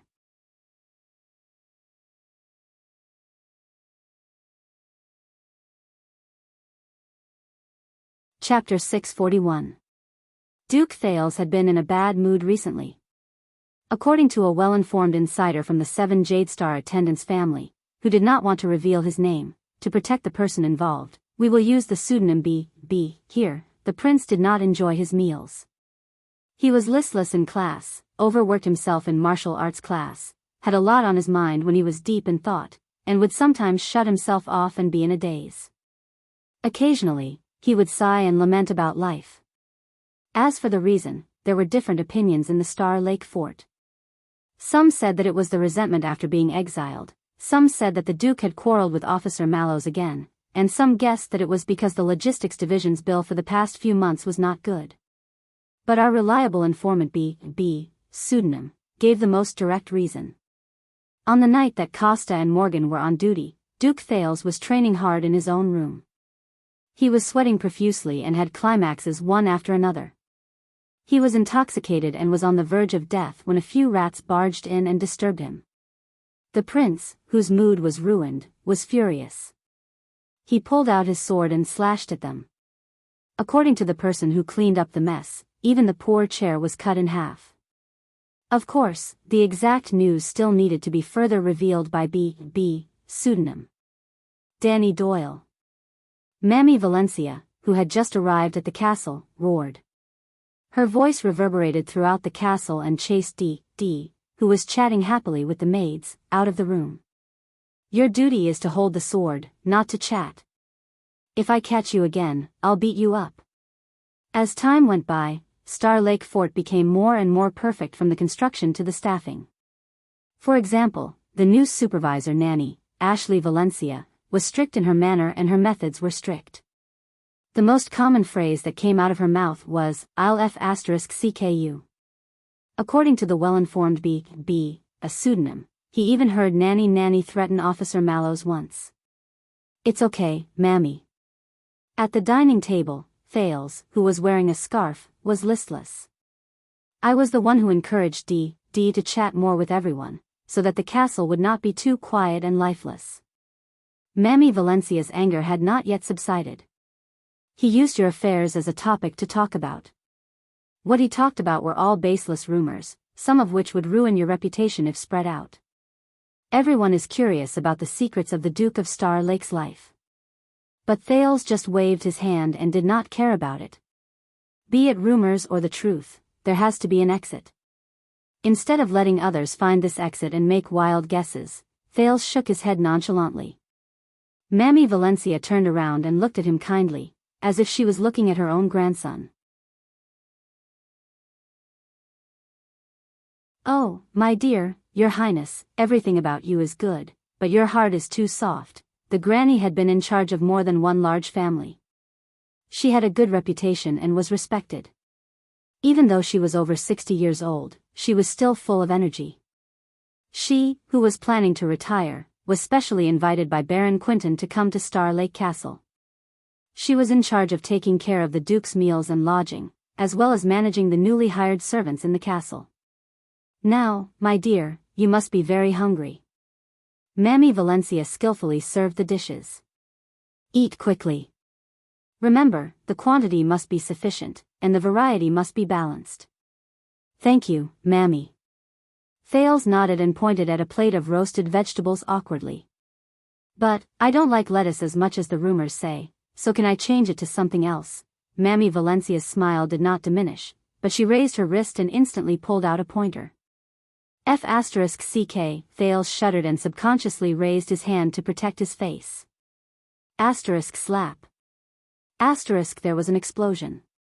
In the next second, a certain black cat that had climbed in through the window and was sneaking its head towards the Duke's dining table jumped pathetically, dodging the Mammy's pointer in the nick of time. Meow, the black cat jumped off the dining table and leaped to the corner. It glared at the Mammy angrily with its fur puffed up.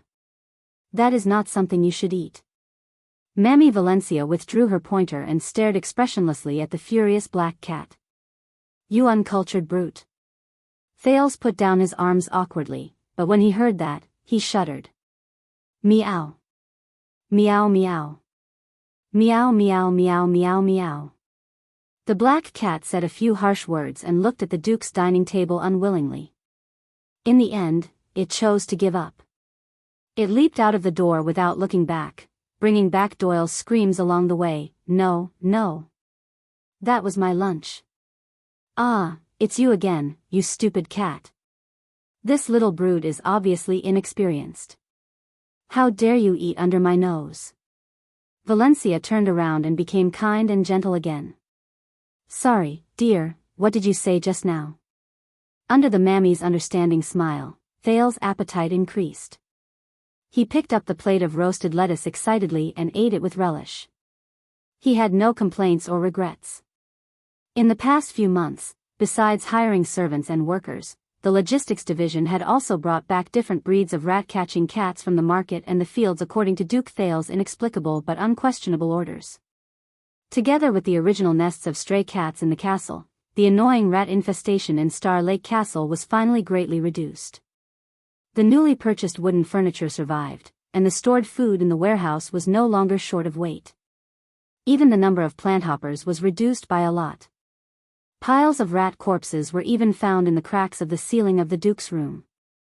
The effect was unbelievably good. However, the increase in the number of cats brought new troubles. Firstly, the tapestries and cloth furniture started to suffer. Secondly, the environment full of cat fur made Lord Mallows sneeze continuously for a week. The servants had to increase the frequency of cleaning. Thirdly, at night, there would be cat meowing outside and outside the castle, disturbing people's sleep.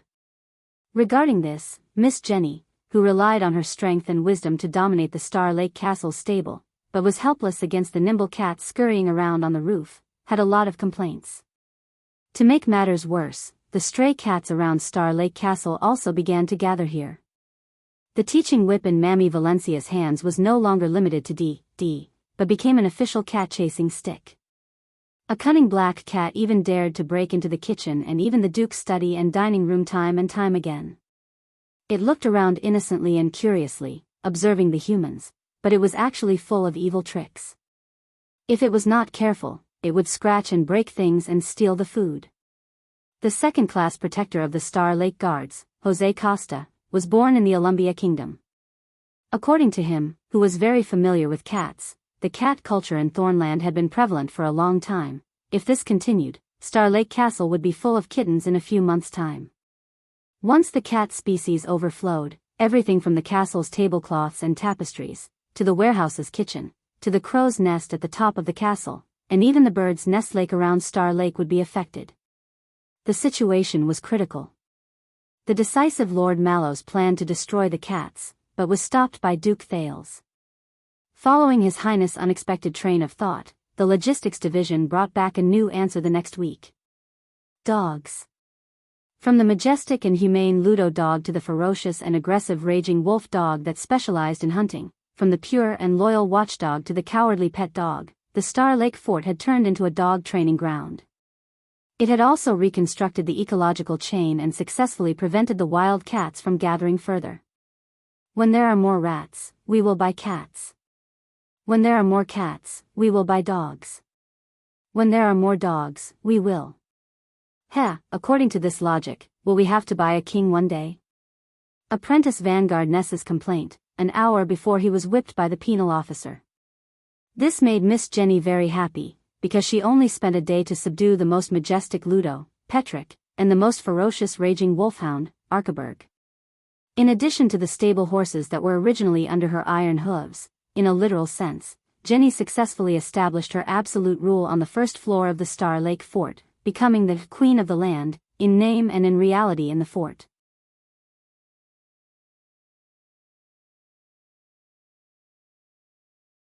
In addition, there were also the Wildcat Empire, that coveted the Duke's dining table every day, the Flying Bird Alliance, that occupied the tree trunks and messenger crows, and the Evil Rat Swarm, that was heavily injured and was forced to retreat to the wild and underground. The four major clans in Star Lake Fort were in a standoff with each other. They were second only to the glorious and great Duke Thales and the strict and solemn Valencia Nanny. Their leaders were known as the Four Dark Kings of Star Lake Fort. Even though other than the Queen of the Land, Jenny, the other three kings of the other clans had yet to be confirmed, but this bloody and cruel story of the struggle for hegemony in Star Lake Fort was enough to prove how boring it was for D to make them up and give them nicknames one by one. Fortunately, just as Duke Thales, who was badly battered by dog urine and dog feces, was preparing to let the logistics division go to the market and the village to restock, adjust the ecological environment, and maintain the castle's tidiness, Captain Mallows and Mammy Valencia decisively intervened and stripped the Duke of his leadership over the castle's governance, only retaining his formal right to make suggestions. So, with the concerted efforts of the Duke of Star Lake Castle and his loyal subordinates, the gloomy and dilapidated castle, which had been in disrepair for a long time, welcomed new life. The castle gate was repaired, the sentry posts were readied, the doorways, moats, stairs, and outer walls were cleaned and renovated, provided that the back was ignored. The courtyard and garden were free of weeds and dust, and the stable and racecourse were especially clean and beautiful. Miss Jenny's peddling supervisor contributed a lot to this. At first glance, it looked grand and majestic. In the castle, more and more halls, rooms, corridors, warehouses, and cellars were cleaned up. Thales finally recognized the 5 ways to get from the main hall to the Wolf's Tower, including the hidden, aerial walk, that was discovered by the black cat that came to steal food from time to time. As long as you are not afraid of falling from the outer walls and becoming a meat patty, Mallow's kind reminder, the kitchen, washroom, and sewer were also unobstructed again. D was very proud of this. And when His Highness the Duke came back from Eternal Star City one time and got off the carriage with his hands covering his butt with an unpleasant expression, even the weeds and rocks by the lake outside the castle were cleaned up and replaced with fine sand and soft soil. A clear, stable, and solid road was combed out, so that the people who went to and from Eternal Star City and Star Lake Castle would no longer have to suffer the pain of bumps and unspeakable pain. Under Duke Thales' name, the nearby fields and fiefs were also gradually straightened out their subordinate relationships, thanks to teacher Julio's great help.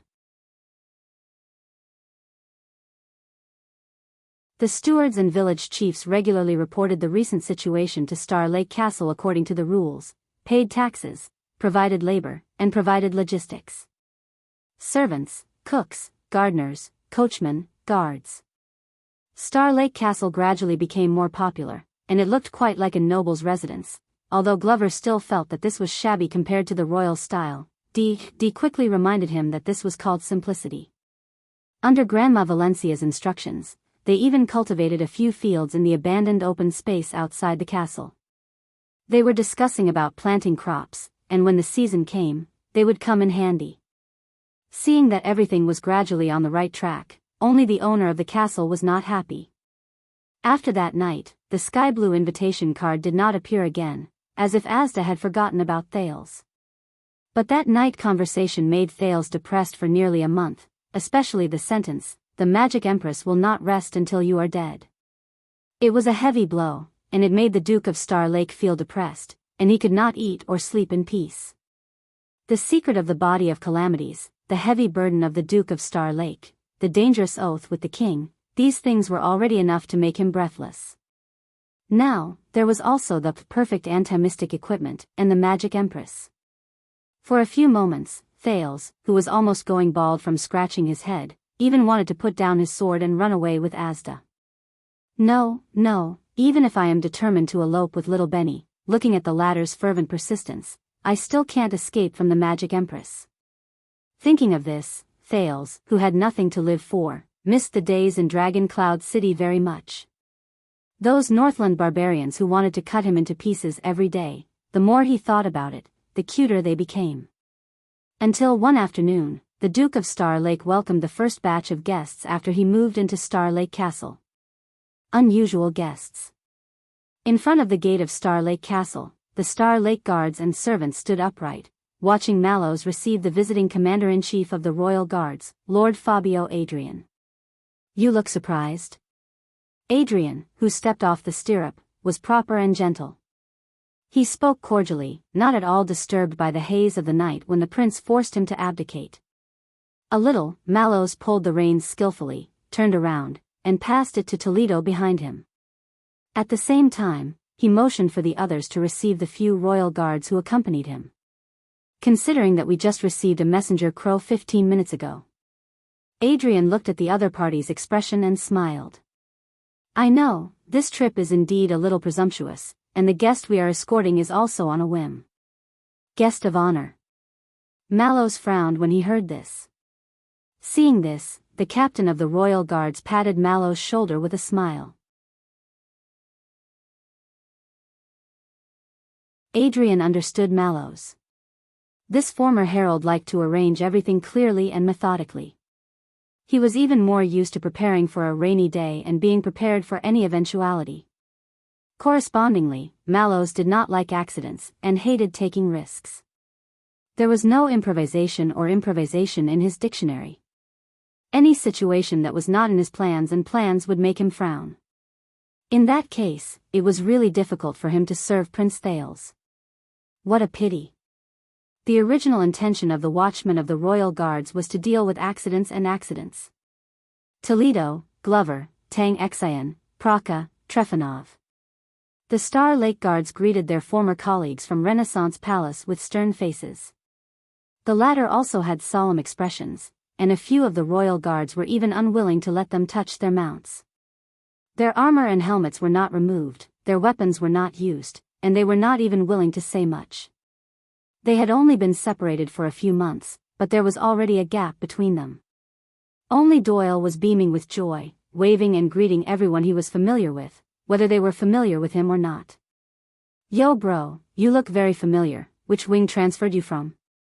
Wow, you are so strong, and your helmet is so cool. We are all the Emperor's Praetorian guards, don't be so cold. Many people did not know whether to answer or not, and it was extremely awkward. Captain Adrian saw all this, but he did not bat an eyelid. He just walked forward with Mallows and sized up the brand new Star Lake Fort. I can see that you have run this place well, I haven't seen Star Lake Fort like this for many years, swoosh. Meow. Before he finished speaking, a yellow-spotted cat chased after a messenger crow, and both of them flew past in front of them, kicking up dust that landed on Adrian's boots. The captain could not help but choke on his words. Mallows' expression was also a little unpleasant. In that case, ow. Chasing after the cat and bird, a small puppy clumsily pounced over, tripping over itself once, and staggered as it chased after the cat and bird. So, enthusiastic. Captain Adrian finally found an adjective with great difficulty, and he coughed softly. That's right, there are more small animals. More small animals. Mallows looked at the chaotic scene in the distance, and thought of a certain duke's genius idea of using a cat to control a mouse, and using a dog to control a cat. He could not help but rub his slightly itchy nose, and calmly replied, Please excuse me. Star Lake Fort has been empty for many years, so it's full of wild interest. So, are you implying that Renaissance Palace and the Royal Guards did not give you enough financial support? I did not say that. Do you usually speak to Duke Thales in this manner as well? I dare not. Mallows did not look ashamed at all. The setting sun is my witness, I have always been courteous and respectful to Prince Thales. Before Adrian could reply, the Duke of Star Lake himself had already arrived, accompanied by his attendant. How can I have the honor of being honored by the guardian of Renaissance Palace? Thales was full of smiles. Adrian bowed and was about to reply when Thales cheerfully interrupted him. So, Lord Adrian, my old man finally could not hold back and sent you to get rid of me to prevent future trouble? When he said this, everyone looked at him sideways, and Wuxia, who was behind him, turned pale with fright. Adrian's expression stiffened a little, and he looked at Mallows. The watchman politely returned him a smile. Sorry, the Duke has been suffering from constipation recently, and he's not in a good mood. What? This time, it was Thales' turn to frown. You know about this too. Don't tell me that you always stand guard outside the toilet, move based on the smell, and observe feces? That's not necessary. Mallows was unmoved. You only need to count the amount of clean silk you use every time you go to the toilet. It's obvious that you go a lot and stay in the toilet for a long time, but you use very little. I don't want to guess that you don't like cleanliness, so there's only one answer. Thales froze. All right, I did shut myself in the toilet and think for a long time over the past few days. But, he glared at Mallows. Constipation? Really? Captain Adrian narrowed his eyes and cast Mallows a gaze that could only be understood by the tacit understanding between them. Respectful? Mallows returned him an indifferent gaze. Absolutely. I'm a prince, don't I even have the privacy to poop? Thales was indignant. But before the autumn harvest, you can't even afford to hire an extra laundry maid. Mallows was merciless and delivered a fatal blow. The prince felt short of breath and had nothing to say. Adrian thought about it. All right, they are indeed expressing their dissatisfaction with Renaissance Palace's financial support. Just as Thales was racking his brains to think of words to reply to Mallows, Captain Adrian coughed. Anyway, Your Highness, I am indeed here with a mission, the captain said with a smile. But it's not what you think. You're old, ahem. His Majesty ordered me to escort the kingdom's meritorious hero back to his hometown to rest. Meritorious hero? Thales narrowed his eyes. Nowadays, there are still people who can become, but before he could finish speaking, a unique voice came from behind him. Wow, you've grown up, child. Thales was shocked when he heard that. As the voice faded away, another group of people followed behind the royal guards and stepped into the castle's gate. They stood tall, had awe-inspiring auras, and moved swiftly. It was obvious that they were soldiers. Thales' gaze was fixed on the leader. A guest in casual clothes stepped down from the stirrups and walked out of the group with a laugh. He walked towards Thales. You look like an adult now. Behind the prince, Wuxia was pleasantly surprised. Ralph could only impatiently remind him to maintain his composure. Thales controlled his breathing and smiled as he stared at his old acquaintance whom he had not seen for many years. The guest was not tall, but her posture was confident and at ease. She calmly walked past the Star Lake guards and royal guards and arrived in front of Thales. You look like an adult. In fact, you are the 21st person to say this about me, but I am still very happy. Thank you for acknowledging me. A few seconds later, the Duke of Star Lake took a step forward. Although it was not polite, he sincerely bowed to the guest in front of him, the woman who stood out among the men. It has been a long time since we last met. I missed you. Welcome to my castle, honorable lady. Sonia Cecere. Sonia, Doyle, who was in the queue, was shocked when he heard this. He whispered, What? So, that's the fortress. Glover, who was beside him, bumped into him. Shut up. But even the zombie himself stared at the woman. While the people of Star Lake Fort were shocked, the veteran Jenned walked over from behind.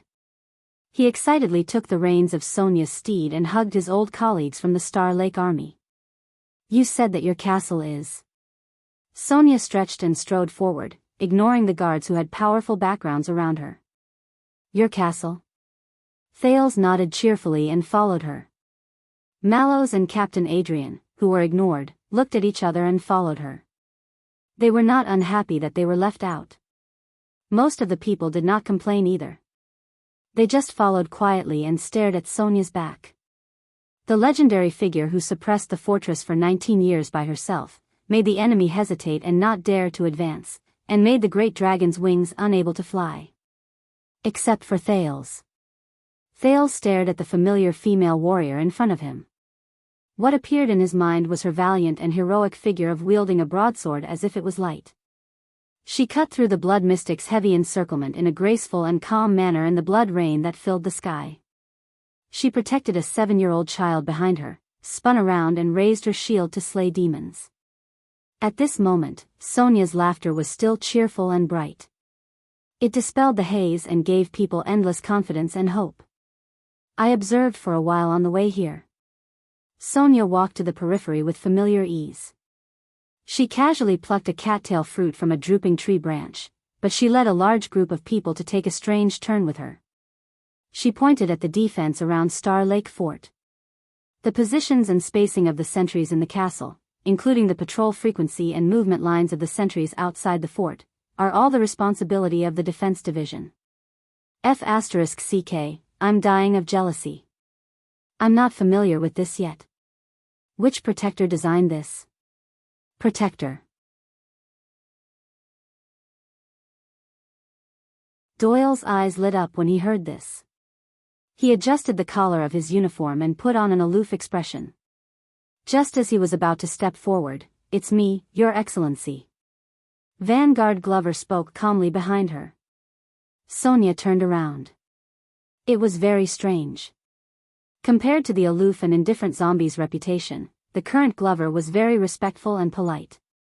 It could even be said that he was overly polite. Thanks to the trust and request of a fellow member of the Defense Division, I took charge of the preparation work for the defense of the castle. A fellow member of the Defense Division, everyone's gazes turned in unison and stared at the protector with the highest rank.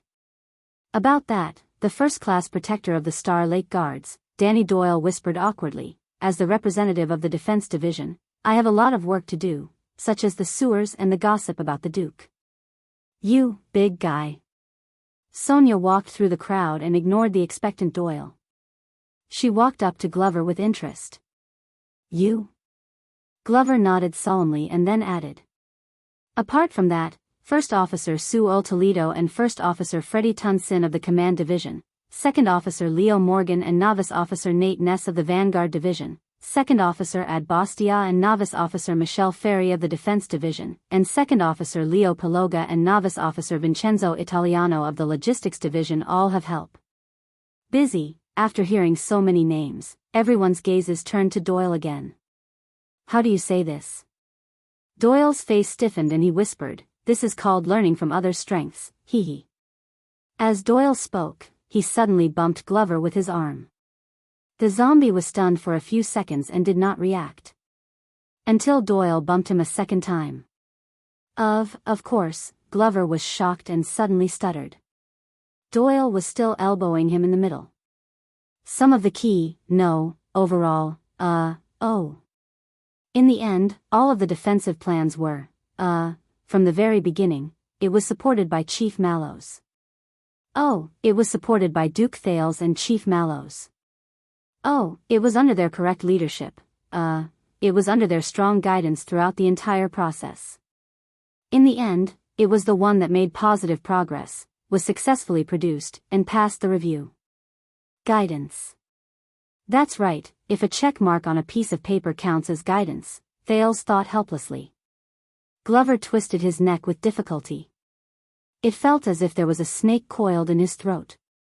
We did not disgrace our mission and gained a lot." Doyle bumped him again. Glover's face was full of grief and indignation, but he still added the last sentence reluctantly, "And await your review and correction, Your Excellency, the Fortress Flower." Everyone looked at Glover helplessly. In the end, they all turned their disdainful gazes to Doyle. "What's wrong?" Doyle looked innocent, as if he had been wrongly accused of murder. "I swear on my father's property that he is telling the truth." Sonia snorted and spat out the core of the fruit. She pointed in two directions casually. There, on the platform between the two walls of the curtain wall, why didn't you arrange for manpower? Where? Thales looked up in confusion. He walked around blindly in the direction where Sonia was pointing, only to see a pile of stones. Yes, his castle. Because it is meaningless, Glover said in a low voice. Glover replied in a deep voice. His tone returned to normal, focused and serious. Their positions are not good, and they are not high enough. They will only become targets for longbows. The defensive structures are not enough to be effective shooting points. If you want to increase your field of vision, a taller tower will be enough to cover it. Ha! Sonia plucked another fruit, took a bite, and threw it away in disdain. If we don't set up defenses, what if the enemy's siege towers use it as a springboard to attack the outer city during wartime? Glover had a well-thought-out plan, so he did not panic. That's even better. That place will become our trap to lure the enemy. We will mobilize the enemy to gather there and reduce the pressure on the other walls. I have also made arrangements on higher ground. The enemy who rushes up the curtain wall will be considered to have entered our pocket, and we will kill them to the greatest extent possible. Adrian and Mallows nodded at his words. So that's how it is. That makes sense. Thales nodded in agreement as well.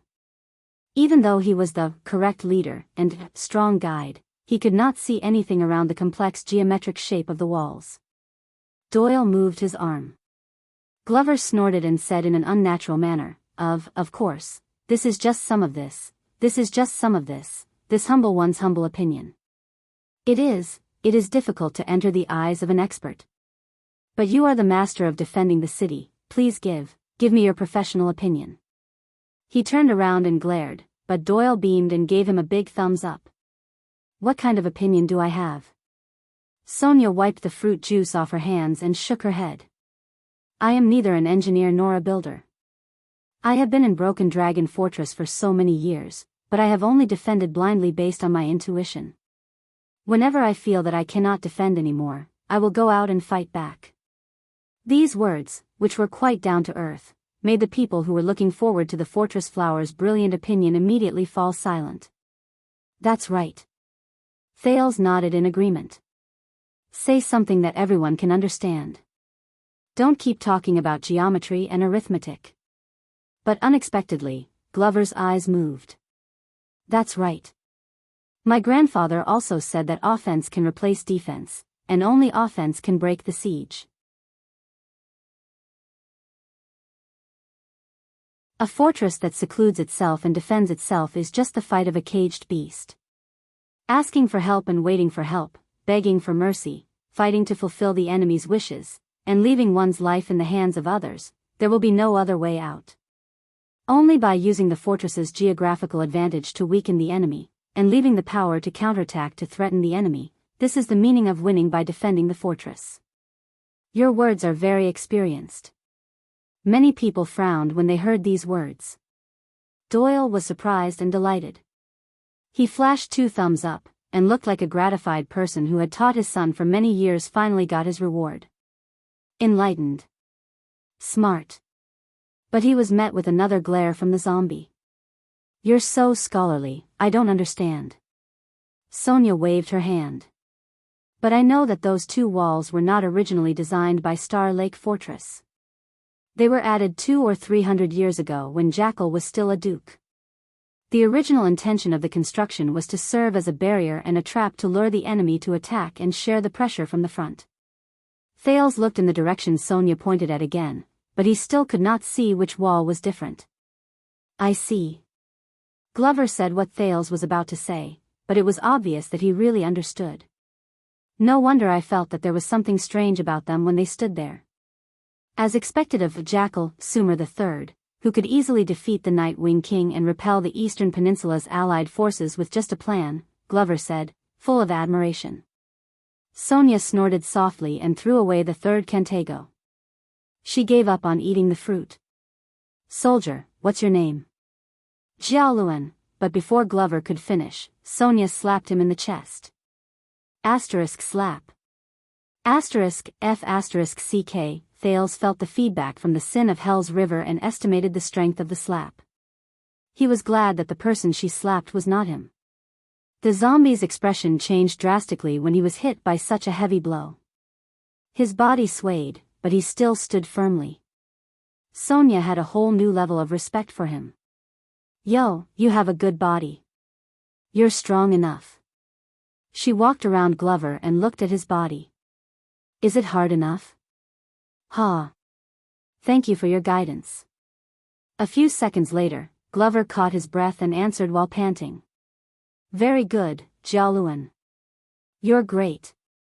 Sonia raised her eyebrows and put on a meaningful smile. Come to my room tonight. Let's, have a private chat. When she said this, the entire Star Lake Fortress fell silent. Glover nodded at first, but then his face turned pale with fright. What? What? Doyle widened his eyes and looked at Glover, then at the fortress flower. No way. Sonia looked at the reactions around her and understood something. She quickly waved her hand in the direction of the curtain wall. Don't worry, I won't make things difficult for you. But in the next moment, the fortress flower grabbed Glover's collar and pulled him until he bent over pathetically so that he was parallel to Sonia. Sonia blinked and bit her lip. Her smile became even more perverted.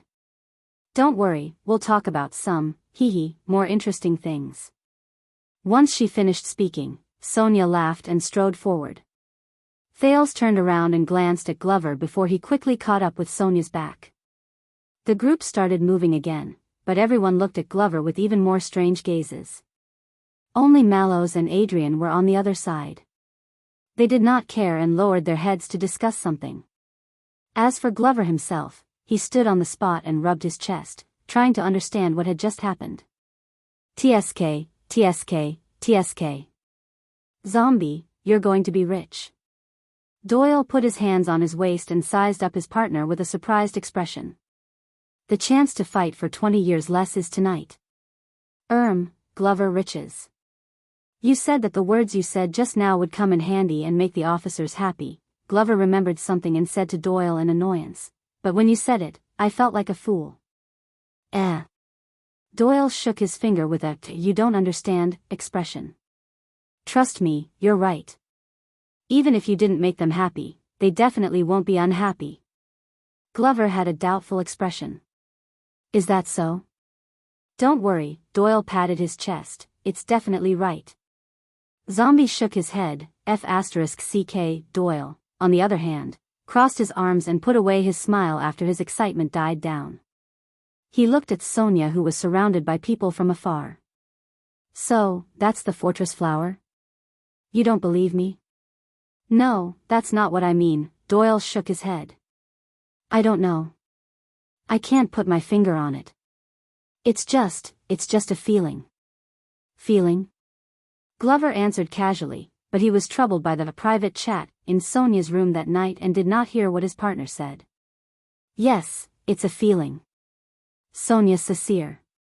She's not tall and her voice isn't loud, but when she stands there. Doyle seemed to be deep in thought. I can't seem to see anyone else. Including Mallows, Captain Adrian, and even His Highness. Glover did not understand this sentence either. He only spat and lamented his bad luck today. Are you going to spend the night here, sir? On the other side, Mallows and Adrian walked forward slowly and spoke softly. We? No, the royal guards are only escorting Lady Cecile back to her hometown to show His Majesty's favor and trust. Lord Adrian looked at the few royal guards who came with him. They were taking care of the horses. Since we have completed our mission, we will immediately return to the capital city and report to His Majesty. That's good. Mallows did not say anything. But Adrian pondered for a while. By the way, your subordinates, they seem to have distanced themselves from Renaissance Palace? Mallows' eyes flashed. Obviously.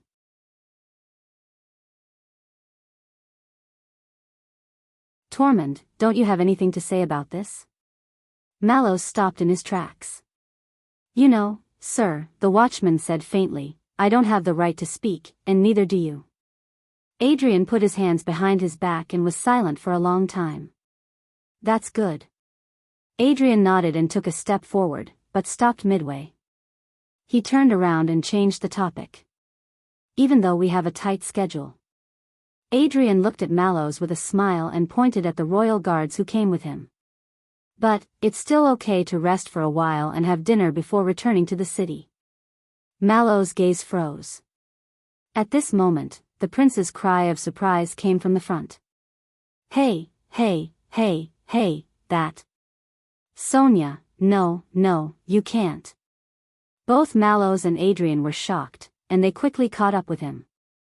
Everyone, calm down. Sonia? Sir?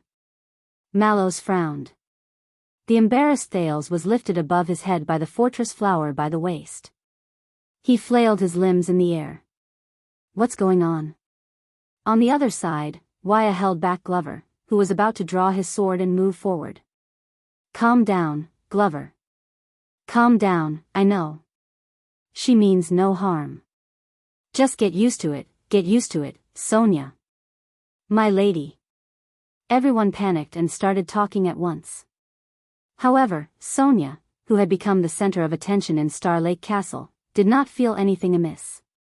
She even lifted Thales and spun in circles happily.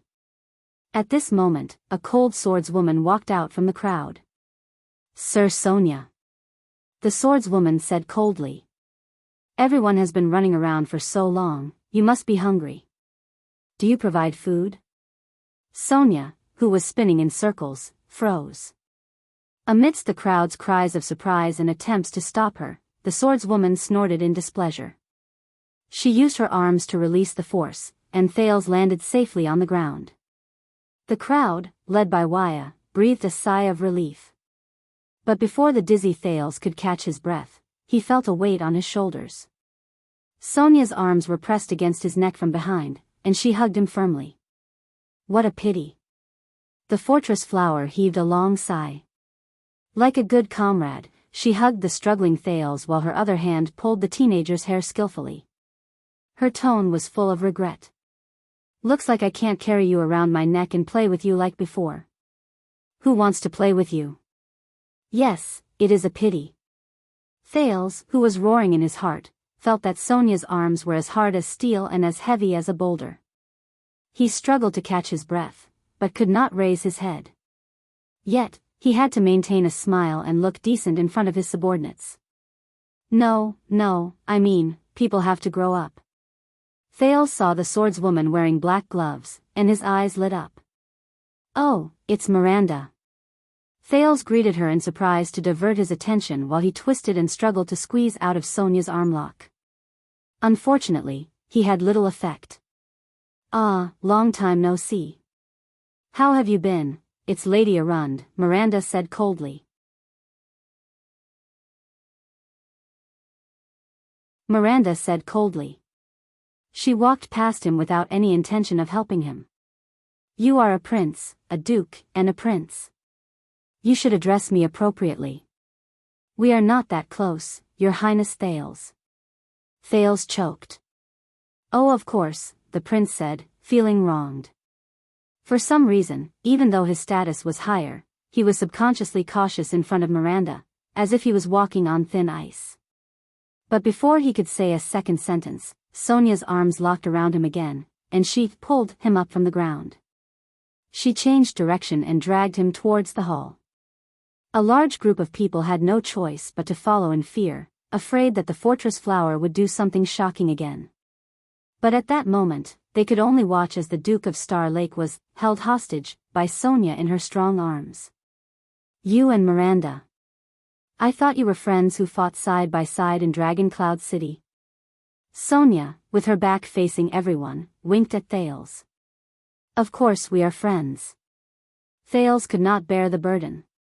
He was in anguish. Sometimes. Sonia hummed in acknowledgement. That's good. The fortress flower suddenly became serious. Listen to me, child. Miranda is not suitable. Oh. Thales nodded in pain. Then, he was stunned. What? Sonia sighed and patted his shoulder. Wait until you are a little older and have more hair, then you can think about those stupid things. Huh? Thales was shocked. What stupid things? That, no, not, but you need to train more, child. You are still skinny. Sonia finally retracted her arms, freeing Thales. It's obvious that you are not beaten enough. In the next second, she laughed out loud and slapped Thales back with her palm. You are not good at giving birth. Thales' body swayed. He did not manage to stop himself. His eyes rolled back as he fell forward, welcoming the sturdy and reliable ground of Star Lake Fortress, as well as the cries of Wuxia and the others. In the main castle, Thales lay on his stomach in the Duke's lounge, barely breathing. He tried his best to recover his vitality. Oh my God, come, get me some meat, some wine, a gong, and a drum. Sonia's unrestrained laughter came from the banquet hall. It penetrated the walls, lingered around the stone pillars, and echoed throughout the main castle. Thales covered his ears in pain. Why is she so energetic? When he thought about how the Duke of Star Lake was only temporarily absent, and that he would have to go back later to be ravaged, Thales was disheartened. The black cat that often visited the Duke's dining table ran from the direction of the dining hall. It screamed and jumped out of the window. It looked like it could not bear it either. You. Get worked up. Get hard. Burn. Get the banquet going for me. Sonia's voice came again, louder than before. Another wave of voices came. This time, it was her subordinates, the soldiers of the Starlight Guards, responding happily.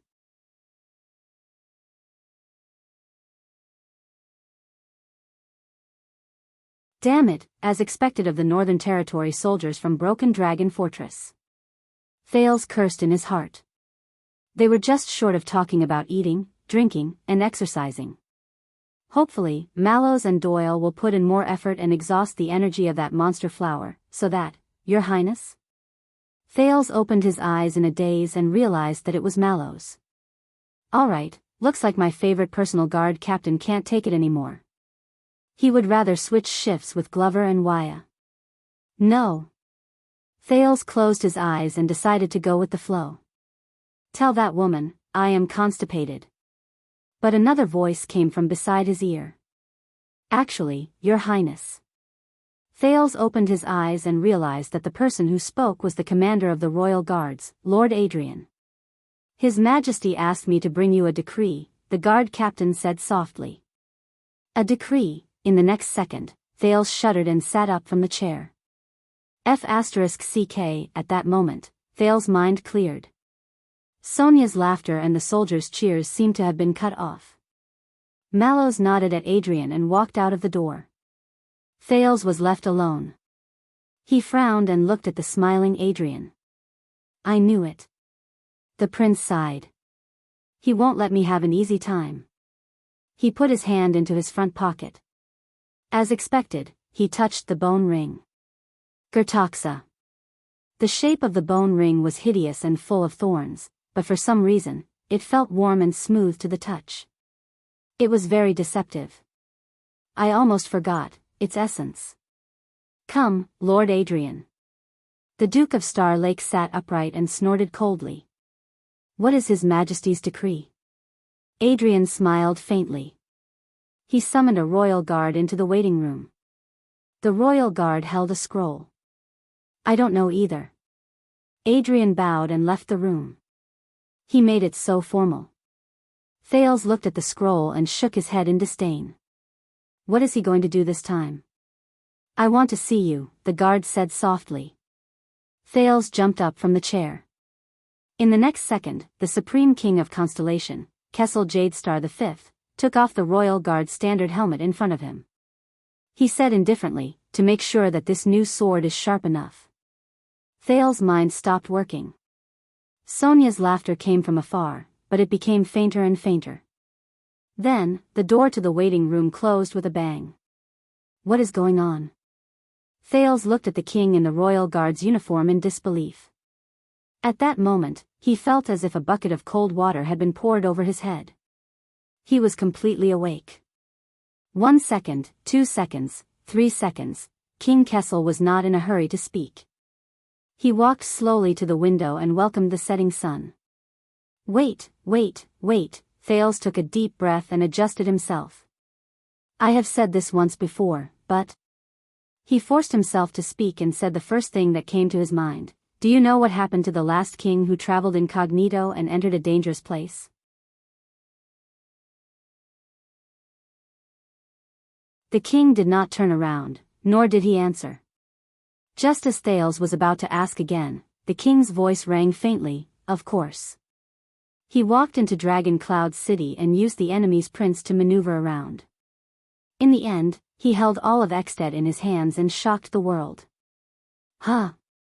Thales was stunned. Held all of Ekstedt in his hands. No, not Chapman Lampard, not him, I mean the other one. Thales snapped out of his daze and shook his head vigorously. The other king, the one before him, do you remember him? Little hint, his name starts with N. We used to go hunting in Hunting Forest, the king interrupted him. His words were normal, but his tone was unquestionable. If it was too late, we would not return to the city. We would come straight to Star Lake Fort and spend the night with Uncle John. King Kessel still had his back to him as he stared at Star Lake outside the window. But at that time, I never realized that the sunset over Star Lake was so enchanting. The setting sun shone on the lake, creating countless golden ripples that shone brightly. And John was always kind, warm, generous, and hospitable. He often talked with us at the dining table, until he was drunk and unconscious. John. Thales remembered the former master of Star Lake Fort and nodded. He sounds like a wonderful person. The king snorted softly and did not distinguish between praise and criticism. He could always make people forget the bloody cruelty of hunting or other things. As they spoke, Sonia's singing when she was drunk could be faintly heard outside the door. But the strange thing was that the song was sad, the tune was gloomy, and the tune was long. In contrast to the Fortress Flowers performance today. Thales was silent. Burial song. The king listened for a while and suddenly said, "This is the Starlight Brigade's version." During those years, John and the others were not strong enough. When they fought against the rebel army, they needed to move quickly and could not stay in one place for too long. Hence, many of the soldiers' bodies could not be placed in coffins. When they mourned for their comrades, John had to change the words coffin and tombstone in the burial song to prevent the soldiers from feeling sad. The setting sun gradually dimmed, and the colors in the waiting room slowly turned cold. Thales took a deep breath and finally could not help but speak. "What exactly are you, Jade City?" Without waiting for him to finish speaking, King Kessel spat out this word. Thales frowned. "Jade City. You mean Jade City, the capital of South Coast Hill, Crystal Drop City, the capital of wealth, the land of dreams, and the one with the reputation of Constellation's queen of cities?" The king stared at the dark Star Lake. "That is your next destination." Thales was silent for a while. "For what?" "Destruction. Destruction." Thales looked up.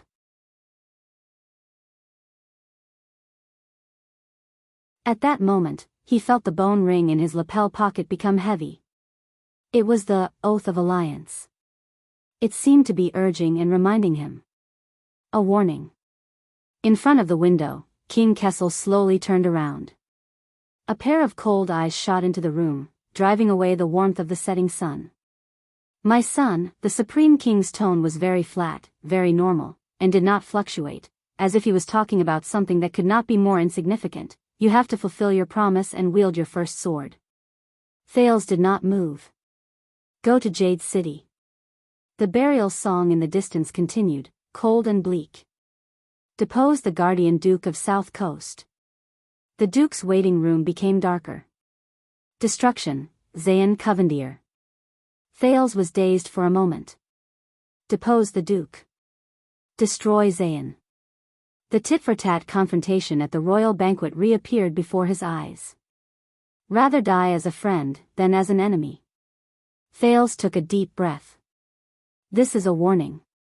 I want you to know, Thales, I want you to know, this is my response to you offending me, rejecting me, and even threatening me 6 years later. If you choose war, Thales, if you are determined to be my enemy, then this move is just the beginning. Thales pressed on the table, his shoulders trembling. When it is time to shed all pretense of cordiality, even if I have to sacrifice everything, I can and will make you pay the heaviest price. In the next second, the Duke of Star Lake could no longer hold it in. He laughed out loud without restraint. Ha ha ha ha ha, Thales laughed very hard and loudly. But the only thing missing was laughter. The king glanced at him. What? Zayn. Covendier. Iris flowers, Duke? Depose. Destruction? Thales stopped laughing. He took a deep breath and went to the window. Nothing, I just remembered a saying. Oh, a Northlander saying. He passed by the king. The Iron Hand King looked at the darkness in the room, and he felt the bleakness outside the window. King Kessel did not comment. He just looked at him faintly. Every dog has his day. Thales stopped smiling. He was expressionless. Karma is a bitch. At some point in time, the sun had already set. He did not see the wonders of the sunset Star Lake. Instead, he saw countless stars reflected in the Star Lake. Every star exuded a soul-stirring cold light.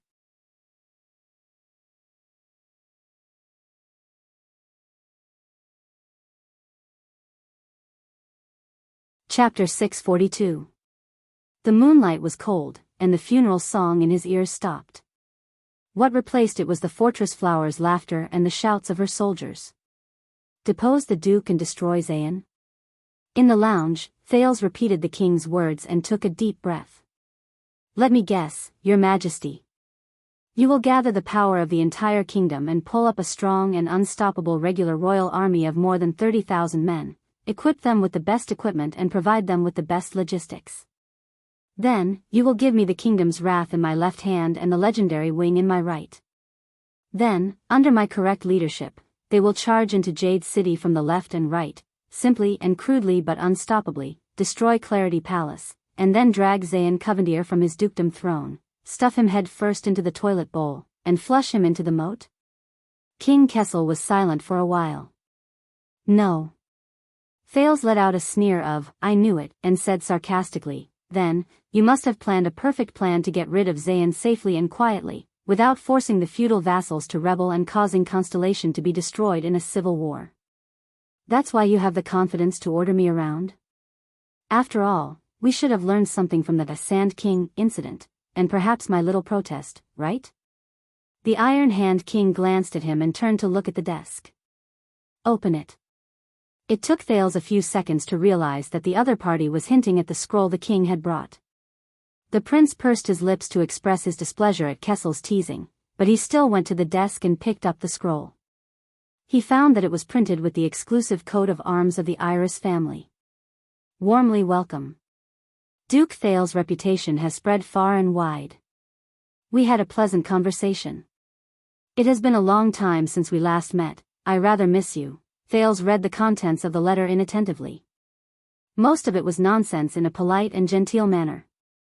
Jade City may be small, Clarity Palace may be crude.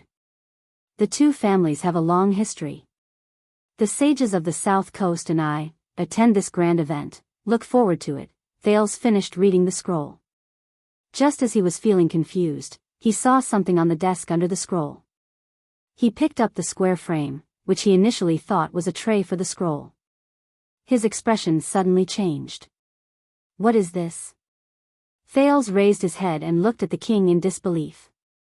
As you can see, this is Duke Covendier's reply. Kessel V was still staring at the sparkling Star Lake. He welcomes his close friend, the Duke of Star Lake, to Jade City to stay at Clarity Palace and participate in the Jade celebration. He wishes to rejoice with the subjects and people of South Coast Hill, and to honor the deep friendship between Nine-Pointed Star and Iris Flowers, as well as the loyal bond between Renaissance Palace and Clarity Palace.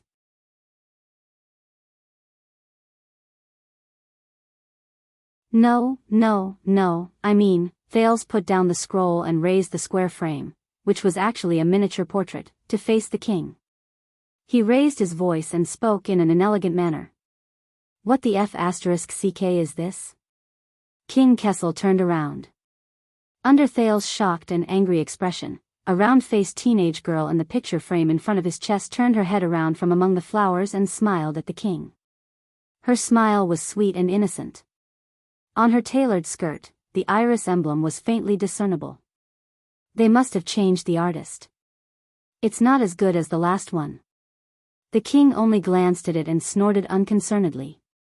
Don't worry. As usual, your portrait was also sent over. It's very fair. Fair, Thales only felt that his forehead was full of blood and was about to burst from his blood vessels. He took a deep breath and used all his strength to ensure that his volume would not break the window. I repeat for the last time, what the F***ck, this F***ck, is, F***ck, what? Every time the prince cursed, the picture frame shook along with his fingers. The room was quiet for a few seconds.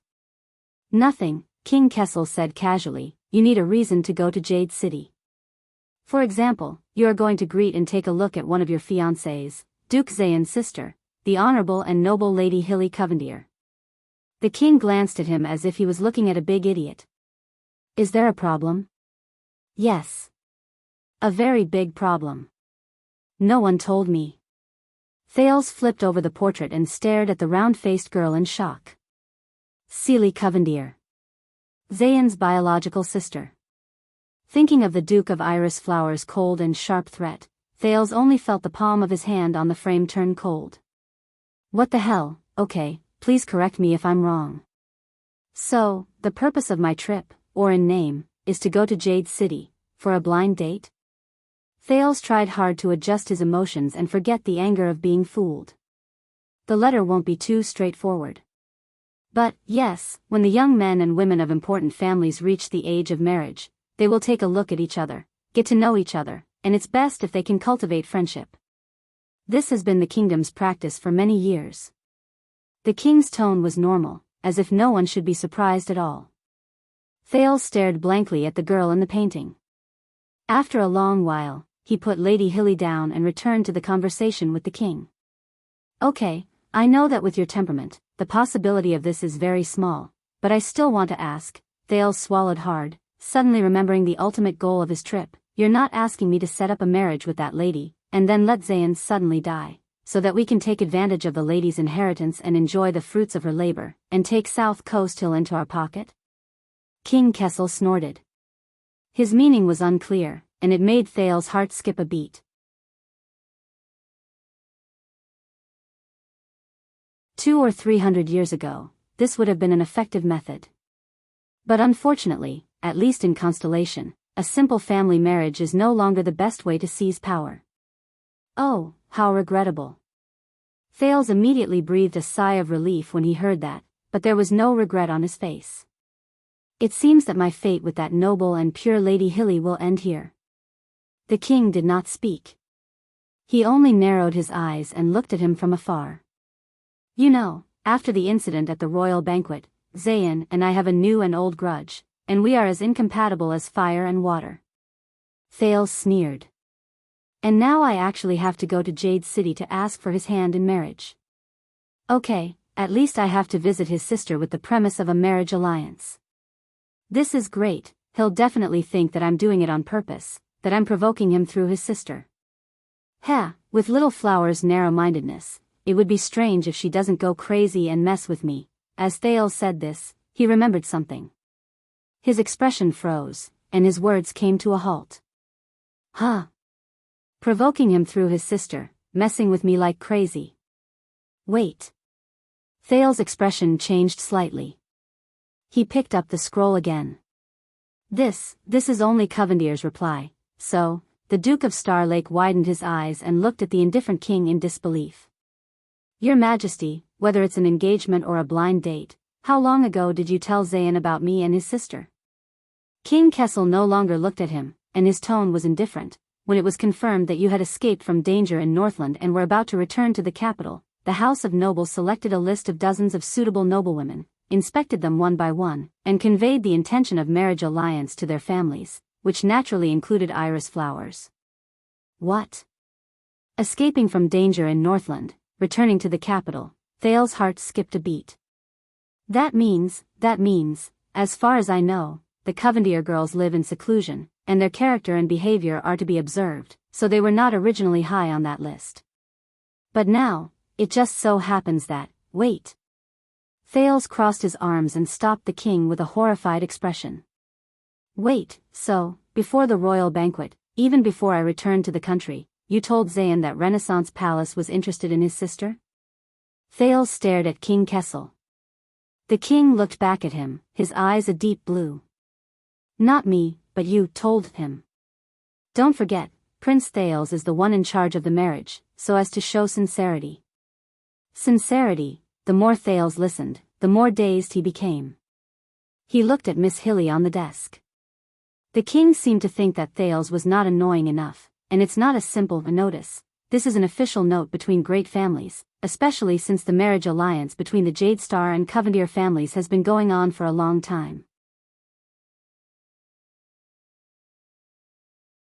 This is a very serious and sacred matter, and there is no room for ridicule or disrespect.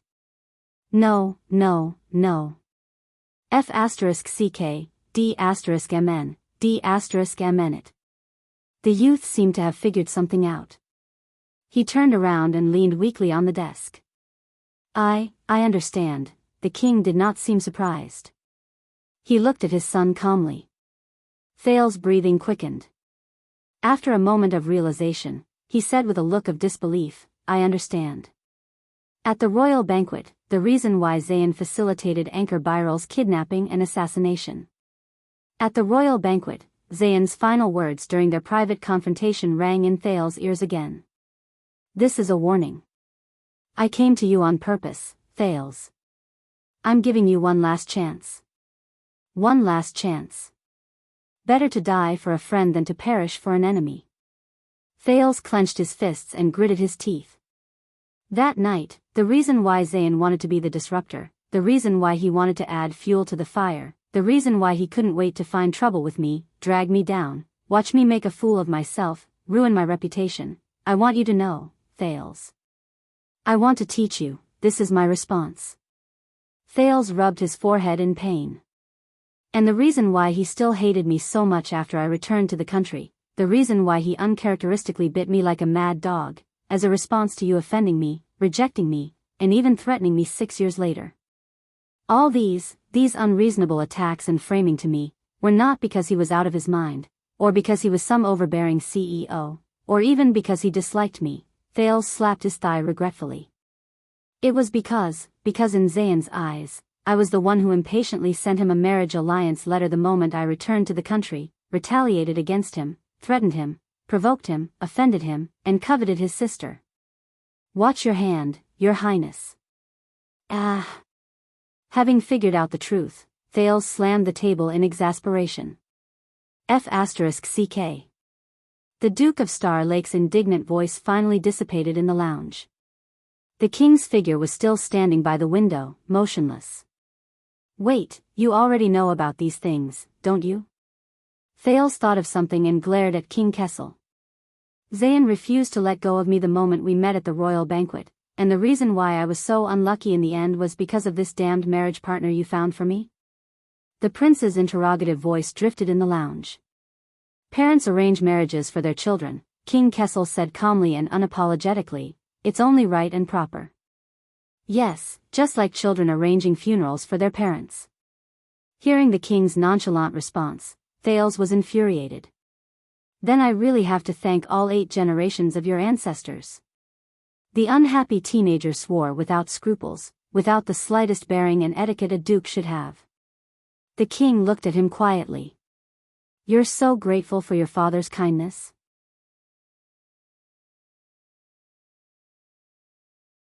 Thales spent a few seconds trying his best to expel the indignant anger from his chest. He forced a smile. Of course not, I was too agitated.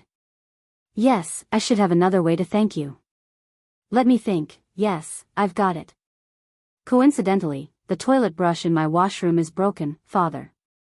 The teenager's smile became more and more exaggerated and dazzling. You are so considerate and have such a hard skull. Are you interested in taking over its work? It's very simple, you just need to get into the toilet head first, and then turn it up, down, left and right.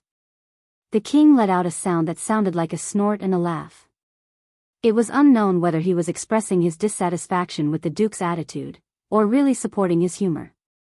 After figuring out the cause and effect, the furious Thales sighed and waved his hands. But why didn't anyone tell me about such a big thing like marriage? Gilbert should have informed you on the first day you returned and handed you the final shortlist, the king said calmly. Didn't he? Thales sneered and waved his hand without thinking. Nonsense, if he had told me, would I still be 14 years old? According to the standards of the empire, you are already a real adult, able to fight with a sword, marry a wife and have children, Gilbert. Regarding this, as times change and society progresses, I believe we can discuss it. Thales remembered something, and his words came to a halt. So, Your Highness, you have reached the age this year. You must know that you have the duty to continue the bloodline of the great kingdom. Cough. Cough, cough, cough. Damn it, I remember now. He wanted to say it. Thales said in a daze. From the first day until the day of the banquet, he said it at least 3 times, but every time he said it, I interrupted him, rejected him, and changed the topic. The king said nothing. Even on the day I turned against you, the reason he used to ease his anger was marriage. Thales tugged at his hair in agony. Damn it, I should have thought of it earlier. That's what he wanted to tell me. Gilbert, why are you so respectful and polite? Why do you give up every time I cough? Why can't you be a little more annoying and nag a little, or at least finish nagging me? The king snorted softly, and his tone was thought-provoking. Then, I guess you have nothing to complain about and can only take up the vacancy of the toilet brush yourself? Thales let go of his hair and glared at him fiercely. Then, he indignantly thought of another person. Damn it, Zayn Covendier. What warning, what response, all beating around the bush. He's a duke after all, why can't he be more straightforward? Thales gritted his teeth. Heh, Thales, why did you write to marry my sister? Was it a threat? No, Zayn, I didn't, I'm not, you're spouting nonsense. Oh, then it's fine. You go ahead and eat, I'll go get rid of that brother who barged into the banquet with a sword.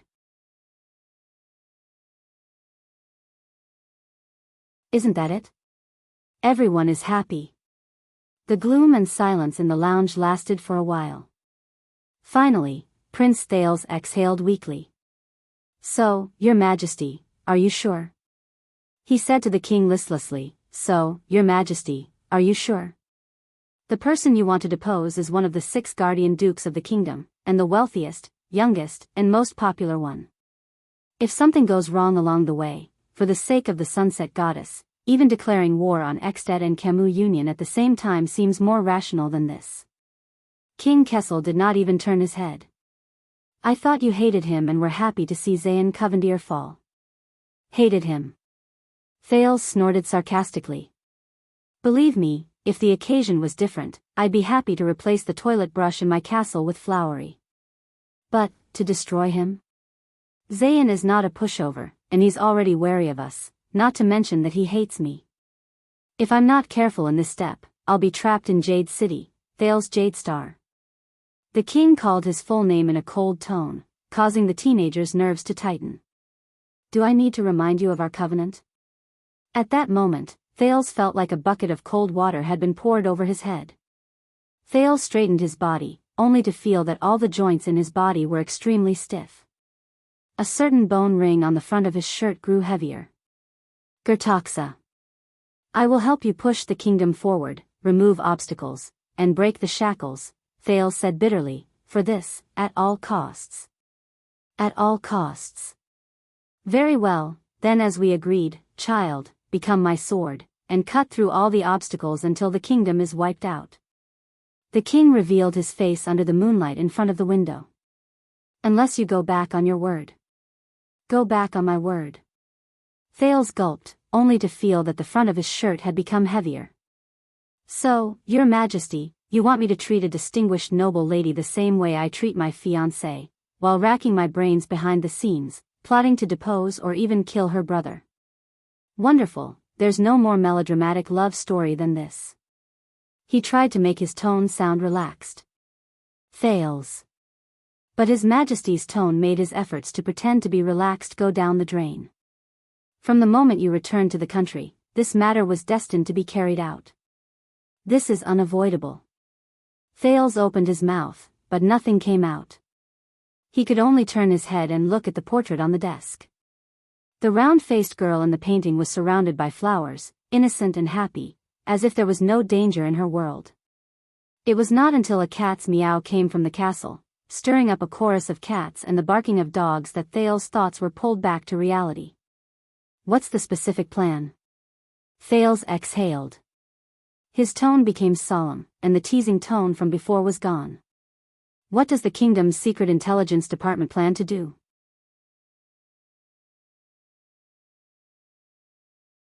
Coercion, enticement, assassination, poisoning, or directly swinging an axe when we meet? Who should I work with, and how should I do it? Let me make it clear, even if it's an act, I will never kiss Zayan's butt. But the king just looked at him quietly. You'll see when you get there. The Iron Hand King's answer made Thales frown. This answer won't work. Our covenant states that you will respect my wishes, listen to my advice, and treat me with sincerity, without reservation, without deceit. The teenager repeated. Anything. The king was silent for a few seconds, then sneered. Child, why do you think I put on the uniform of the royal guards and came to see you in private? Because the helmet looks better? King Kessel ignored Thales' sarcasm. He came in front of Thales and stared into the teenager's eyes. Our covenant is destined to be a top secret that cannot be revealed to outsiders, even to the kingdom's secret intelligence department. Even to the kingdom's secret intelligence department. Thales' eyes moved.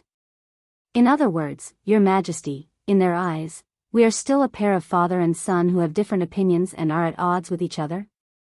But this is not a reason for you to hide the plan from me and keep your mouth shut. But the king shook his head. The plan of our oath is to gradually turn against each other and use this to win.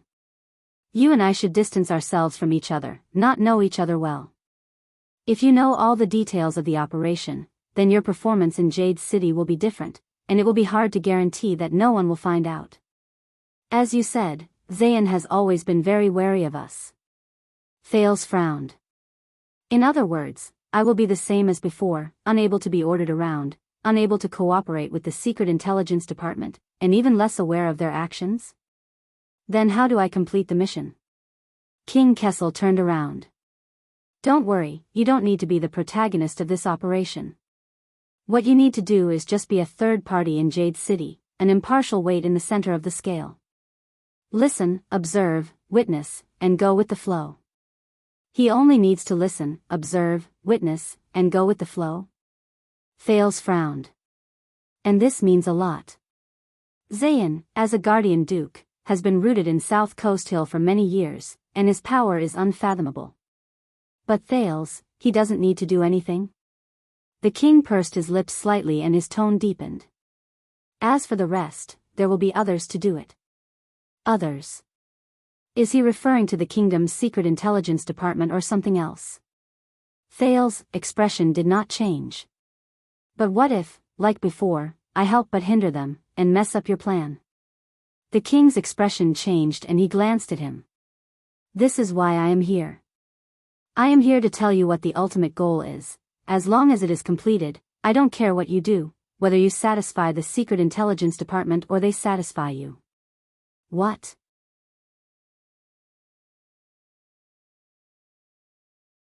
Thales was a little confused. Don't care what I do, whether I satisfy the secret intelligence department, but in this case, and isn't this exactly what you want, and what you fought for when you broke the rules and barged into the palace the last time? The Iron Hand King did not give him a chance to ask. He leaned down and pressed his palm on Thales's shoulder. There was a strange meaning in his words. I did not give you a specific plan and rules, but I also gave you the power to act freely and make decisions on the spot, outside the framework. Discretion. Make decisions on the spot. Thales was stunned. Really? The troublesome prince, who had always been accused of ruining my plans, was not used to it. The sounds of the banquet coming from the corridor outside the door gradually faded. Thales guessed that the fortress flower had probably drunk everyone. The king was obviously unwilling to delay any longer. He picked up the helmet of the royal guard and put it on meticulously. Just like a true guard. You can do this according to your preferences and limits. Just like if you don't like the brutality of the Sand King operation, you can influence it and turn it around. You don't have to think about whose wishes you are fulfilling or whose plans you are ruining, as long as, at this point, Kessel V paused for a moment. Thales sucked in a deep breath and took over the conversation. As long as you complete your goal, deposed Zayn. The king let go of the helmet and nodded. And don't expose yourself.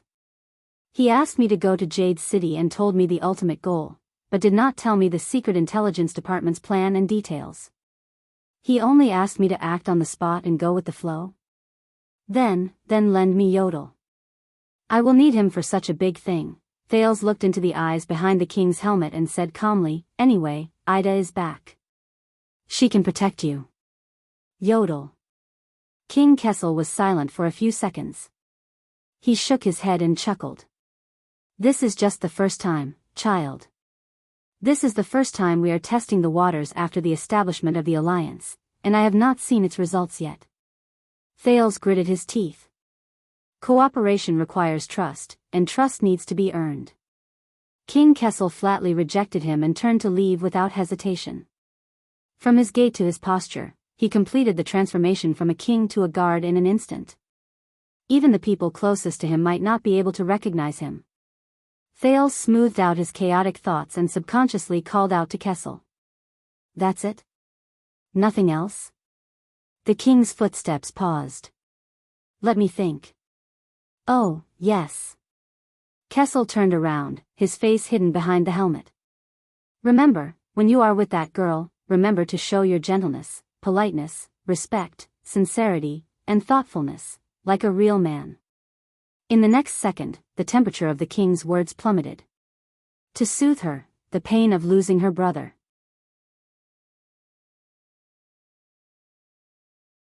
King Kessel pushed open the door and stepped into the corridor. Thales was left behind, staring blankly at his disappearing figure. Mallows came in through the door and turned a blind eye to the unfamiliar guard who had just walked out of the room. Your Highness, if you are not feeling well, the watchman said calmly, we can end the banquet early. Thales snapped out of his daze. He touched his front pocket and glanced at the girl in the painting. No, there's no need. The prince's voice was calm, but there seemed to be worry between his brows. This is just the beginning. It was already nightfall. Sonia's hearty laughter rang out from outside the corridor again, mixing with the endless meowing of cats inside and outside the castle. The former was satisfied. The latter was strange and dreary. End of this chapter. You're tuning into the Biyao's Wuxia Chronicles YouTube channel. Don't forget to subscribe and join us on this journey to catch the most captivating stories.